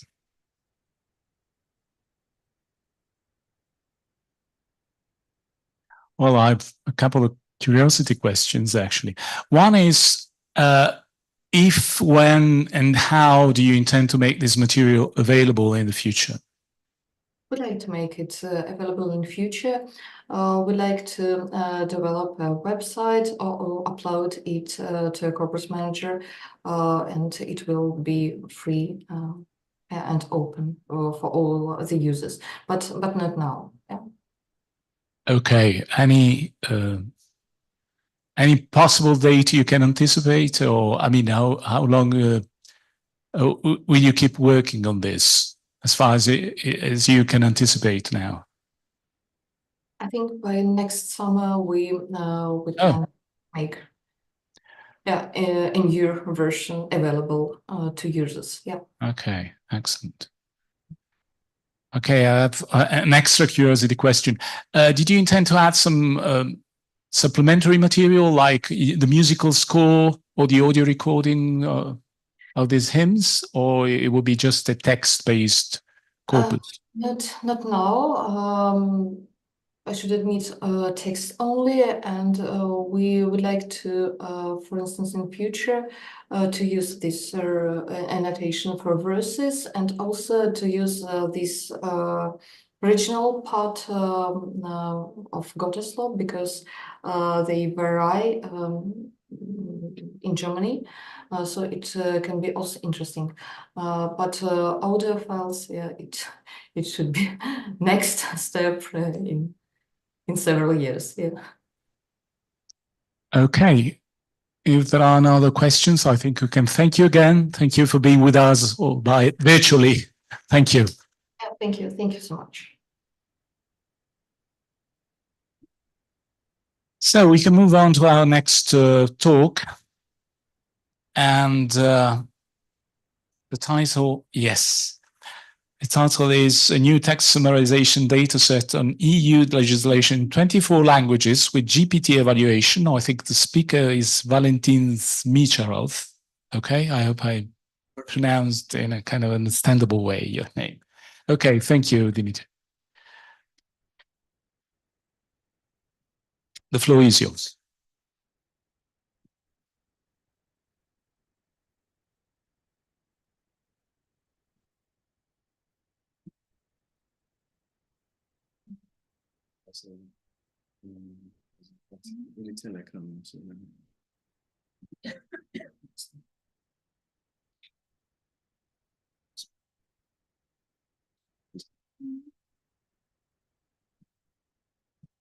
Hello, really excited to be here. Since yesterday, I gained more confidence for my paper for two reasons. Its major contribution is for low-resourced languages, and I see that the people in this room value this a lot. And last but not least, we're in the building called Home of Europe, and our main source of data is from the European Union. So everything is perfect. As the name suggests, we're proposing a new text summarization dataset. It's on European legislation laws. It's in 24 languages, and I'll show you some details about it. My name is Valentin. We're a team from Sofia University together with Todor and Professor Ivan Koichev. Let's jump on to the interesting part. It has a super exciting name, Your Lex Summarization. The name originates from the name of the website. Basically, it's Your Lex, and we added summarization. And the source is from official website from the European Union. It contains summaries of European laws that are manually created by experts, and it contains data in 24 languages. How did we retrieve the dataset? Well, initially we crawled the data. Then we removed the complementary information. As you can imagine, this is a website. It has lots of metadata. It has additional documents, references, and everything else, which doesn't add any value to our dataset. So we removed it, we cleaned it, and we also removed lots of invalid documents. There were many cases where there was a missing translation for a specific language. There were cases where the summary was longer than the full document. Some of the inconsistencies we managed to clean automatically, but for some of them we had to do some manual checks and remove them. Finally, we ended up removing around 11% of the data. Actually, if we have contacts with the creators of the site, we can provide many advices on how to improve the data. Finally, we ended up with the following. We have 40,865 documents. English, as expected, has the largest count, 1,816, and Irish has the fewest with 511. I want to emphasize here on the length of the full documents and the summaries. As you can see, the average word count for the full documents is around 20,000 words, but the longest document has more than 925,000 words. For the summary, the situation is similar, with the average word count being 511 and the longest summary having 5,326 words. This comes to show that there is a huge variation in both the length of the full documents and the summaries, and also in the ratio between the full documents and the summaries. Why we think this data set is important? Why do we think it is challenging? And why is it worth it? Well, as we all know, nowadays, most of the solutions and researches are mostly focused to improve a minor result in the most common data set. And there are tons of papers focused on that. But in my personal opinion, it makes more sense to evaluate solutions to be more generic for specific purposes, to evaluate them on wider variety of data sets and data. And here we have subject-specific texts. Nowadays, models are trained on more generic text, where here the terminology is specific to legislation. Also, as I already mentioned, the variety in words count is dramatic, which means that if we have a solution that is focused on, let's say, generating a summary of 2 sentences or in a specific length or even in a specific ratio, it will not work here. We have 24 languages, and last but not least, I wouldn't call it a small data set, but having in mind the amount of data that nowadays models are used to, yeah, it can be called small data set. We did some experiments on it. And we did the following. We experimented 4 approaches. 3 of them are extractive, and the last one is based on the GPT API. We use Rouge evaluation metric. It was already mentioned here, but basically it compares the number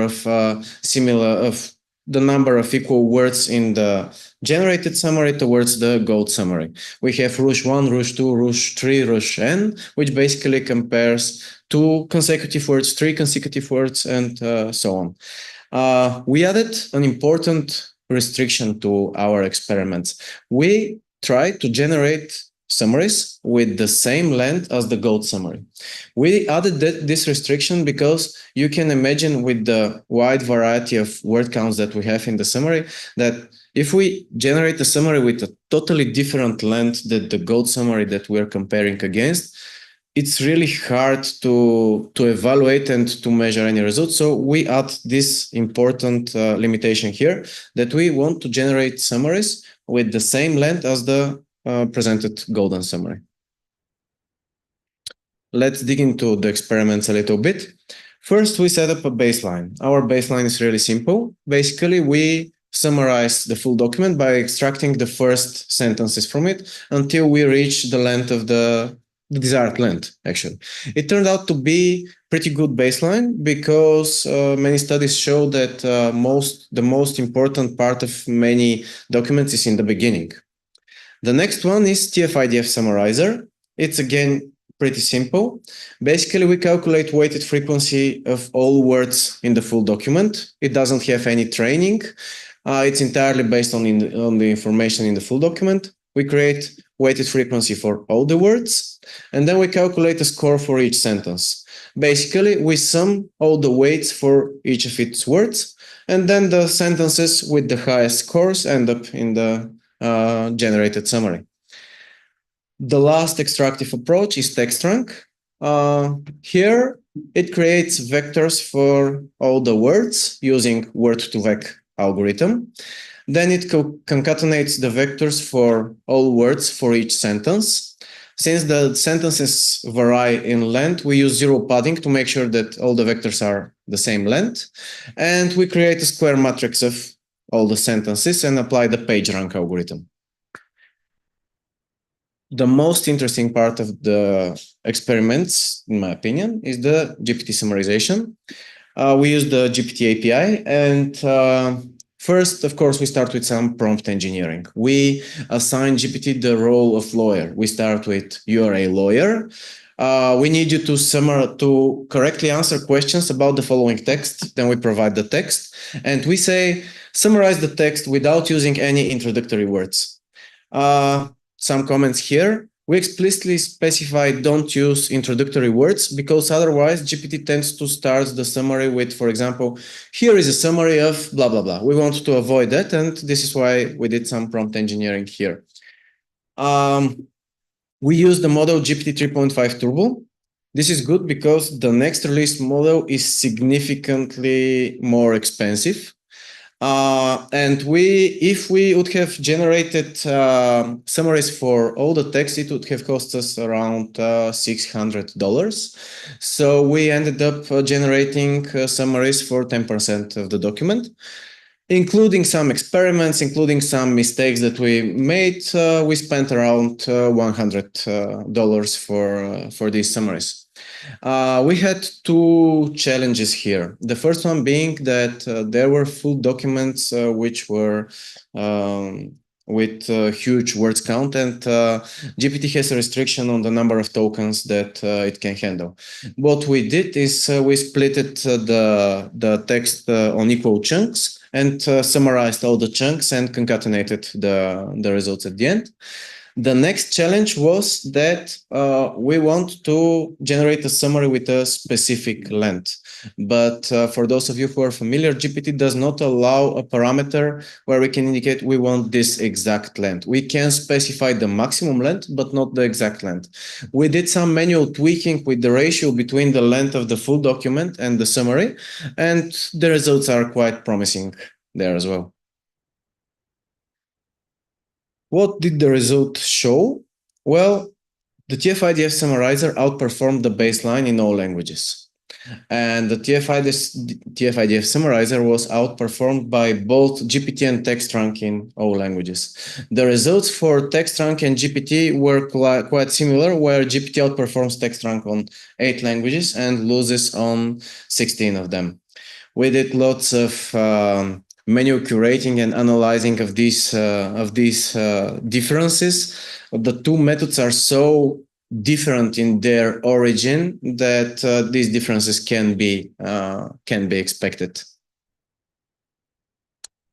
Last but not least, the success criteria of our paper will be if this data set is used by other researchers. We strongly believe that it has great value. We did our best to document it as well as possible. We published it in Hugging Face, so check it out. It's totally worth it, I promise. Thanks.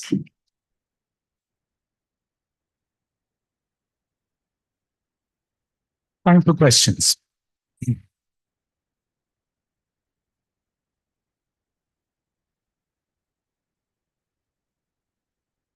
Over there.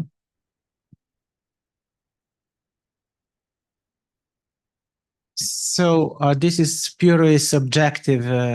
Again, thank you for your presentation, but I want to ask you, which of those two summaries, which are the best, seems more readable for human? Good question. If you mean readability in terms of sequence of meaningful sentences, definitely the one generated by ChatGPT, because it is better at it.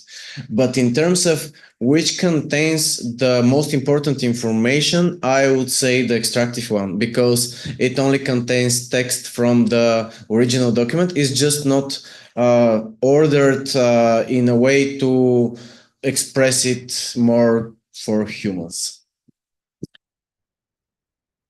So did you actually carry out a sort of qualitative evaluation by, I don't know, some expert? No, this is the part where we had a restriction. We did lots of manual evaluation and analysis by us. we are not experts, and actually I think this is the main direction towards next steps, to involve experts and to better understand from human point of view how were these summaries generated, whether let's say some structure was taken into account, whether there is some additional information and something like that.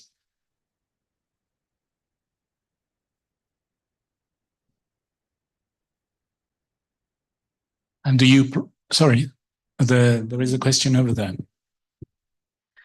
How you update the corpus? You mean that these laws are? Yeah, this is a good question. Actually, the amount of data is pretty small for nowadays capabilities of crawling and extraction. The script that we created can be rerun at any given time, and I'm a programmer, so I think it's pretty well structured. The only thing that needs to be updated as time goes by is that there are many edge cases in the data. As I said, for the cleaning and for the removing of complementary information, we rely on specific information in the text, which we cannot guarantee that in the future will be the same. Apart from that, it's a one-click solution.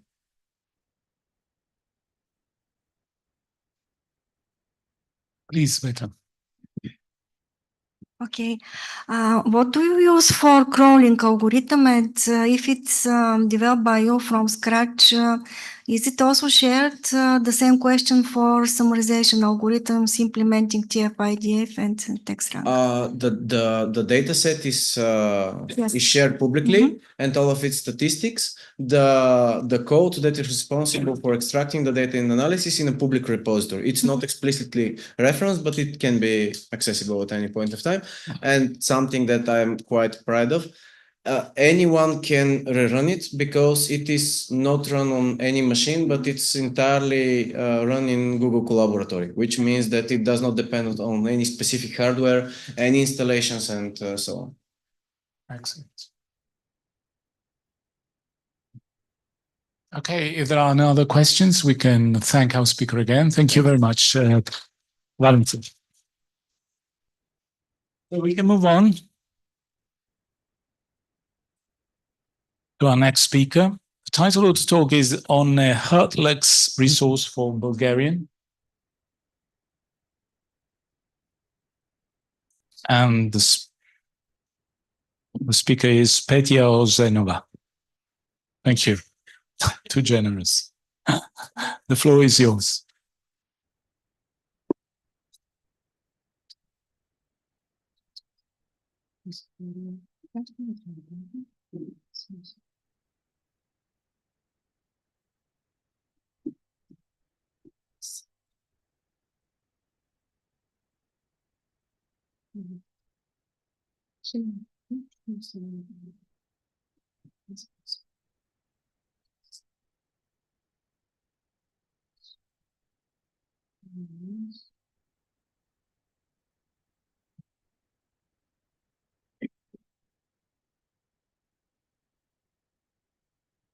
Okay, thank you.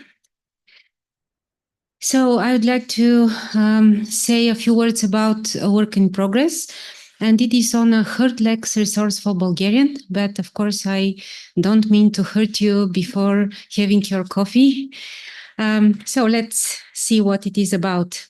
I'd like to tell you some background information about the task. Supporting editing system, some problems when cleaning this resource and why we have to clean it, and also mappings to the BTB WordNet and the problems there, and some conclusions, of course. Okay, so the Hertlex resource is a multilingual lexicon of hate or offensive words, so not the best one that we want to have and want to use, but anyway. It is very related to sentiment analysis, and I believe that it would be also very useful for this. This resource started actually with the Italian hate lexicon. First, it was developed for Italian by Tullio De Mauro and organized in 17 categories.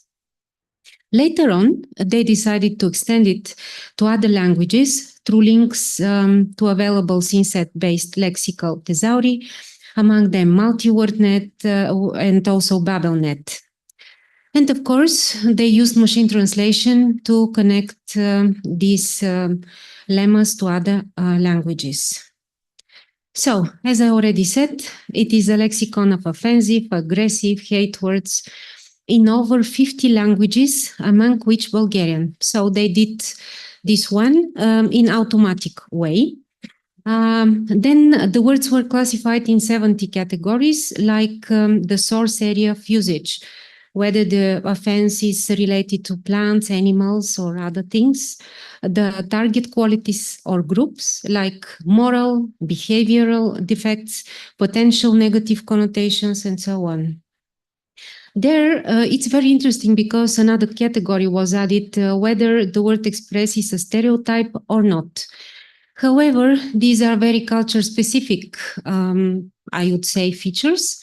And of course, they were inherited for Bulgarian, but in order to have it truly for Bulgarian, we should organize the responses from Bulgarians here. So it was not gathered yet, this information. Then they also belong to two other categories from the authors of this original resource. Conservative, where only words with offensive senses were translated from the original lexicon. Of course, in the original it's offense, and then it's translated. And of course, nothing prevents it to be non-offensive in the other language. Inclusive, all the potentially relevant senses of the words in the original lexicon were translated, which of course got us to much noise. As a result, from the automatic translation, due to this non-exhaustive coverage of various linked multilingual WordNets and resources, of course, what the result was for the different languages, not might, but it includes ambiguous, incorrect, or questionable words. Thus, during the process of obtaining the Hertlex lexicons in other languages, it became clear that there is noise in the resulting resources, such as inappropriate words, nothing to do with offense, or non-comprehensible strings, or unclear in their offensive meanings words. As a result, some cleaning is needed over the obtained lexicon, and most work that was done on this for another language, it was actually for modern Greek. They did a lot. Okay, so our task was, and it is a task in progress, as I said, cleaning and linking the Bulgarian part of Hertlex. So this version for Bulgarian was downloaded from Hertlex repository and then manually checked. Of course, I don't think that we finished checking, but at least once it was. Initially, it had around 2,865 words, but some had to be deleted since they were repetitions of the word forms of the same lexeme. And some normalization was performed over the same words with varying spelling, mostly the same word with a capital and small letter. So it was the easier part, of course. At the moment, the lexicon consists of 1,370 words, which means that slightly more than 50% of the original list was discarded already. At the same time, the lexicon is further enriched with the synonyms from the WordNet, of course, in cases when we have these relations. In addition, it has to be noted that Hertlex doesn't include only isolated words, but also phrases. Despite this fact, the proper handling of multi-word expressions remains for future work, since some of them came as isolated words and you have to guess what the other part is, and other as expressions. Okay, so here we, for this work, we used a specially designed system for the dictionary creation in Claudia BG, but there was a specially customized version within this system. And otherwise, of course, we can manipulate or create other dictionaries if we want to. The system also provides possibilities of interlinking between the various resources, which is good. So what we have there, the lexeme or phrase itself, the part of speech of the lexeme, or the headword of the phrase, the status of the entry completion, for example, labels ready, to check, irrelevant, indication of whether the word is present in WordNet or not, the definition of the lexeme meaning. Of course, if it comes from the WordNet, it is present there, or if not, we just search in other dictionaries. However, it is difficult because it's really offensive lexica and not easy to get a good definition already registered somewhere. And also some comments might be added. It was very difficult for me to pick up an example that is not so offensive, but just to illustrate, because yeah, it really took me a lot of time. But anyway, it is something I apologize to the non-Bulgarian speaking colleagues, but on the left, you can see different words for lazy, laziness, a lazy person, and so on. And then something like dirty person and below, and then a person who murmurs all the time. So the second part is the part of speech, the second column, I mean. Then it is indicated that it's ready from the person. Then the ID, and of course we keep also the connection to the way it came from the original database. And that's why there are words with capital letters or something. We keep the original words as they came from the automatic resource. And then the last column gives the relation to the WordNet. And if there is no WordNet with the lemma and definition, then we can just add from other dictionaries or resources. Okay, so the cleaning of this. Of course, we are aware of the fact that decisions about which word or phrase is relevant or not with relation to being offensive are not easy to take, since many words can become offensive just in a given context, and potentially maybe each word from the lexicon might become. For that reason, they are not removed completely, but they are just marked as non-appropriate. Thus, we start with the lexemes and phrases that are really offensive as a core set from this. And then gradually we try to integrate also the context-dependent ones.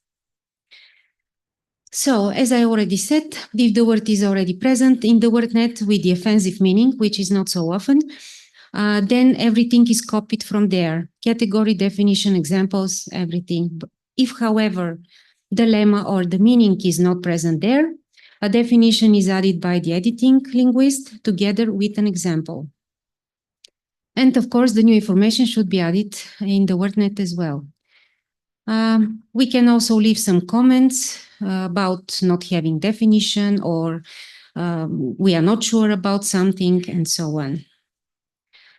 A strategy is required how to deal with words that are not offensive per se, but they might become offensive. And here I also really picked up a very mild and, example, like we have the word ptica, bird, and it's not offensive. However, if we say stranna ptica, which is a strange bird or strange person, it might become offensive.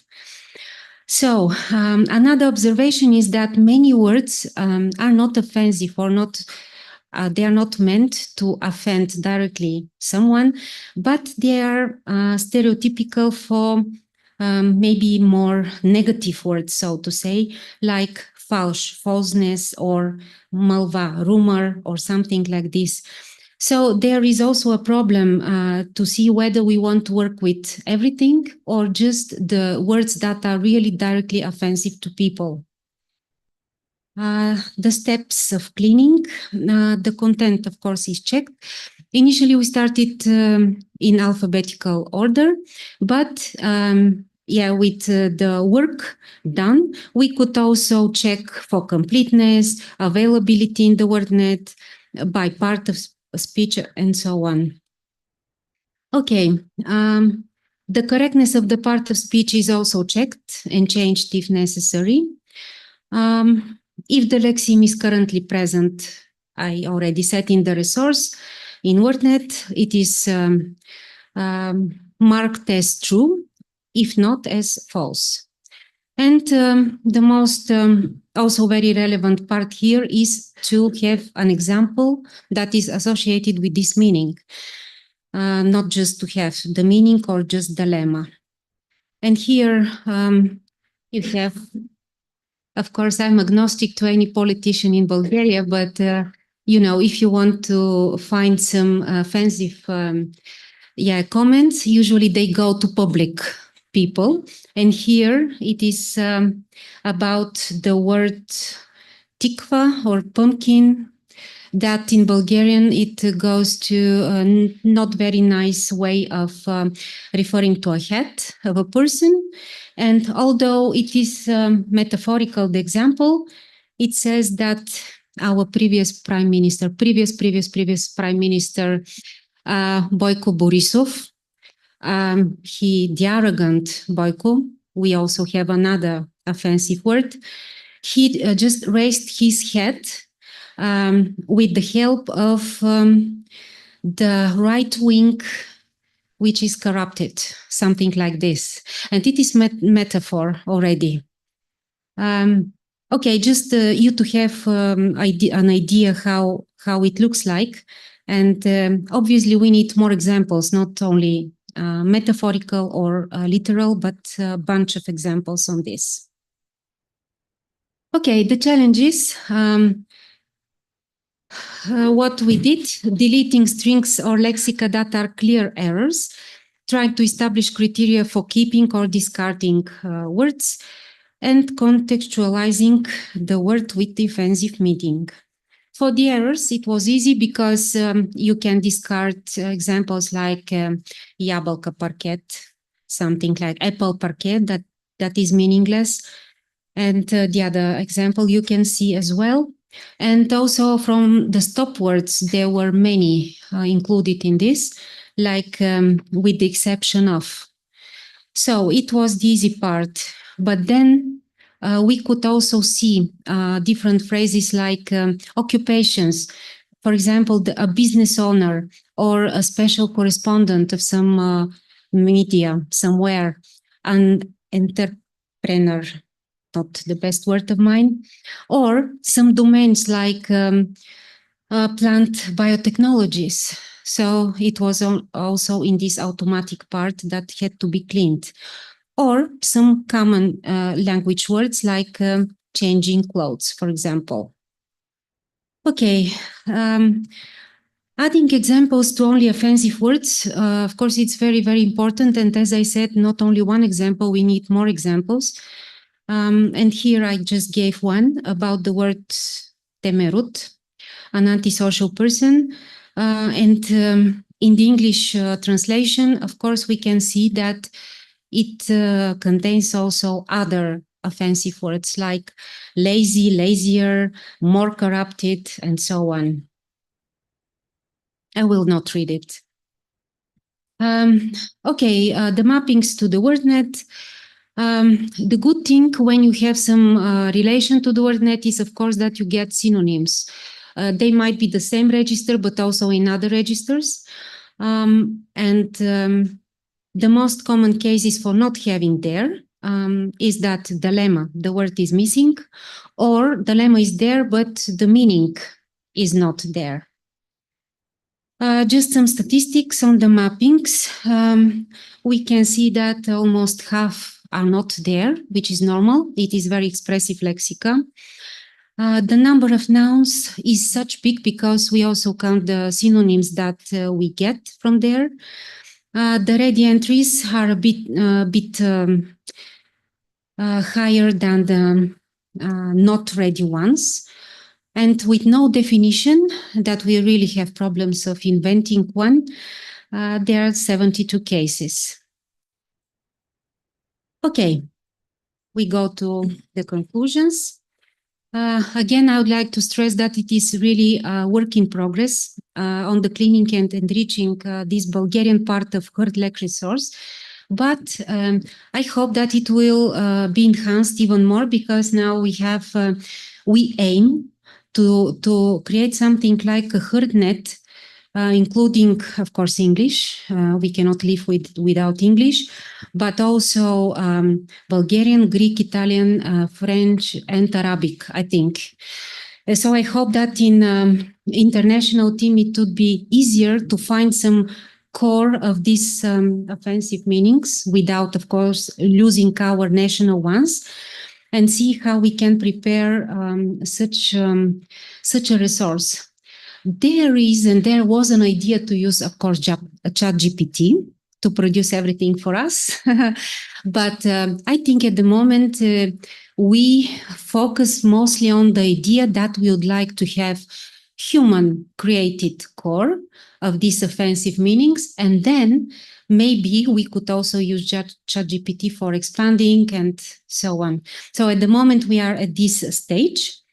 And especially for the Bulgarian part, we would like to handle the context-dependent offensive lexica, the multi-word expressions, bigger context, and of course to add the meanings and lemmas with other resources, among which is also the WordNet. Okay, so I stop here. Thank you for your attention. I didn't write it, but I said thank you.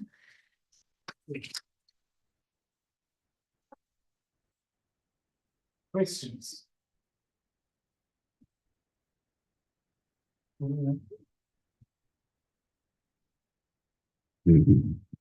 Thank you. Katya, I have a question to you. What is the ultimate goal of creating such a resource? What I imply is, did you thought about using it one day for identifying hate speech on the web, for instance? Something which is really, really important nowadays? Or what is the Of course, the this is latest? the aim Yeah. because the false news and this aggressive speech, and also, as I mentioned, the sentiment is also related, the negative sentiment to hate speech. So in many cases, the things are really interrelated.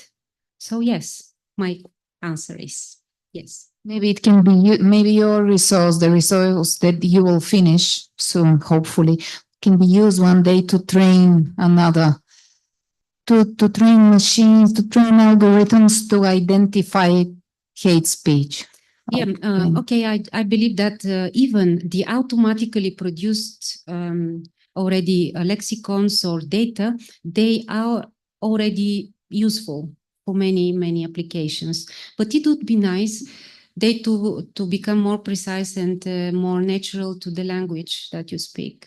So yeah, thanks. Thank you for the interesting presentation. It was very interesting for me, and I think that, like in relation to what you said, was yesterday we saw and today we saw a poster which actually reported that, for example, in the parliament they are very polite with each other. Exactly. So that will be very interesting to see, like combining the two tools to analyze the language they use. Because if you use the word tikva, it's not marked on itself. I mean, you need to have this lexicon which adds a new meaning to the word. And it will be very interesting to see this politeness in the context of the words that are that have a new meaning now. Yeah, that's one of the challenges. Thanks a lot. That very rapidly, very common words become offensive in a certain context, especially, of course, in social media. I can see that in different groups. Whatever the group is, I mean, every time there is aggressive speech. And you are very right about the parliament. It is also offensive, however, not in this way. It is a more subtle way. We need really more knowledge about this and irony and other figures that should be addressed, and it's not trivial at all. Yeah, thank you. Thank you. I have another question. Thank you for the interesting talk. Just a small question. Probably you mentioned this, but I didn't get it. For words for which there are no definitions in dictionaries or other resources such WordNet, I suppose you construct a new definition. Yeah, but this is the very last resort. Otherwise, we try to find online resources for jargon or other things. But if you couldn't... Yeah, we have to invent. Yeah, okay. Yes, okay. yes. And we are not happy about it. I must say. It's a challenge. I know, yeah. Yeah.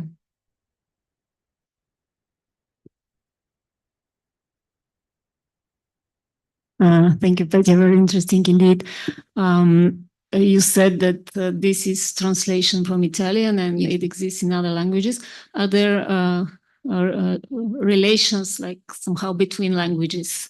Yeah, yeah, it correspondences. They did it through the multi-WordNet and BabbleNet. There were some linking resources, but of course we should know that these resources are not complete.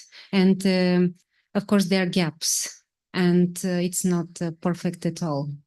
Yeah, they try to have some. Yeah, thanks.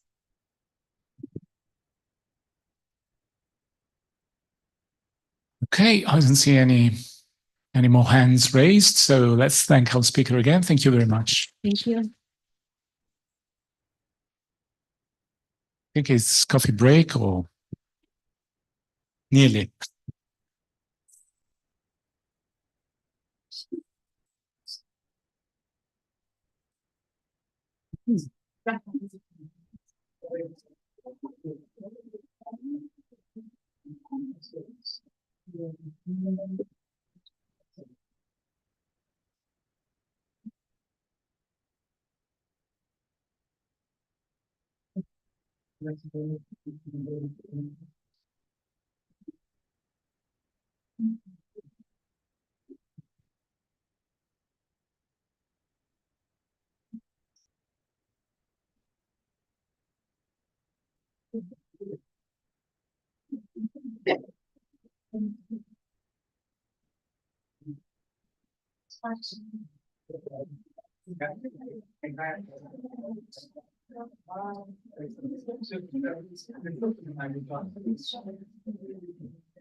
No, però mi contato che devo uscire con la cucina su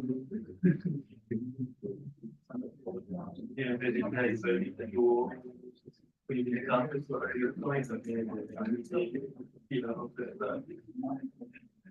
questa è la cucina.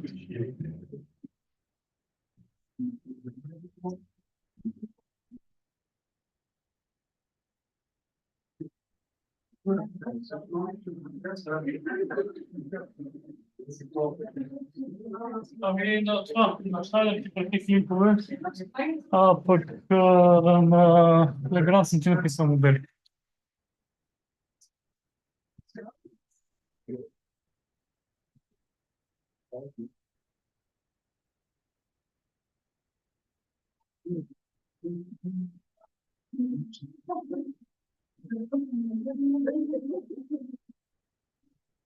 Без значение, аз трябва да ходя в петък да ги монтирам, така че по-добре, ако мога в четвъртък да ги взема, това ще наклони да дните. Да, да.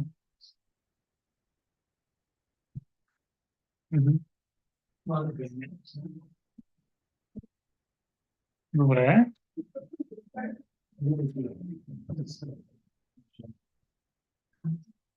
Добре, да.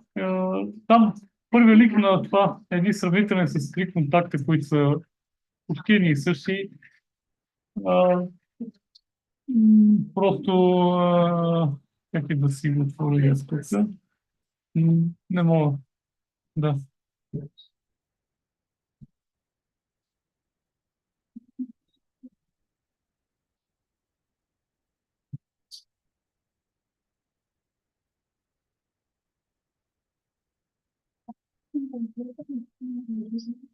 Трябва да са. Не знам. Който има смисъл, че.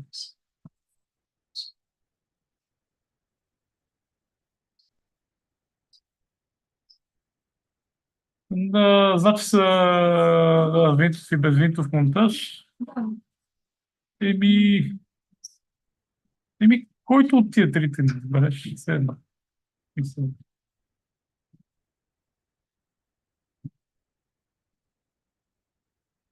Да, окей, смисъл.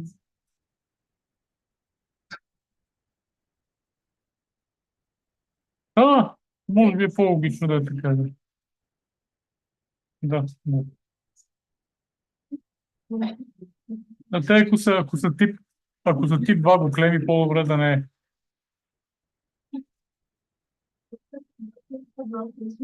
Не, значи този, който този, който завършва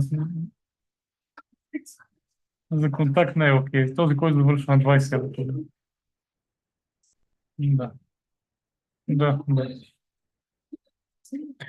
Ами, да, смисъл. Да. Виж кое ще може да се достави бързо и, нали, и такова, и просто или ми пиши, или ми цъкни. Окей, благодаря ти.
Да не списам да това.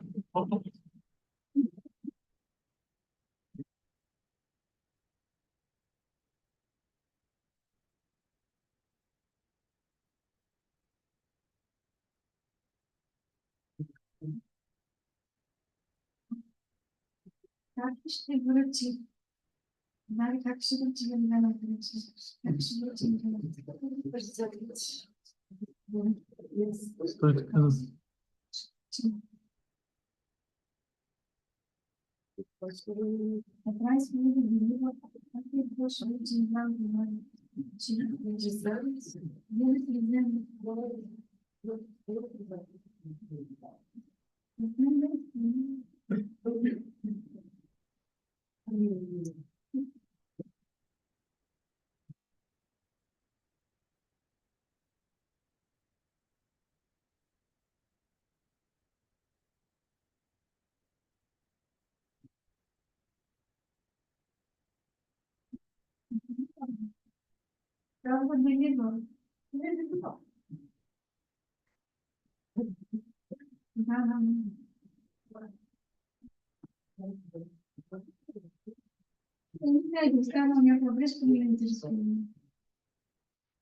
Ставам някакви некомпонент сега на тези проекти.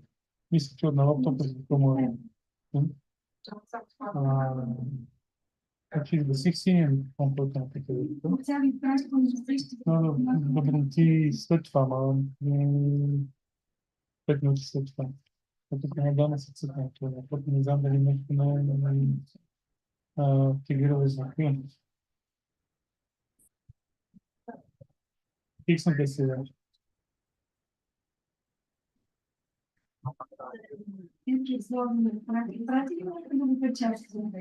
Не, брум само, брум. Брум.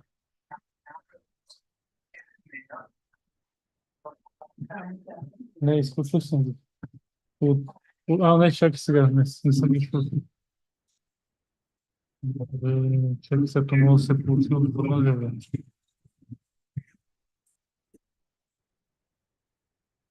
Къде да се тук? Да се изключил.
Test.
Няма ли председател? Добре. Добре. И не той да ги показва, направо ти ги показва. Добре. Свършваме 5 минути и почва веднага за откриването. Тук сме се наредили 1, 2, 3, 4. Така е по реда, по който ще се показва. Да, и така Клаудия. Отвън съм го оставил. Ако искаш вътре да го вкарам, ще Не, т.е. трябва да излезе от общата папка и да пусна клоузинг, който ще прожектира някакъв имидж. Няколко слайда, по които Светла ще... Това е Session 8, нали? Тук сме. Да. Сега няма да отвърна. Аз съм...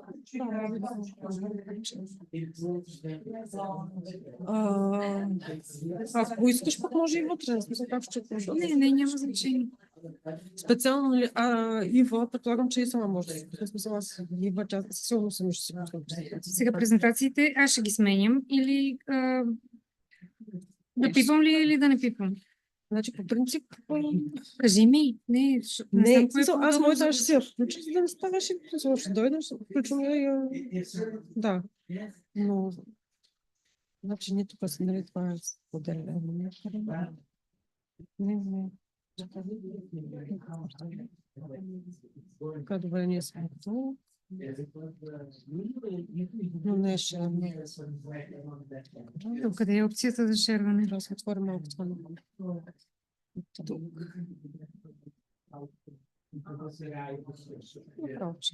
Да започваме сега да го шерваме, то трябва да сме... Колко не е ли? Да, след сега е там.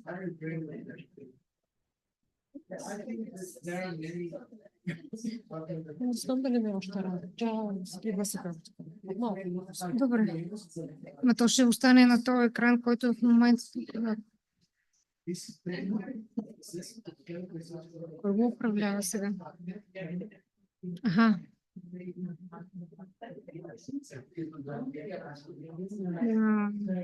Да спрем ли шерването или какво да направим? Да не седи така. Нещо. Ще се го разправя вече. Къде е това за да го минимизираме този екран?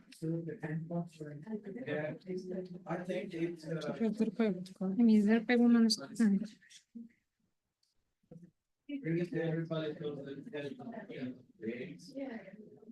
Да се може да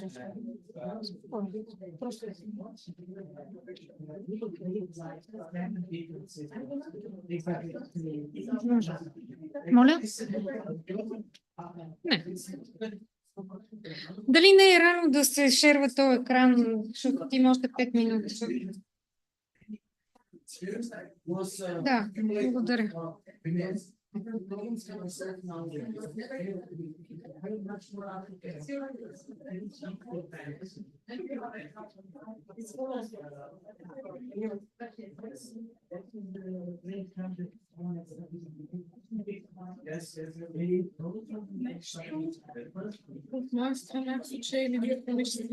Тук са си.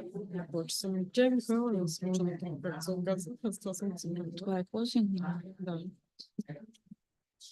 Я да си видя набързо нещата. Дай ги прекарай го до края това. Дай другото.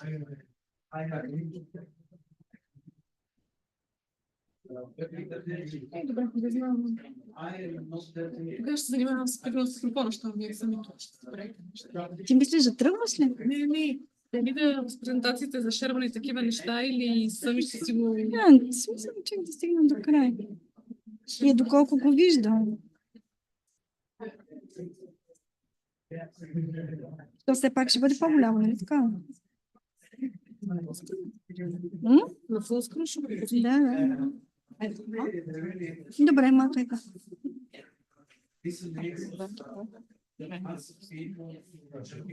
Как дразни, как се открие в това? Скрива отгоре. Скрива го, да. Трябва, не може ли нагоре да отидем? Може ли? Мисля, че това ще се... Или надолу. Това ще се цъкне. Като не цъкне. Той 26.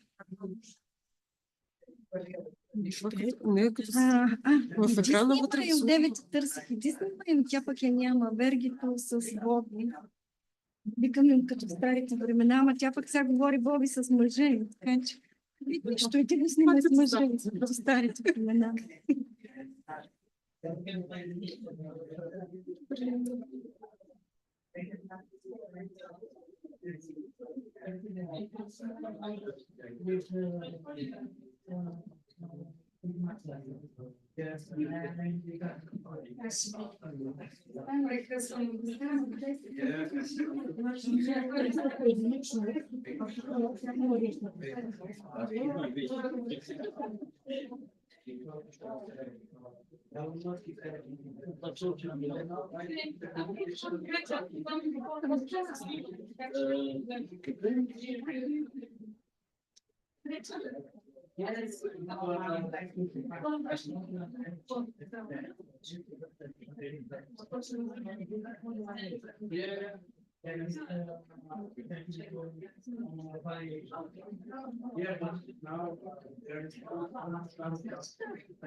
If this is the case, then it might not be a huge investment to set up your own global version, for example.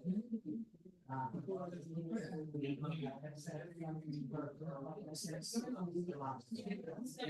course. Yeah.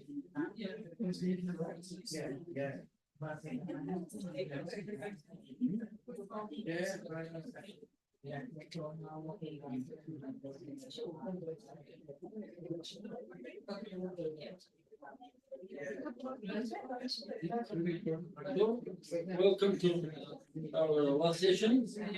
WordNets, FrameNets, and ontologies.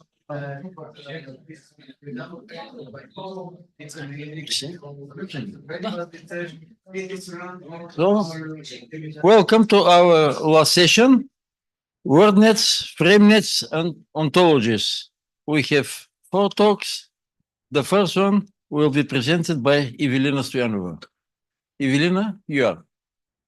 Please.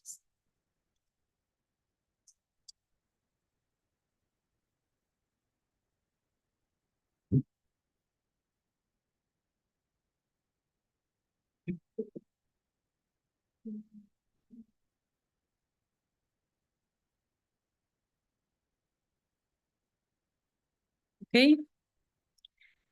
So I'll try briefly to present my work on the semantic features, which, so the title is a bit ambitious. So it says, it mentions automatic analysis of verbs of creation, and basically in Bulgarian and English.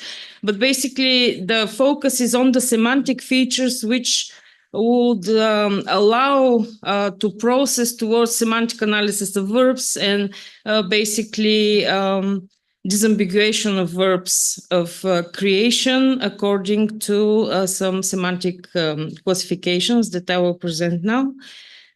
So the aim is to first outline the scope of the semantic class of verbs of creation as a subclass of dynamic verbs. The objective is to present the description of creation verbs in terms of their corresponding semantic frames, and to outline the semantic features of the frame elements that compose the situation presented by the verb. And my observations are based on Bulgarian and English data, which are extracted from a few corpora, which I will mention in a moment, and to basically discuss the language-independent features that influence the type of realization of the verb, as well as some language-specific features in the semantic description. So as a point of departure, I use the Wendler's classification of activities, achievements, accomplishments, and states. And my focus is basically on the activities, focusing on the dynamic verbs and distinguishing between them, and basically then focusing on to activities and how they can be distinguished from achievements and accomplishments based on Wendler's classification. So some background, I've put some references there as well. So basically, in order to have an understanding about activities in relation to other spectral classes, we need some additional notions, and what I will present what authors basically focus on when they deal with the topic. One of the features is the feature of scalar or non-scalar change. So basically, verbs of creation, they are in essence verbs of change, because you create something and it changes from not being there to existing. So it has an initial state and a final state. So it is a verb of change. But this change can have different meaning, different semantics. So basically, it can be a scalar or non-scalar change, and some verbs given as examples. So some of the verbs require have an ordered set of values that they can take for a particular attribute, with the order from the initial towards the final state, while other verbs, they represent a more complex change, which cannot be expressed in terms of a scale of a single attribute. So they can have, for example, habitual activities. So it can be like a verb that presents a single action, but then if it's habitual, if it repeats itself on regular intervals or throughout a period of time, then it's not the basic meaning of the basic meaning of the verb is finished, so it's telic, but the repeating itself is can be infinite. So other authors, they argue that telicity of the dynamic predicates arises from a homomorphism between the event and some bounded participant in the situation. And this is a very helpful notion in order to determine which parts of the sentence basically we need to consider in order to be able to identify whether the verb is an activity. So basically, I think I didn't mention what an activity is actually in the spectral classes because the audience is a bit mixed. Not all of you are linguists, but in Wendler's classification, the activities are these non-bounded predicates that represent it is dynamic, but it's not bounded. If we just go back to these features, so the classification of Wendler relies on 4 features: static, dynamic, telic, and punctual. So the states, starting from the states, they are static and not dynamic. They are not telic. Telic means that they have internally, in the meaning itself, contains an endpoint that is reached. So states are non-telic, and they are not punctual because they have a duration. So basically, with respect to these features, activities are non-static. They are dynamic. They represent some action. And also they are not telic, so they don't, in the meaning of the verb or in the appearance, in the realization of the verb in the sentence, it doesn't apply reaching an end state. So this is what actually makes activities different from accomplishments and achievements, which basically internally, in the meaning of the sentence, it is implied that there is an endpoint, there is a result that has been reached. And the difference between accomplishment and achievements is that one is punctual, so it becomes immediately true, and the other is durational. But basically activities are dynamic, but on the other hand, they are non-telic, so they don't reach they might reach an end state, but they don't imply it in the realization of the verb itself. And they are durational, they are not punctual. So going back to the semantic features, so to be able to distinguish a verb, whether it's an activity or its accomplishment or achievement, some authors use this bounded participant in the situation, which basically says, okay, this bounded participant, when the end of it is reached, then this is an end state, which means that it is implied in the structure of the sentence. So these verbs are telic. And we are looking for those that don't have this end state within the semantic structure. Some authors also distinguish between 2-point scales when, like, for example, with verbs like die or reach or shut, it's the door is either not shut and then it becomes shut. So just 2 points, it can't be halfway, although in some context it might. But other verbs have a multi-point scale. Like, for example, warm, you can warm something gradually, and it can get warmer and warmer and warmer. And also a distinction is made between closed scales and open scales. Closed scales when there is necessarily an endpoint, like with flatten. When something becomes flat, it's the end state. While, for example, with verbs like lengthen, you can lengthen it potentially infinitely.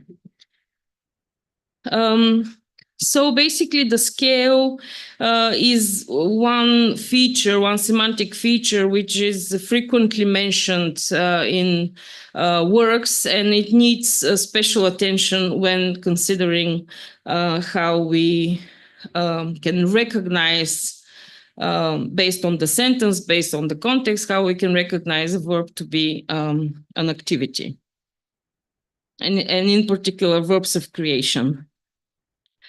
Also something that needs mentioning, that in Slavic languages, the verb aspect is a lexical category. So we distinguish between perfective verbs, which have always a telic interpretation, and imperfective verbs. Some of them might have either a telic implying an endpoint or atelic interpretation based on the context of the sentence. And some examples. Here, the tricky bit is that in Bulgarian, we can have like two different verbs, while in English, the translation is with the same verb. So, for example, той готви часове наред, he cooks for hours, which is an atelic interpretation of the verb to cook, and some other examples that show either a telic or a non-telic realization of the verb. For example, with the verb zgotvi, zgotvia in Bulgarian, which is the perfective, it's always the telic interpretation. It always implies that something's finished, something's done. So the product of creation, the created entity, is always there at the end. So just a few words about the resources that I've used for this work. So WordNet, I won't be explaining a lot about WordNet, but the analysis is based on the class of creation verbs in WordNet, where there are 15 semantic classes of verbs, and they are like verbs of emotion, social verbs, verbs of communication, verbs of physical contact, and so on. And one of the classes is the verbs of creation. Verbs in WordNet are organized in shallow trees. So once on the top of the tree we have a verb of creation, we know that all of its hyponyms down the tree are also potentially verbs of creation to a certain degree. So in this way, although down the tree we might have more specific meaning of the verbs, and some of them might be classified as other types of other semantic classes of verbs, but we know that they have in their meaning some notion of creation. So these are the verbs that I extracted from WordNet and analyzed them. And also just to mention that for English, I use the verbs from the Princeton WordNet and the related synsets from the Bulgarian WordNet. And here I listed just the basically the types of the subclasses of verbs of creation within WordNet with their relevant synsets. Verbs of intentional creation of a physical object, verbs of creating a depiction, verbs of building, verbs of cooking, and so on. And this is not an exhaustive list, but these are the subclasses which have been represented in WordNet and which are relevant for the analysis. But there are more specific subclasses as well, which might be worth analyzing as well. So the other resource is FrameNet. Frames in FrameNet are schematic descriptions of the conceptual structure of situations. And each frame within WordNet, they are organized through a lot of hierarchical and other relations. But basically each frame basically describes the situation with respect to the actors that take part, the circumstances that are around the situation, and other frame elements. What is used here is the mapping of frames, of semantic frames from FrameNet onto WordNet synsets. So these verbs that are extracted from WordNet, they have attached to them a frame from FrameNet, which describes the general situation that this verb would appear in the particular sense from WordNet it's been connected to. Just an example from FrameNet. So this is the frame building.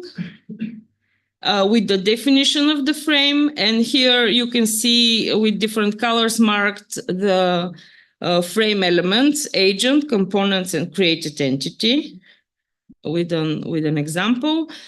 And also there are definitions of each of the frame elements, a definition and examples which illustrate the use of this frame element.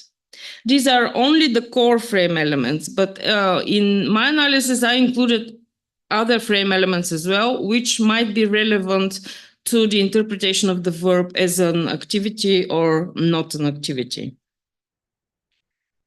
And also what is useful from FrameNet for each lexical unit. So you can see that here for the frame building, there is a list of lexical units. Not all of them are verbs. There are some nouns and adjectives and so on. But what is useful also for each lexical unit, in FrameNet, there is a list of syntactic patterns. First of all, there is a list of configurations of frame elements that this verb can appear with. So basically, I've just, for the verb built, one of the most common configurations is agent, components, and created entity. And you can see also the possible syntactic patterns that can appear in this configuration. And also what is also useful is their frequency in the corpus of annotated examples in FrameNet. This might be useful, for example, to exclude very rare cases, very rare examples, so that which are not representative for the usage of the verb.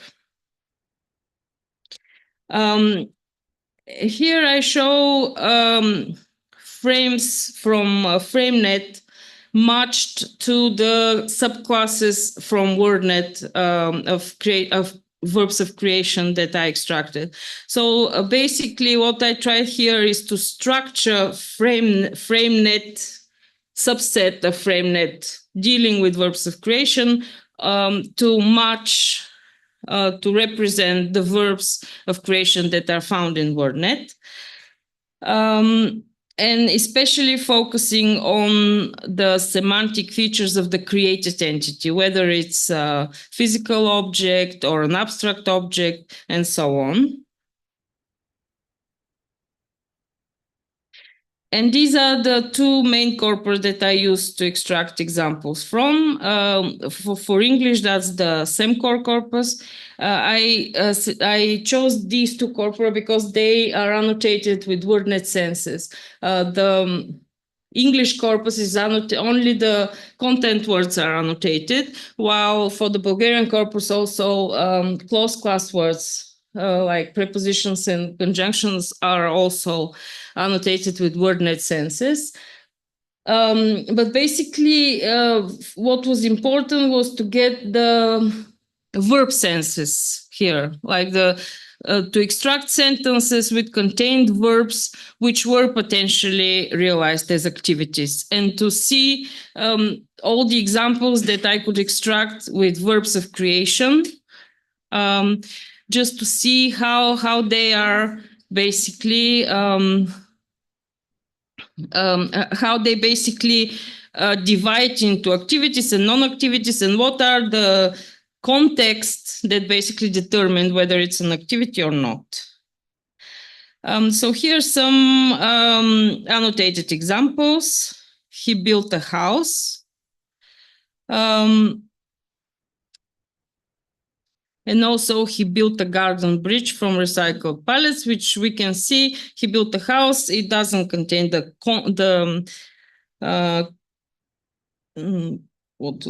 components, the components frame element, while the next example also contains the components frame element and realizes the patterns that we saw in a minute. Agent, created entity, and components.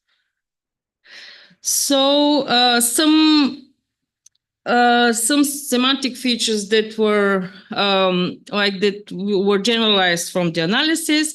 Creation verbs contain an agent, which can be realized as a creator, author, cook, in some frames, producer, or factory, and so on.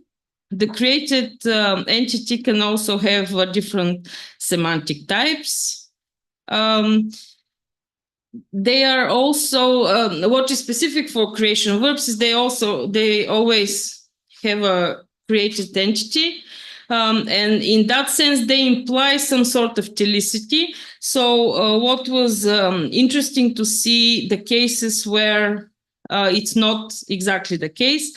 And what I could extract is that in certain circumstances of realization of the created entity, or in certain appearance of certain frame elements, like for example, time or place, or explanation, purpose, in some cases, these verbs can appear to be activities rather than imply reaching the end-point.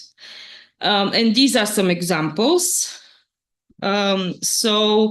Vaptsarov writes to so that he fulfills his creative drive.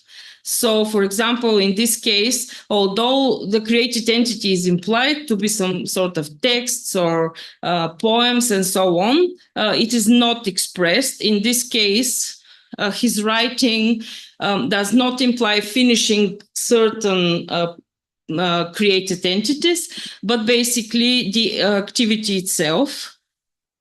And also it can be like abstract nouns, such as Vaptsarov writes poetry, and also some nouns in plural, which also can be perceived as some sort of generalization of his works and not a particular created object. And also here, I just wanted to show some when there is like an expression presenting time or explanation of why he writes and so on, where there is not in the sentence doesn't imply the finishing a certain object, but rather the activity describes the activity itself. So the conclusions. The class of verbs of creation covers a wide range of semantically diverse phenomena, so they need more detailed analysis. And heading towards the automatic identification, we definitely need more data, because the automatic sort of process won't work with 200 examples. And thanks to the project that we're working on, and the Bulgarian National Science Fund for funding it.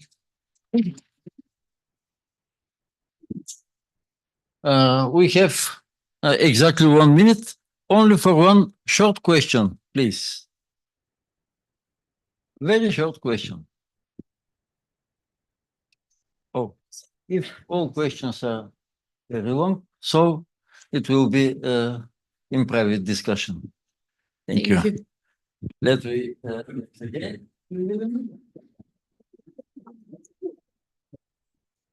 The next talk, a deep dive, will be presented by Svetozara Leseva. Svetozara, please.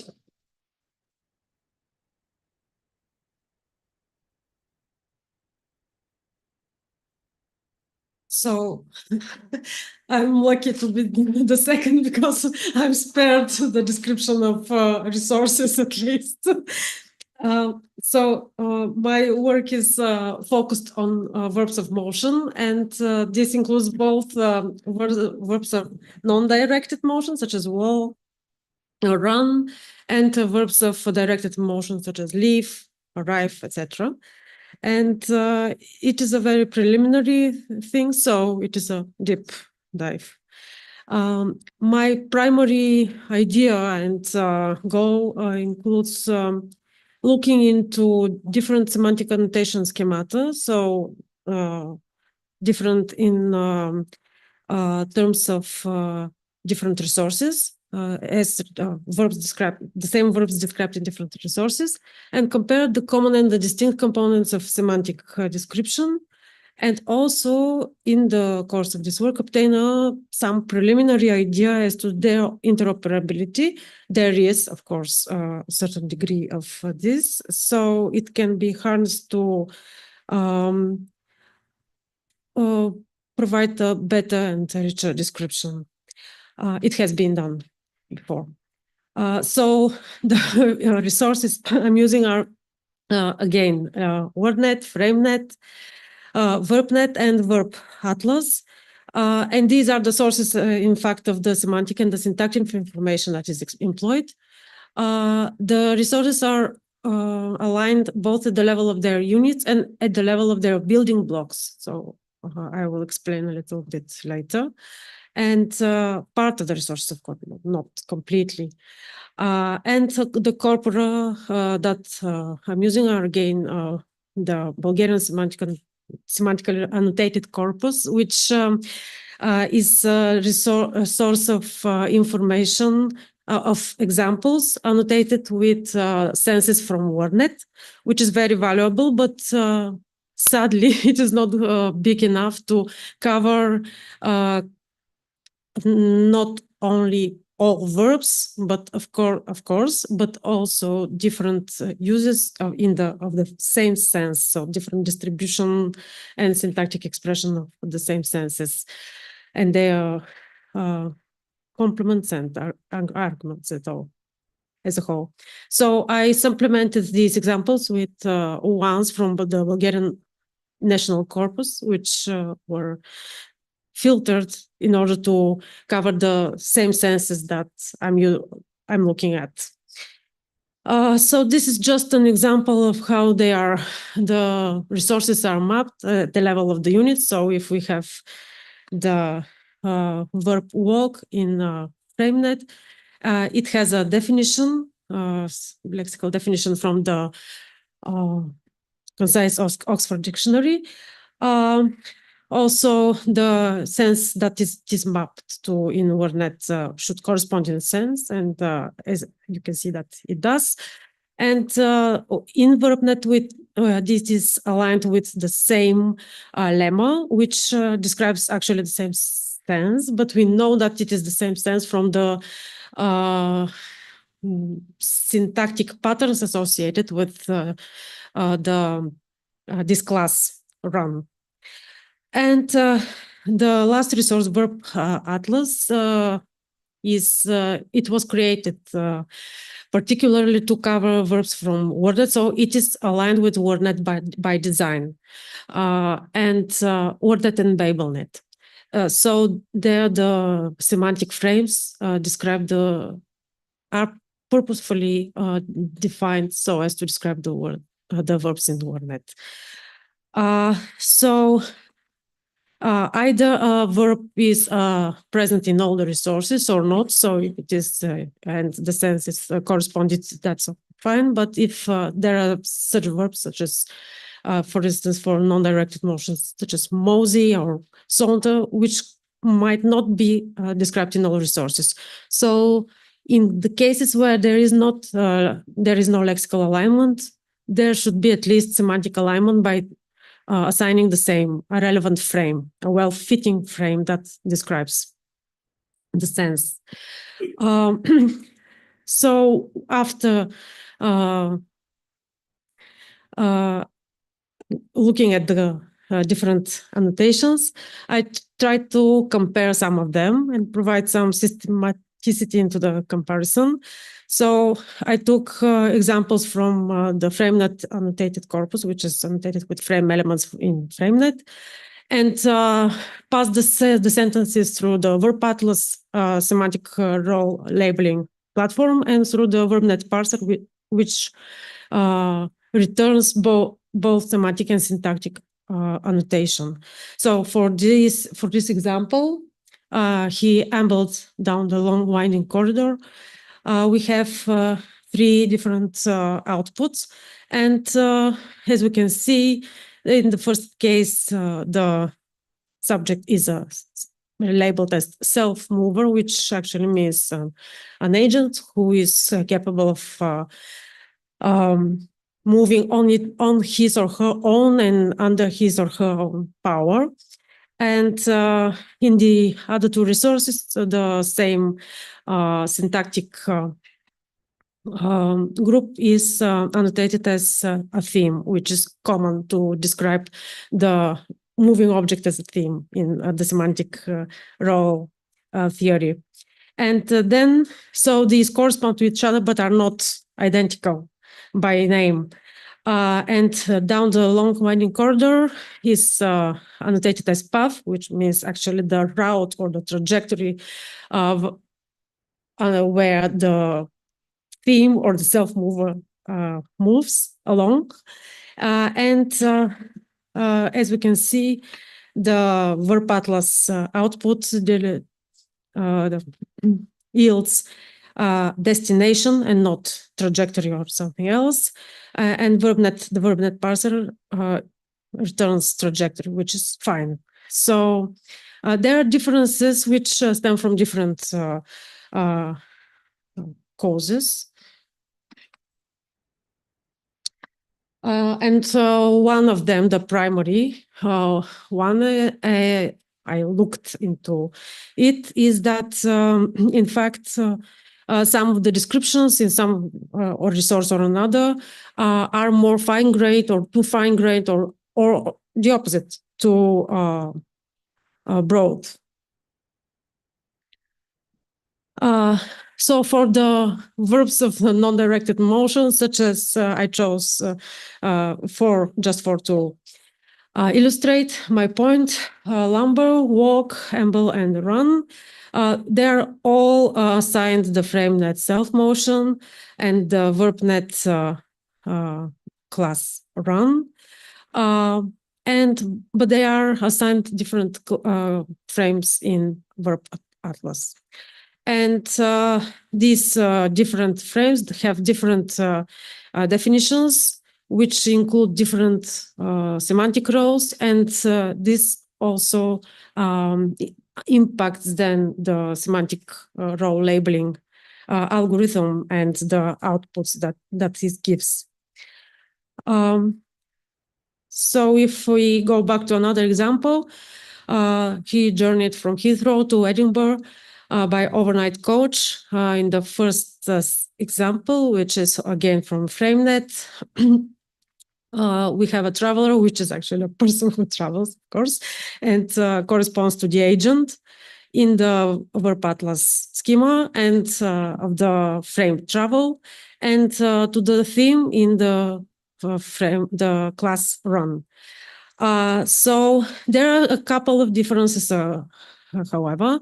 The first one is that from Heathrow, which is annotated as a source, obviously, is assigned destination in Verb Atlas and direction in the VerbNet parser, by the VerbNet parser.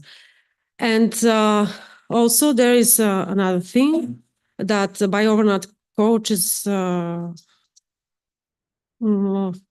assigned attribute as a semantic role, whatever that means, because it's maybe very broadly defined, or manner by the VerbNet parser. And destination is obviously outright incorrect. Attribute is fuzzy to a certain extent, so we might accept it. Direction is more or less, it can be considered correct, so the direction from where something goes, and not the direction in which something goes. And manner is actually fine, more or less. It is more broader than a mode of transportation, but corresponds to more or less to the semantics. The magenta rows actually come not from VerbNet itself, but from prop bank, which is aligned with VerbNet. So my point here is that, in fact, here there is a good synergy between the two resources, and the weaknesses of one may be overcome or by the strengths of the other, and combining them actually gives good results. And this is integrated into the parser itself. You can see where the semantic rows come from which resource, but the output is the annotation of the sentence, which may be better if they are combined. The reasons for this discrepancies, so why the one in one case why destination with from source is not accounted for at all in the frame's description of the verb atlas frame travel, which is okay, it may be skipped, but in this case it actually gives worse results. It doesn't allow us to annotate it correctly. And why the direction is not captured, and but the destination is. I checked for this example and found out that in the VerbNet patterns, the VerbNet list of syntactic patterns, there is not one that corresponds to this particular syntactic combination of a theme, a source, and a destination.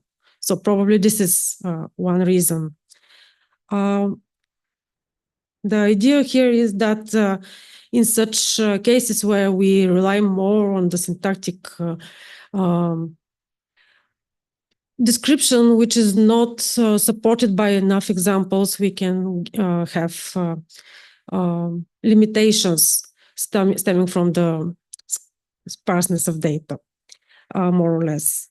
And that I forgot to include an example, but of course there is, it goes both ways. There are in fact cases where Verb Atlas or VerbNet provide better description than FrameNet, or more adequate for example, the verb dance is described in FrameNet only as it has two senses, but they're collapsed under one frame, and actually it is the same frame, self-motion, but in fact one sense describes moving gracefully. For instance, he danced into the room, and the other is the perform a dance, which is has different syntactic expression and different sense. So in this case, the information, semantic and syntactic information coming from the other resources is better than FrameNet. They can be mutually enriched. And the second part of the work I have started. How many? 5 minutes. Okay, thanks. Okay. So I started annotating manually a corpus of examples, which, as I said, are from the BullSem core, supplemented with examples from the Bulgarian National Corpus.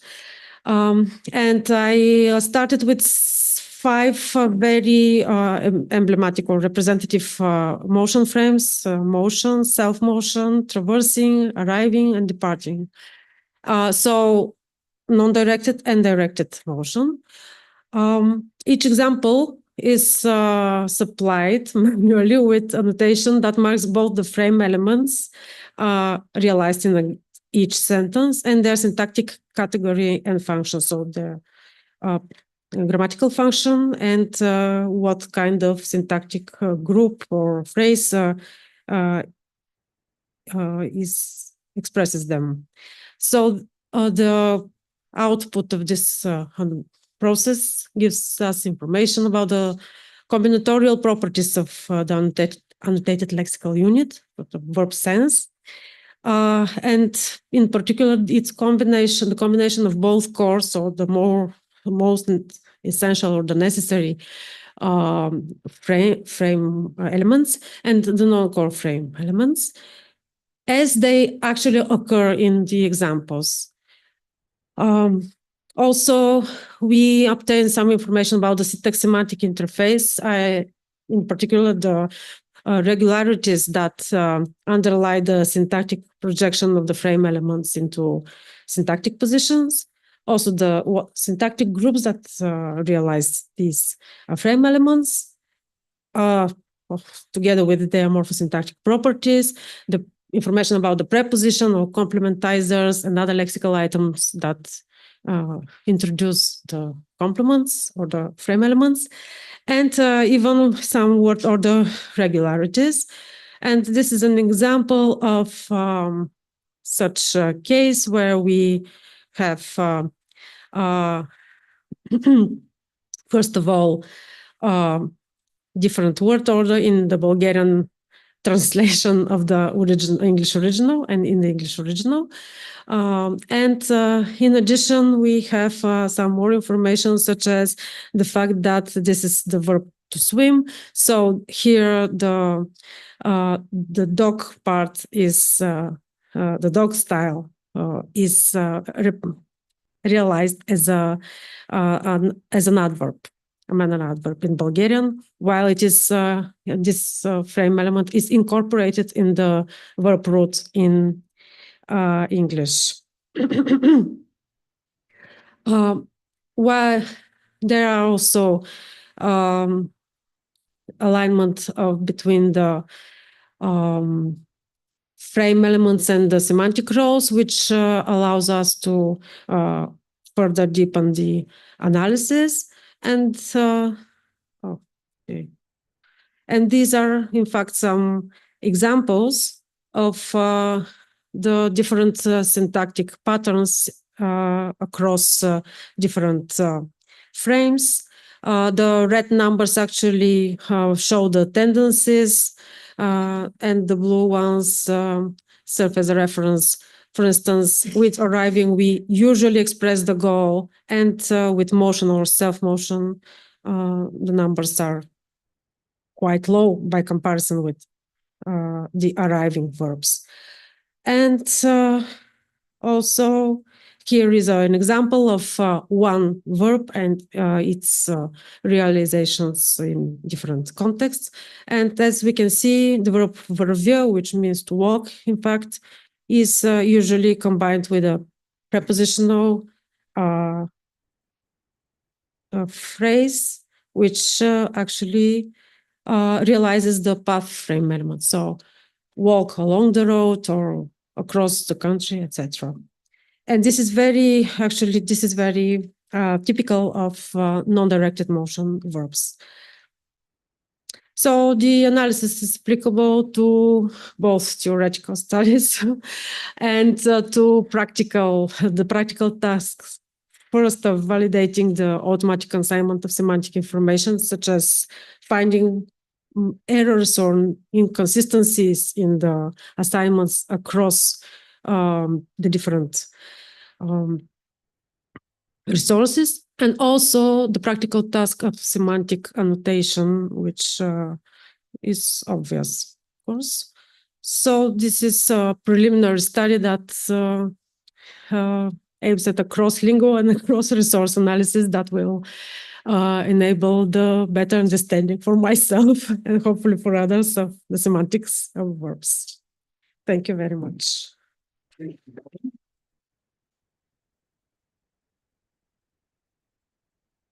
Questions, remarks? Comment? Please.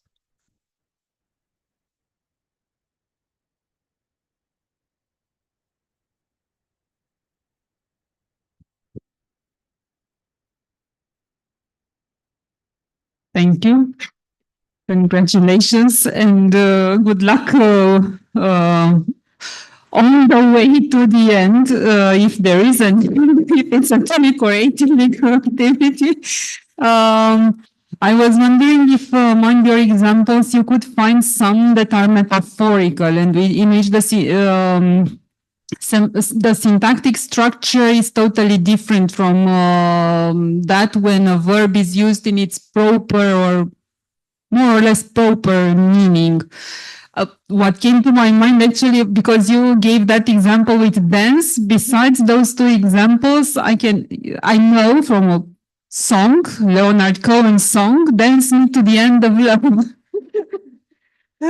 What do you do with such examples? Do you leave them aside or do you consider them? Okay, I discarded with them.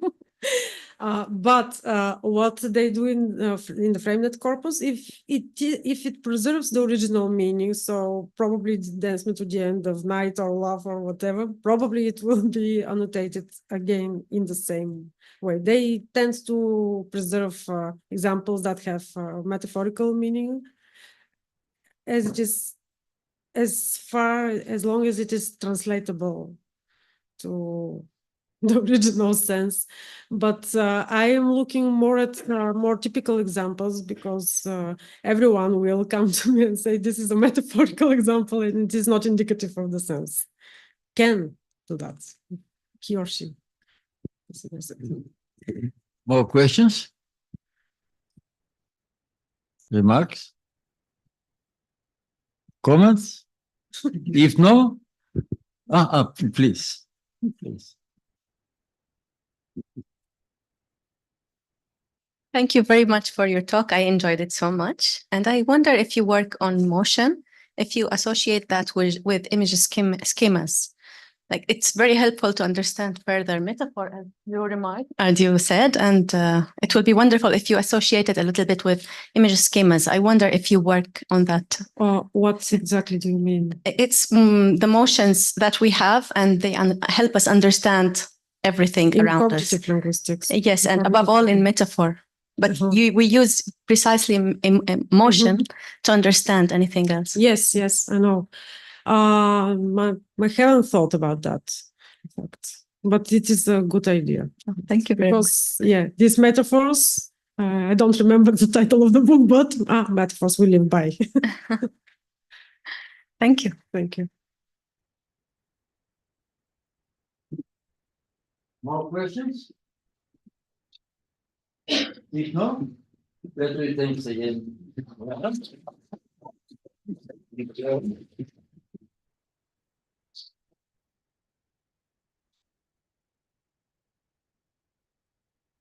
Okay. Next up, by Elena Stoyanova, Hristina, Kukova, Maria Todorova, and Tsvetana Dimitrova will be presented by Maria Todorova. Maria, you are, please.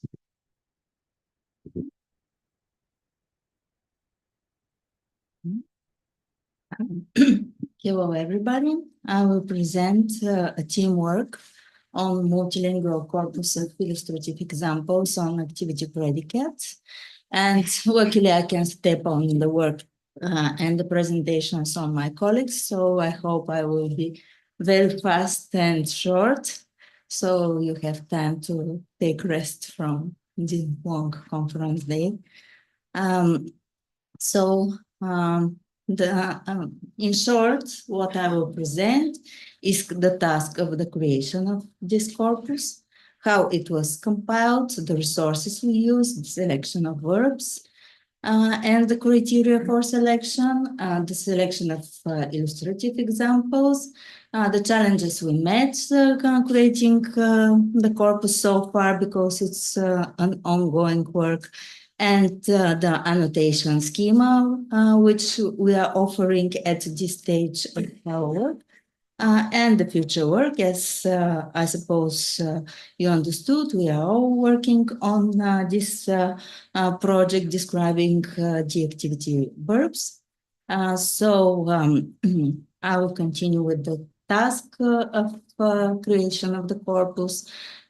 We aim at compilation of multilingual corpus of annotated illustrative examples of usage of activities verbs. That's the work on the syntactic and semantic analysis of predicates to represent languages like Bulgarian, English, Russian, and Italian.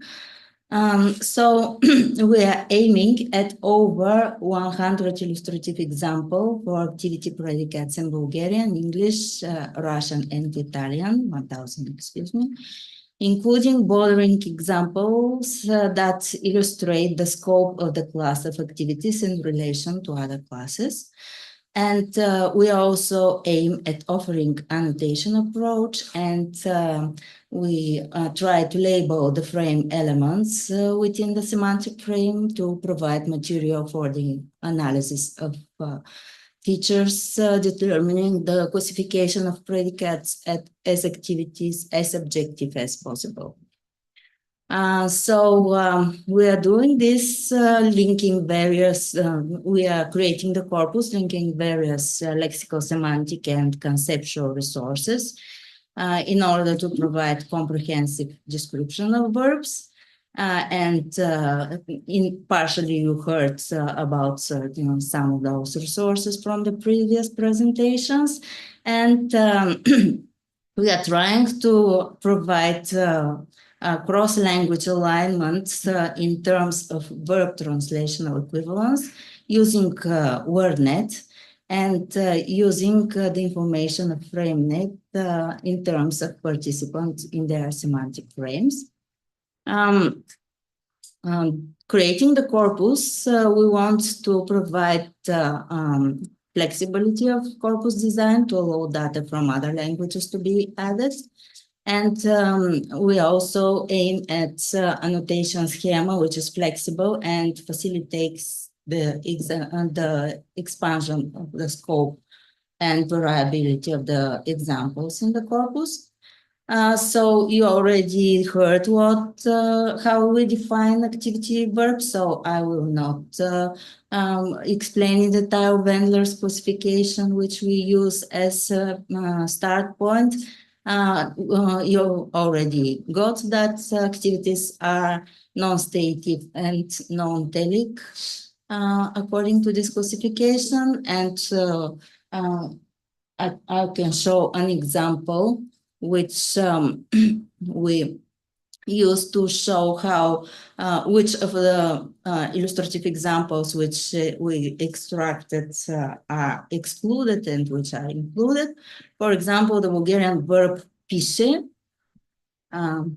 first example, has correspondence in the English example, right? Or he wrote novels, piše romani, where the verb is non-telic, but the synonym of the verb, he wrote the book, написа книгата, is prefixed and is considered telic. Because for Bulgarian, we have verb aspect, perfective, which are verbs which are always telic, and some imperfective, which might have telic or non-telic interpretation. We also use as a criteria the context or the arguments of verbs, which graphically are the same and have a very near meaning, but the examples show different semantic interpretations. So if we have the first example, той писал цял ден, he drank juice all day. This is non-telic usage because of the argument juice and about the argument all day, while in the next example, we have telic interpretation because the glass of juice is the border of finishing the substance. So how was compiled the corpus?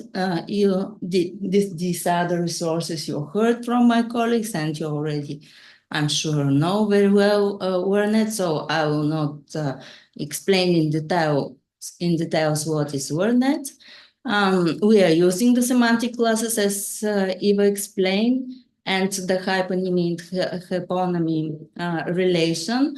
Although WordNet is a very rich lexical resources, we cannot use it for explicit semantic information about participant in the situation, although there is some partial descriptions, and it doesn't consistently reflect the different lexical meanings of verbs that can be referred to more than one aspect of was. So we're using for this purpose FrameNet, and as it was already explained about its structure and what it is, I will not stop on the first 2 points. So I will say only how we use it. A set of valence patterns derived from corpus evidence characteristic characterize each lexical unit. So each lexical unit we selected is described with valence pattern, which show the configuration of frame elements in the realization of the verb. So we use FrameNet to design annotation schema for a unified description of predicates and their specific syntactic realizations. And of course, we use corpora to extract our examples. The first group of corpora we used are the monolingual corpora, which are the SEMCOR for English and SEMCOR for Bulgarian, where words are annotated with WordNet senses. And the corpus examples in FrameNet also are used as source for extraction of illustrative example, because they are noted with explicit and implicit frame name elements, and of course the Bulgarian national corpus. We also use parallel corpora as Bulgarian English sense and close aligned corpus, and Bulgarian English corpus, parallel corpus within the Bulgarian national corpus, which also involves a large parallel corpus with Italian and small Bulgarian and Russian parallel corpus of fiction. And all 4 target languages are covered in the parallel subcorpora within the Russian national corpus. So I will go back to the selection of verbs, because it's 2-stage work from a selection of verbs and selection of examples. So the verbs from 6 semantic classes were extracted from the Bulgarian corpus within the scope of activity verbs of imperfective aspect and prefix. We manually filtered them to allow an interpretation, their interpretation as an activity, but it wasn't exhaustive for precise words at this stage. So as you can see, the verbs of context and verbs of motion are have biggest coverage here. We have these 2 groups much bigger than the verbs of creation, consumption, competition, verb body, etc. While selecting verbs, we excluded idiomatic and phrasal verbs and live verb constructions, as well as English verbs with no lexicalization in Bulgarian, as we are using the WordNet and the Bulgarian WordNet with its mirror version. And while selecting the examples, after that, we follow 3 steps.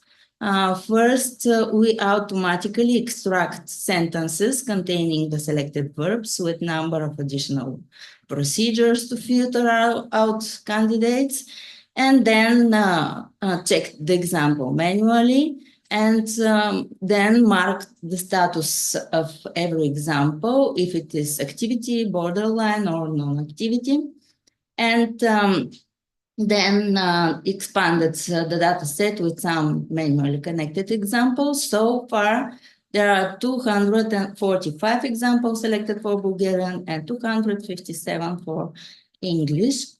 So the manual examples, the manually selected examples also disregards figurative or metaphorical contexts, and also verbs in passive constructions and other usage cases of ambiguous verbs which do not represent activity clearly. And about the annotation schema which we offer, we consider that annotation aims at identification and characterization of the following syntactic components: a verb, its wordnet sense, and the semantic frame from FrameNet it invokes. Noun phrases, which are matched to frame elements and serving as external argument or direct object, and prepositional phrases also matched to frame elements. And also we mark subordinate clauses which are marked with conjunction, or quotes which are marked with punctuation, or other lexical elements that realize frame elements. So if we have a look at the syntactic patterns in frame elements we describe in the annotation, we take a list of balance patterns of all lexical units evoking given frame, and here I present an example of the frame text creation evoked by the verb write, with the meaning produce a literary work. So you can see balance patterns of the verb with direct object text, with prepositional group like time, or with adverb time, or with prepositional group team. And this is all the description of this verb, the exhaustive description. So of course, selecting verbs and selecting examples poses a lot of challenges. And as you can guess by yourself, this is dealing the ambiguity. And although we excluded metaphorical and figurative meaning, we still met a lot of cases where the context is not sufficient to determine the meaning of the verb and its realization.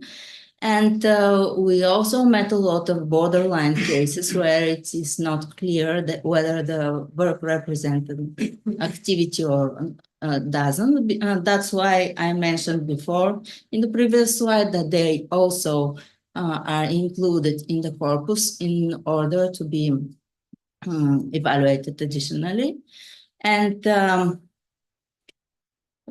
we introduced annotation of the statuses of each example as clear cases of activity and cases where the context contains elements which may suggest non-telic interpretation, and all the borderline cases which remain in the corpus. So we can see one of those examples to challenge you too. So if we have senses of the verb which are very close, we have the verb terse or search, and the two examples, през целия си живот си търсил това съкровище, you've spent your entire life searching for this treasure. We can see in WordNet these different senses of the verb. Go in search or hunt for, seeking, and try to locate or discover, or try to establish the existence of something. I'm sorry, we didn't translate the meaning of the last example, but examine things and processes in an area to research something. So sometimes the frames these meanings invoke are used to choose the right meaning in WordNet. So FrameNet and WordNet are used in parallel to define which meaning is used and which is the frame of the annotated example. Another challenge is parallel sentences with mismatch in translation. This is in parallel corpora. Like the example, we are not even out, and during a seras hoždame, which whose translation is we don't even walk around. So the translation, the English variant is not activity predicate. So we exclude those examples. And of course, a lot of future work to do, finishing the corpus, as you got that it still has only Bulgarian English examples and they are not enough. So we have to expand the corpus with more data and with, of course, with examples and verbs from Russian and Italian also, and to continue with the annotation and expand and formulate objective annotation schema with new levels, and test the consistency of the annotation, and again analyze the borderline cases and challenges cases. Thanks to the project for the opportunity to study such interesting things in detail and the funding of National Science Fund. Thank you, Michael. Questions? Comments? Oh, yes.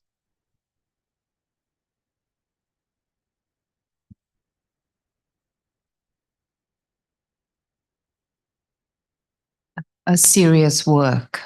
I have a question about the valence frames. How did you annotate the valence frames of the verbs? And when annotating them, did you know the valence dictionary of Maria Popova? Because we did some very long time ago, almost 20 years ago, we did an electronic version of it. So the main question is, how did you annotate the valence frames of the verbs, of each meaning? What did you use for the valence frames? Okay, I see that the colleagues want to answer.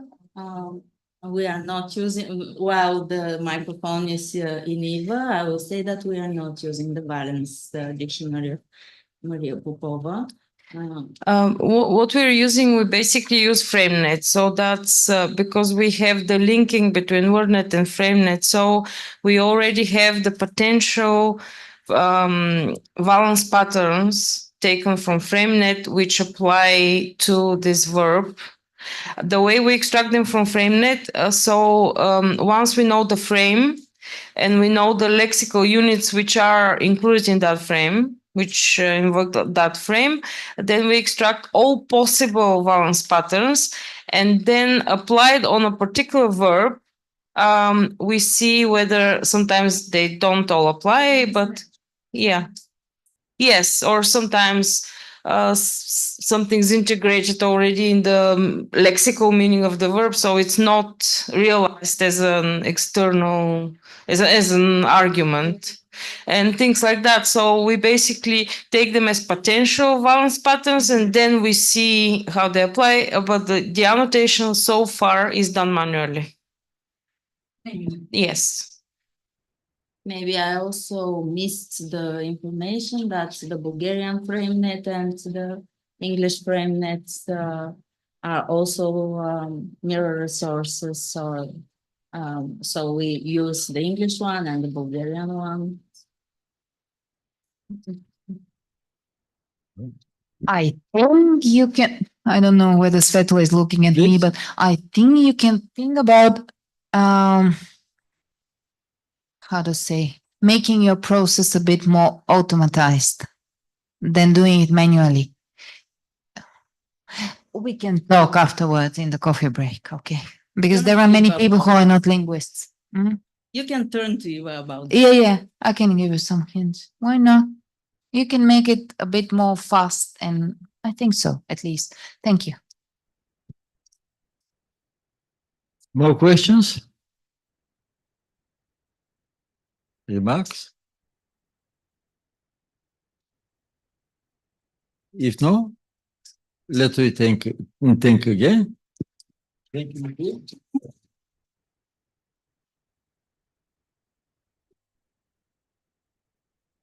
We have several minutes, 3 minutes. Okay, maybe to start earlier. Oh, we come to the last talk of the conference. C'est-à-dire la série de gâteaux. Large language models in linguistic research will be presented by Svetla Koeva. Svetla, you are. I had the privilege to be the last one.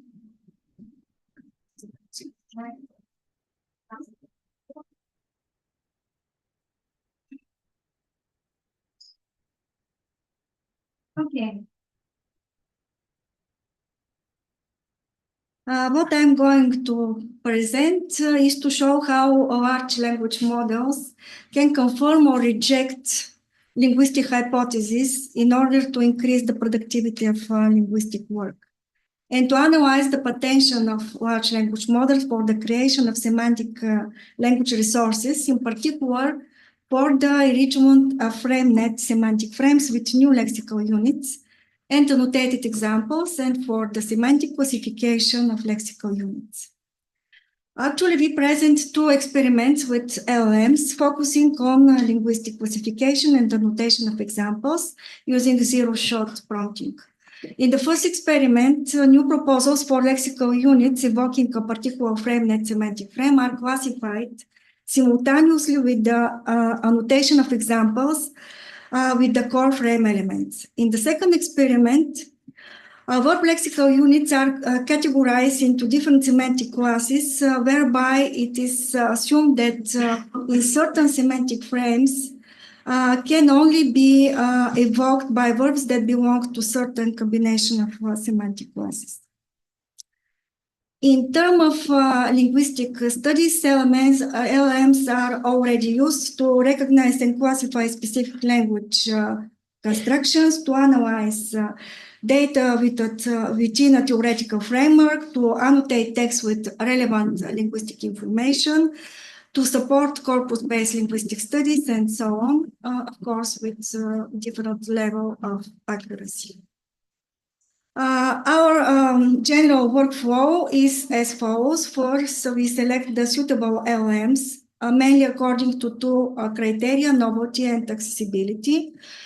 Then formulation of linguistic task, formulation of a prompt template aimed at fulfilling the linguistic task, execution of the experiment and collection of data from the selected LLMs, and human evaluation of the results obtained. LLMs that were used in the experiments to illustrate the capabilities of large language models to assist the creation of semantic language resources are, in alphabetical order, Claude 3.5 Sonnet, Gemini 1.5 Pro, GPT-4 Omni, GPT-4 Omni Mini. And the models were last accessed at the end of July 2024. Know that Claude 3.5 Sonnet belongs to Anthropic's family of multimodal resources, and it is accessible through Claude chatbot and also through the available Anthropic API. Gemini 1.5 Pro is part of Google DeepMind's Gemini 1.5 family and is also accessible through the Gemini chatbot and the Gemini API. And the GPT-4 Omni is the next generation GPT models. The GPT-4 Omni is available via the ChatGPT Plus and the OpenAI API.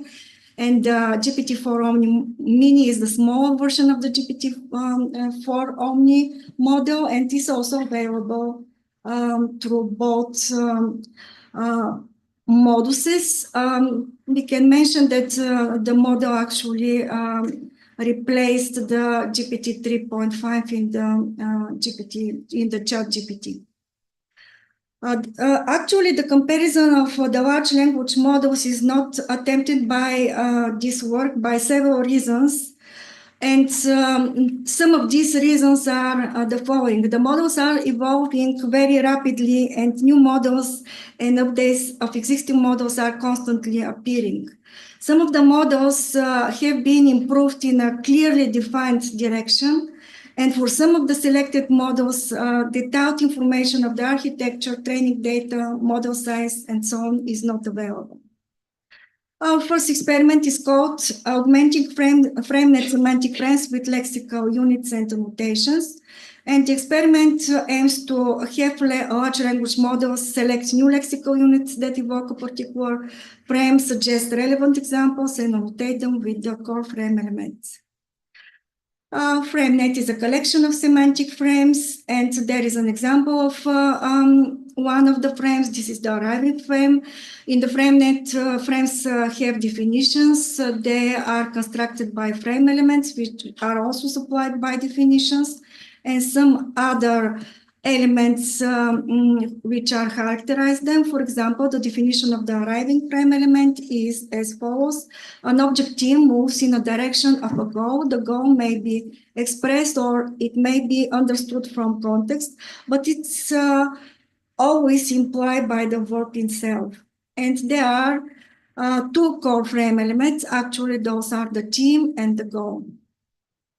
Verbs that evoke the arriving frame in FrameNet are appear, approach, arrive, come, crest, descent, enter, find, get, hit, make it, make, reach, return, and visit. And there is example of the relations, frame-to-frame relations in FrameNet in one step from the arriving frame with red arrows.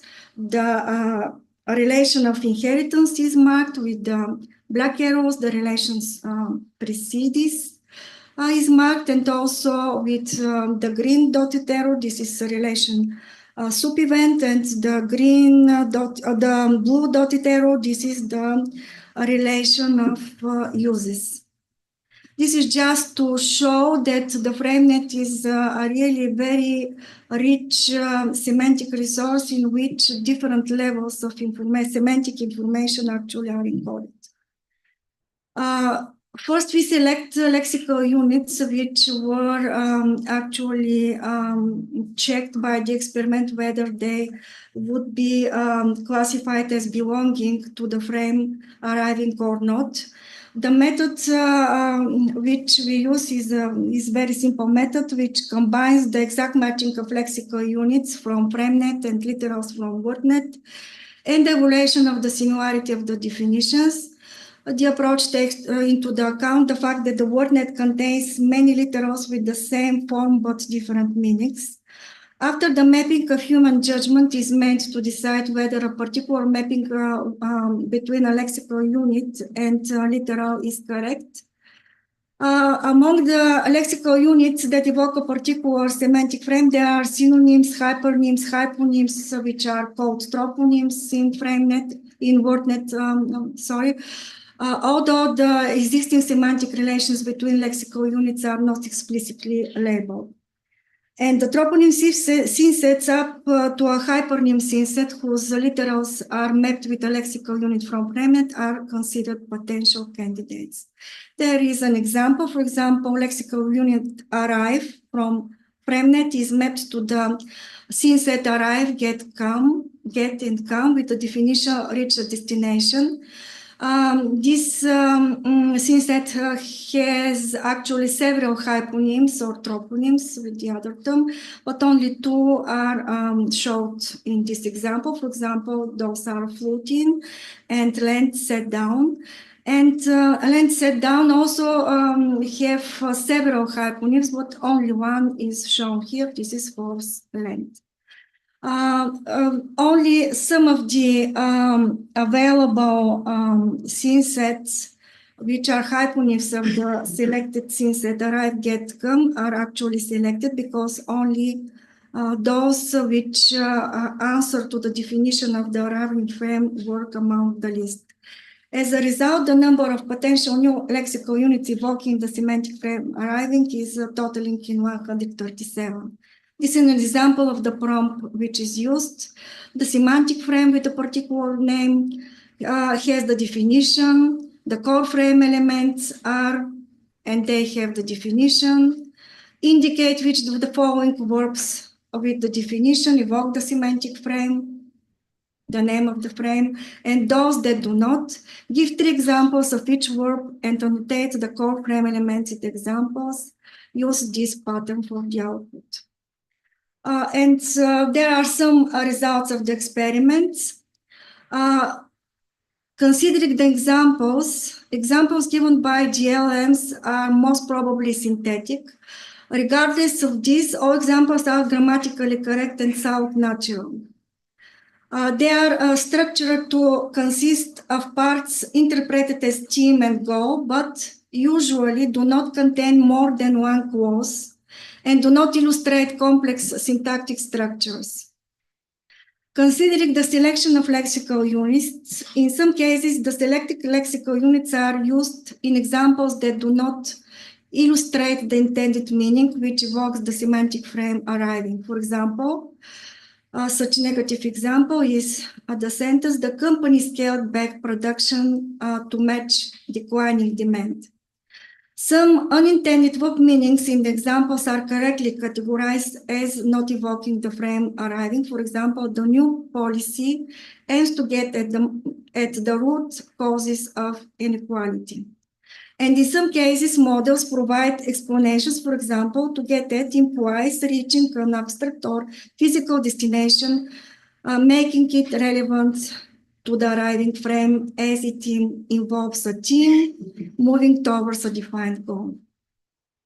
Results considering the annotation of core frame elements is correct in most cases, as long as the examples represent the given lexical unit and not others with a different meaning, and not others with a different meaning. For example, the hikers surmounted the peak and gazed out at the breathtaking view.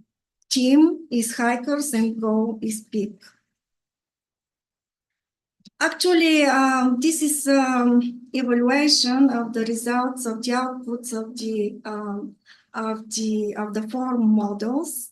However, I consider this evaluation very irrelevant and not useful because, first of all, because of the reason I've already mentioned. And second of all, because for this evaluation, it was not used preliminary develop evaluation benchmark. However, 20% of the output was manually annotated.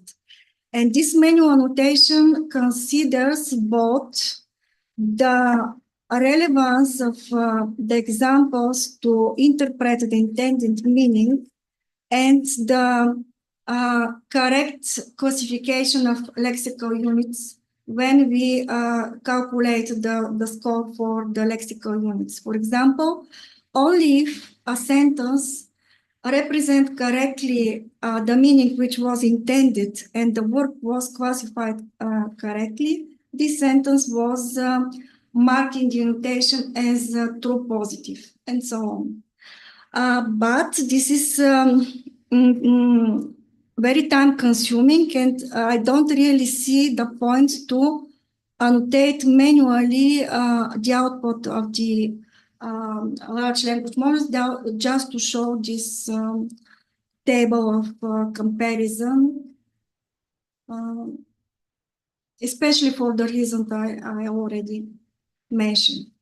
The conclusions for the first experiment may be summarized as follows. The partial manual annotation of the LLM output shows that the proposed approach cannot completely replace the manual development of semantic resources or manual annotation, but the resulting purpose list, the examples and the annotations have to be manually evaluated and in some cases rejected or re-annotated.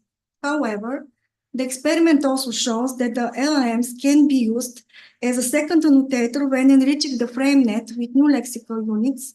And furthermore, it is possible to successfully use LLMs for the automatic enrichment of frame net annotations, for example, selected by experts.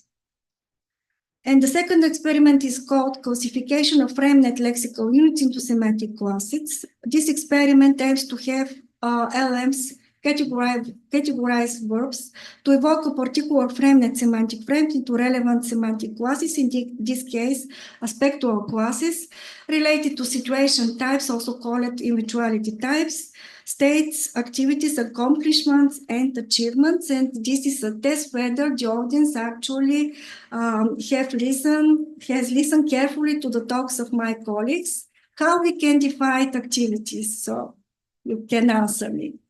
I'm joking, of course. The selected verbs are lexical units that evoke the frame arriving, as well as verbs that were added by mapping with WordNet, 20 verbs in total. Due to their similarity in meaning, these verbs can be conditionally divided into two groups, the group of arrive verbs and the group of approach verbs. The verb, actually we use several linguistics tests which were defined a long time ago by many linguists, and most of them are summarized by David Doughty. But also there are some different tests reported by different linguists and different works. We have chosen only 3 of these tests which discriminate from my point of view successfully activities, accomplishments, and achievements.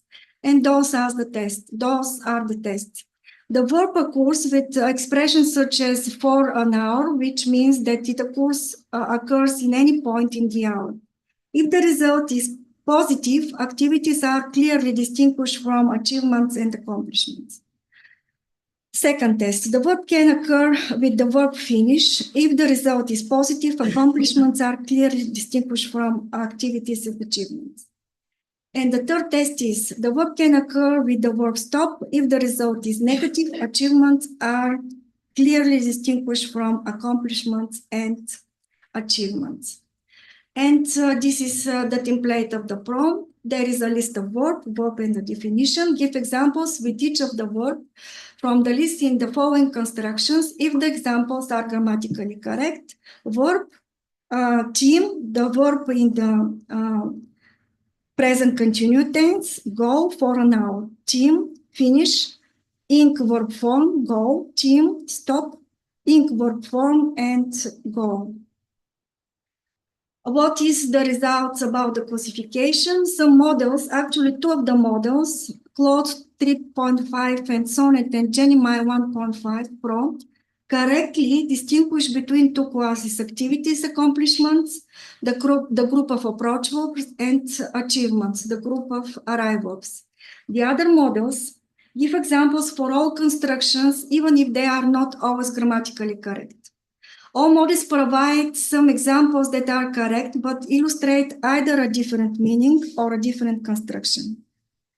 The output also contains some explanation. For example, Claude 3.5 Sonnet actually produce such note. Verbs that describe punctual actions such as arrive, drive in, enter, get, come, or don't imply a gradual process, some as come on, go up, don't fit well with these constructions in their given meanings.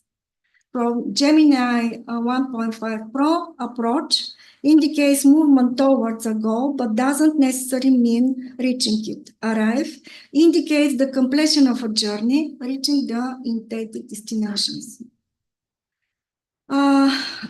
According to the classification, we can also say that a clear distinction between activities and accomplishments cannot be made in this experiment. The group of approach verbs is provided with some examples with 4 expressions that are typically combined with activities. For example, the ship approached the island for an hour. This implies a slow, gradual approach. The car near the city for an hour. Similar to approach implies a gradual movement. Actually, these comments are provided by the models. The linguistics text with the verbs finish and stop aim to distinguish achievements verb that do not normally come with after verbs finish and stop because they do not describe the kind of process. In the experiment, examples are regularly given with both finish and stop with the approach verbs. For example, the hikers finished drawing close to the summit. The boat stopped coming near the shore.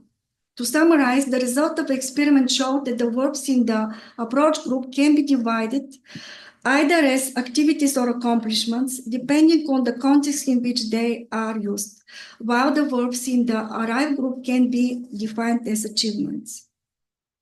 And conclusions from the second experiment are that the results may lead an expert to make the correct distinction based on the examples and interpretations provided by the LLMs. The fact that one and the same semantic frame can be evoked by both activity accomplishment verbs, such as approach verbs, and achievement verbs, such as arrive verb, could raise the question of the reorganization of some frames, because the general meaning of the frame arriving is that of achievement. And the general conclusions are as follows. LLMs cope quite successfully with the linguistic annotation of words or phrases expressing a given frame net core frame element. So it can be expected that the automatic annotation of the core frame elements for previously selected examples can be successfully performed by the LLMs. Some difficulties in using LLMs for linguistic classification in prospectual classes may arise from the nature of linguistic tests that only work for a particular linguistic context, while there may even be a shift between aspectual classes within a word meaning for different constructions and contexts. The use of more than one large language model with the same prompt or prompts allows the confirmation or the rejection of an initial hypothesis. On the other hand, carefully analyzing the errors of the LLMs can also help to make one or more decisions. And actually, at the end, I'd like also to acknowledge our project, Ontology of Activity Predicates, Linguistic Modeling, with a focus on Bulgarian, which was funded by the Bulgarian National Science Fund, and which gave us the opportunity to work on such an interesting topic in so different ways. Thank you very much.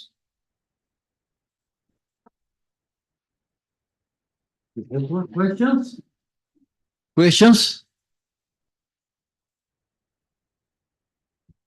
Comments?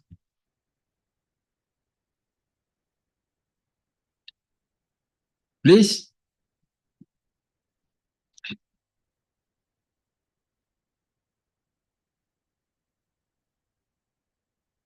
Thank you, Svetla. Very interesting. I was wondering if when you prompted these LLMs, if it happened to you to get answers, let's say, in various languages, not only in never? Never. Actually, prompts were in English and the answers were in English. And have you ever tried prompting in Bulgarian to get answers in Bulgarian too? Yes, I did, but not for this particular experiment. Yeah, I was curious because it happened to me to prompt in one language and get results, or the answer was in several languages. That's why I was curious. But if you prompted only in English, then yes, which is quite. The prompts were actually only in English. Well, more questions? Please, in this direction. What prompt structure did you use for prompting? Because this is a rather peculiar way to add the goal. Actually, I showed the structure of the template of the prompt. And the prompts contain statements and instruction what we would like to obtain. For example, give me examples illustrating these constructions.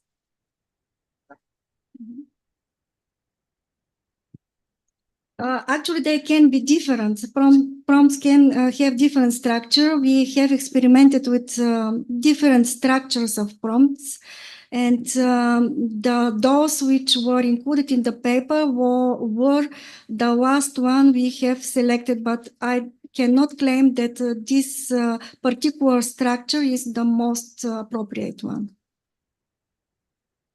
But what I can confirm is that for a linguist, it's a very, very good exercise to ask himself or herself whether something is true or not.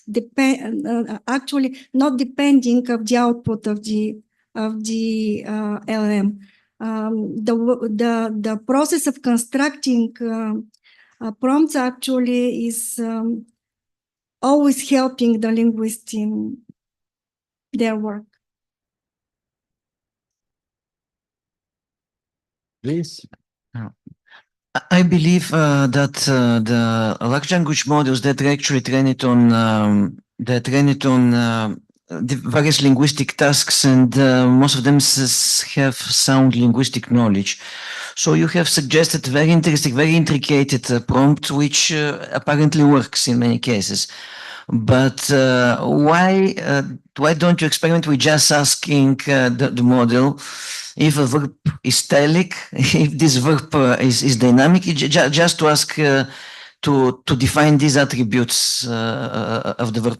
I believe it could work because there is a chance that the LLM, at least the GPT, could have this information inside. Yes, probably you're right, but if we ask such question, we didn't get the answer to which frame the particular verb belongs. So, as I mentioned, let's say maybe in the middle of the talk, the information which is obtained is complex information, not just classification, but annotation, classification, and of verbs and classification of frame elements. Okay, I understand. Thank you. Yeah. One more thing, people reported in the literature that when prompting several times, the results may improve. Have you noticed this? Actually, it's true that, for example, during my work in ChatGPT, as I reported, GPT 3.5 was replaced by GPT Omni Mini. So particularly me, I don't have enough information about the particular model and its improvements at particular moment. So for sure, models are improved. Some new models are developed, some new versions of the models are developed. Not always we from outside have this information, what has happened inside. Yeah, my question did not refer to a different model, but for instance, working with the model several days in a row or even one day for a longer time and prompting continuously, it seems that the results get better and better. So that particular instance seems to learn from prompting.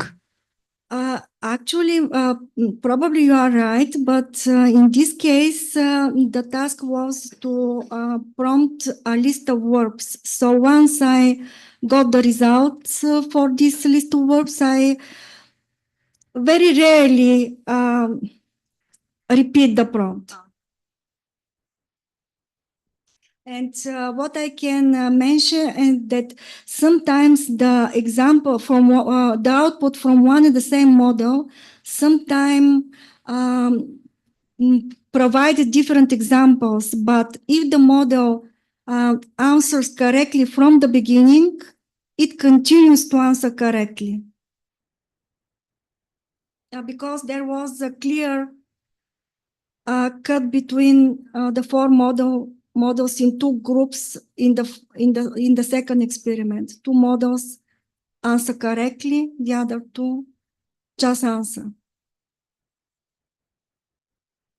But this is not the fault of the model. This is not no one of this model was I believe was pre-trained or fine-tuned for this particular task. So they were designed for completely different tasks. That's why I mentioned that to evaluate the models for these tasks somehow is not good aim.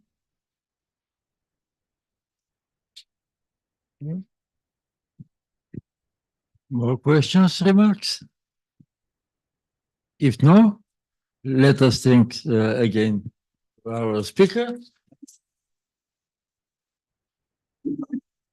Yes, this is the last talk at the conference. The organizers have the word.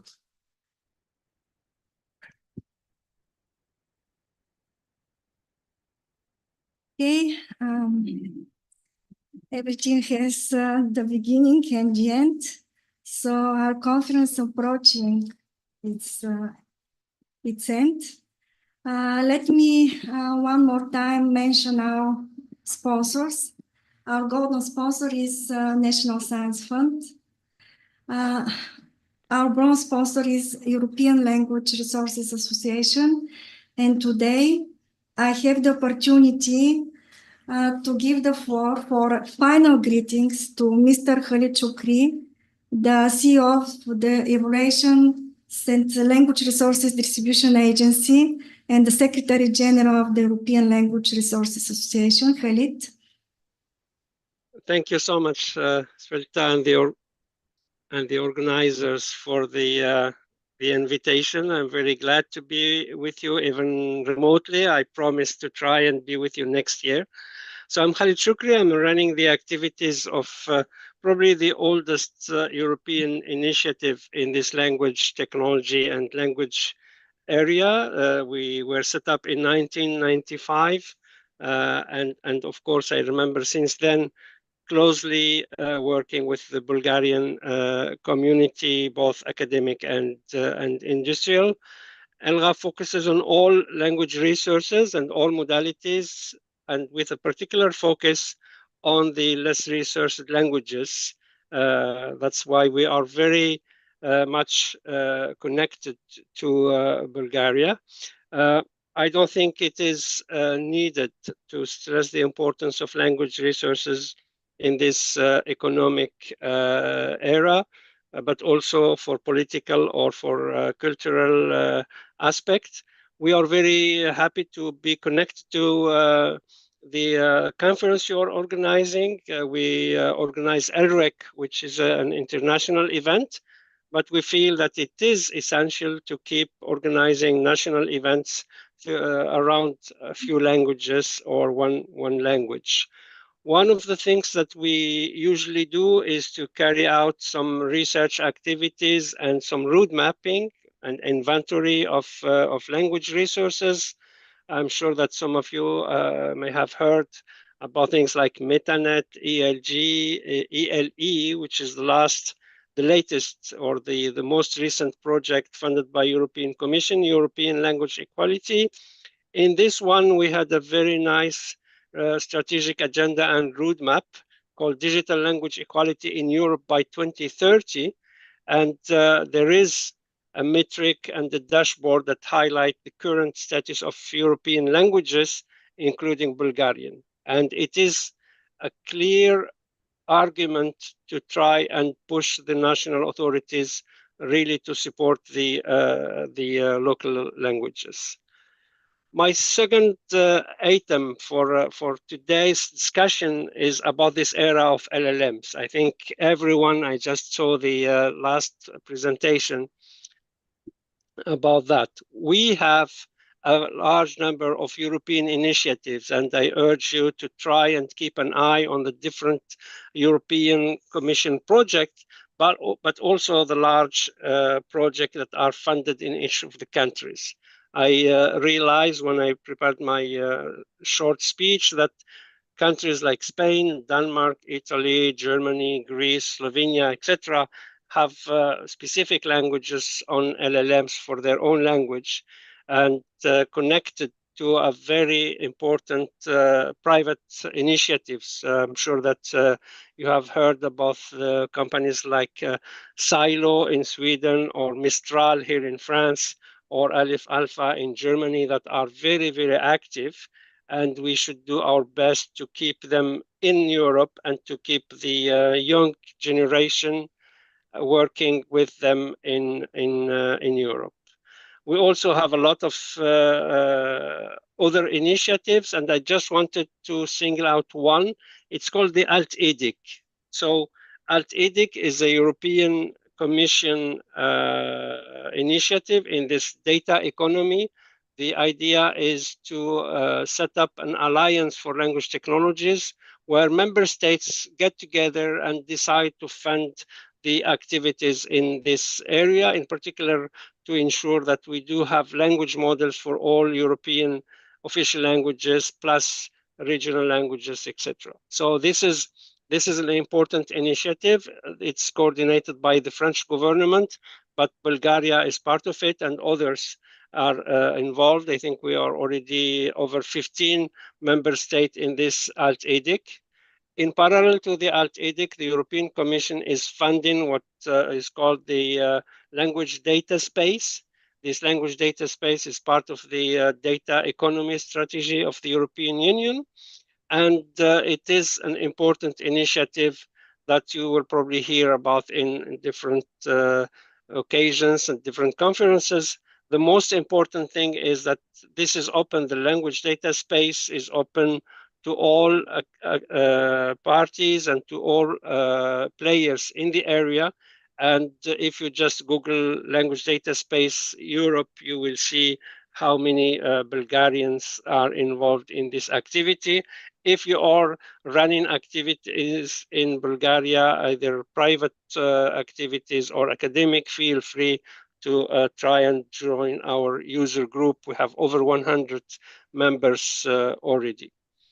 Now the Alt-EDIC is the next generation of European infrastructure. We hope that it will be sustainable. The idea is to make sure that the European member states feel almost forced to put enough money on the table to promote the language modeling activity as Europeans with all these legal, ethical, and sovereignty principles in mind. So this is what I wanted to share with you today. I'm very glad that I had this chance. Thank you so much for the invitation, and apologize that I missed the opening ceremony. And I feel that it is one of the important sustainable activities in member states so far. Thank you so much, Svetla, for the invitation, and the floor is yours. Thank you very much, Khalid, sincerely for your personal and institutional support. And we truly believe that in 2026 you'll be here with us in Sofia for the next edition of our conference. The other organizations that support us are Gate Institute in Sofia, Softuni, our media partner, and the company Data Pro. But I would like to stress on a particular sponsor, our other bronze sponsor, Lerai Foundation, because they decided to establish for the first time a prize for a promising young scholar, and gave us, how to say, the responsibility to choose among all submitted papers this winner. So we set up the following criteria for the promising young researcher, namely, for a paper written by a young researcher, possibly in collaboration with other authors, that deals with artificial intelligence topics, focuses on low-resource languages, and provides free access to resources. I'm very happy to give the floor to the chairman of the Foundation Lerai, Mr. Alexandru Vilinov, who is going to deliver the prize. Thank you. Thank you, everyone. I would like just to say a couple of words about this foundation and why we decided to make this award, make this support this event. So I'm not a scientist myself. I've been keen in linguistics. I was when I was a high school student. It was a long time ago. I was a contestant in linguistics. After that, it became my hobby, and now I'm responsible together with Ivan Državski, who talked to you in the morning, I believe, before lunch about, was it verbs in Bulgarian, conditional verbs maybe? We are both responsible for organizing a lot of events, contests, and seminaries here in Bulgaria, and also take part in the International Linguistics Olympiad. But what we decided last year with another group of people, we are 5 founders, we decided that we want to establish some new direction of our work, which is not leaning towards classical linguistics, like theoretical linguistics, etc., but it's more like computational linguistics, which directly led to AI after the boom of ChatGPT and all other software previous years, last years actually. So I'm very happy to be here, and I'm sure I will see some of you again, because this foundation, we found the International AI Olympiad, which was a big event, I believe, in Bulgaria, which was covered in the media quite okay, but maybe not everywhere.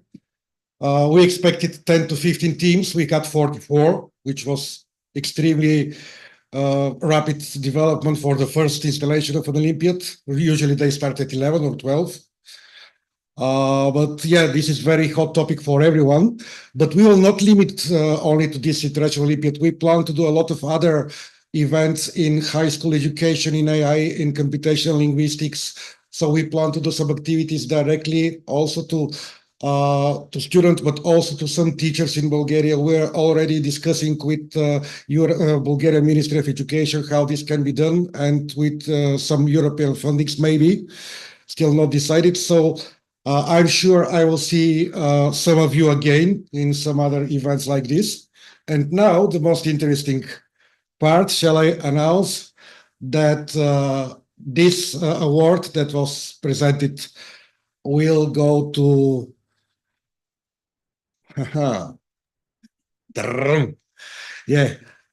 Valentin Zvicharov and his work on your lex summarization. Welcome, Valentin.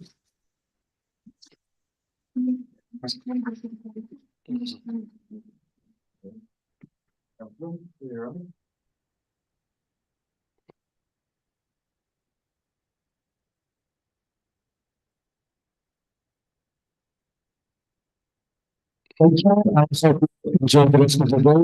Good for coming here for the conference, and see you soon. Thank you. Bye bye. Thank you, Alexander. And now it's time to acknowledge our organizing committee. The chair of the organizing committee is Svetla Leseva. I hope this time they will come here in front of us. Svetla Leseva is from the Department of Computational Linguistics of the Institute of Bulgarian Language at the Bulgarian Academy of Sciences.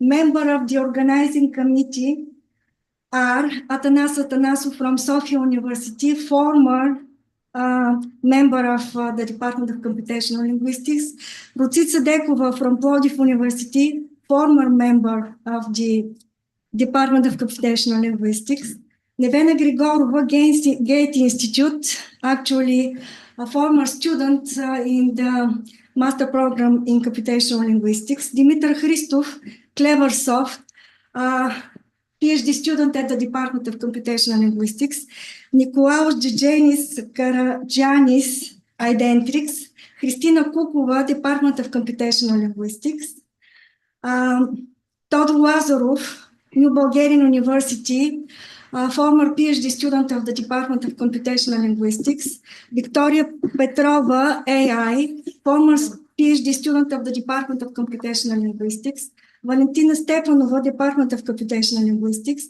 Ekaterina Tarpomanova, Sofia University, former collaborator of the department.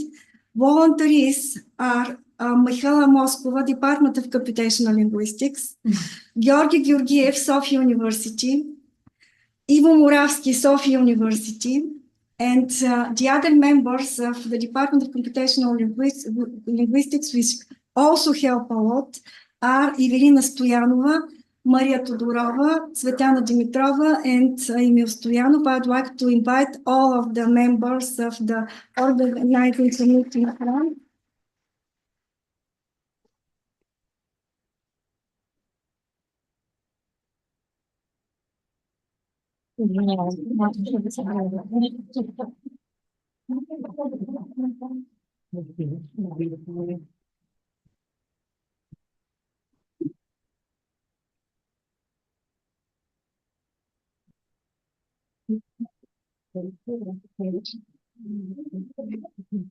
And now I declare officially the conference closed. So we'll continue at the dinner and take an hour and a half.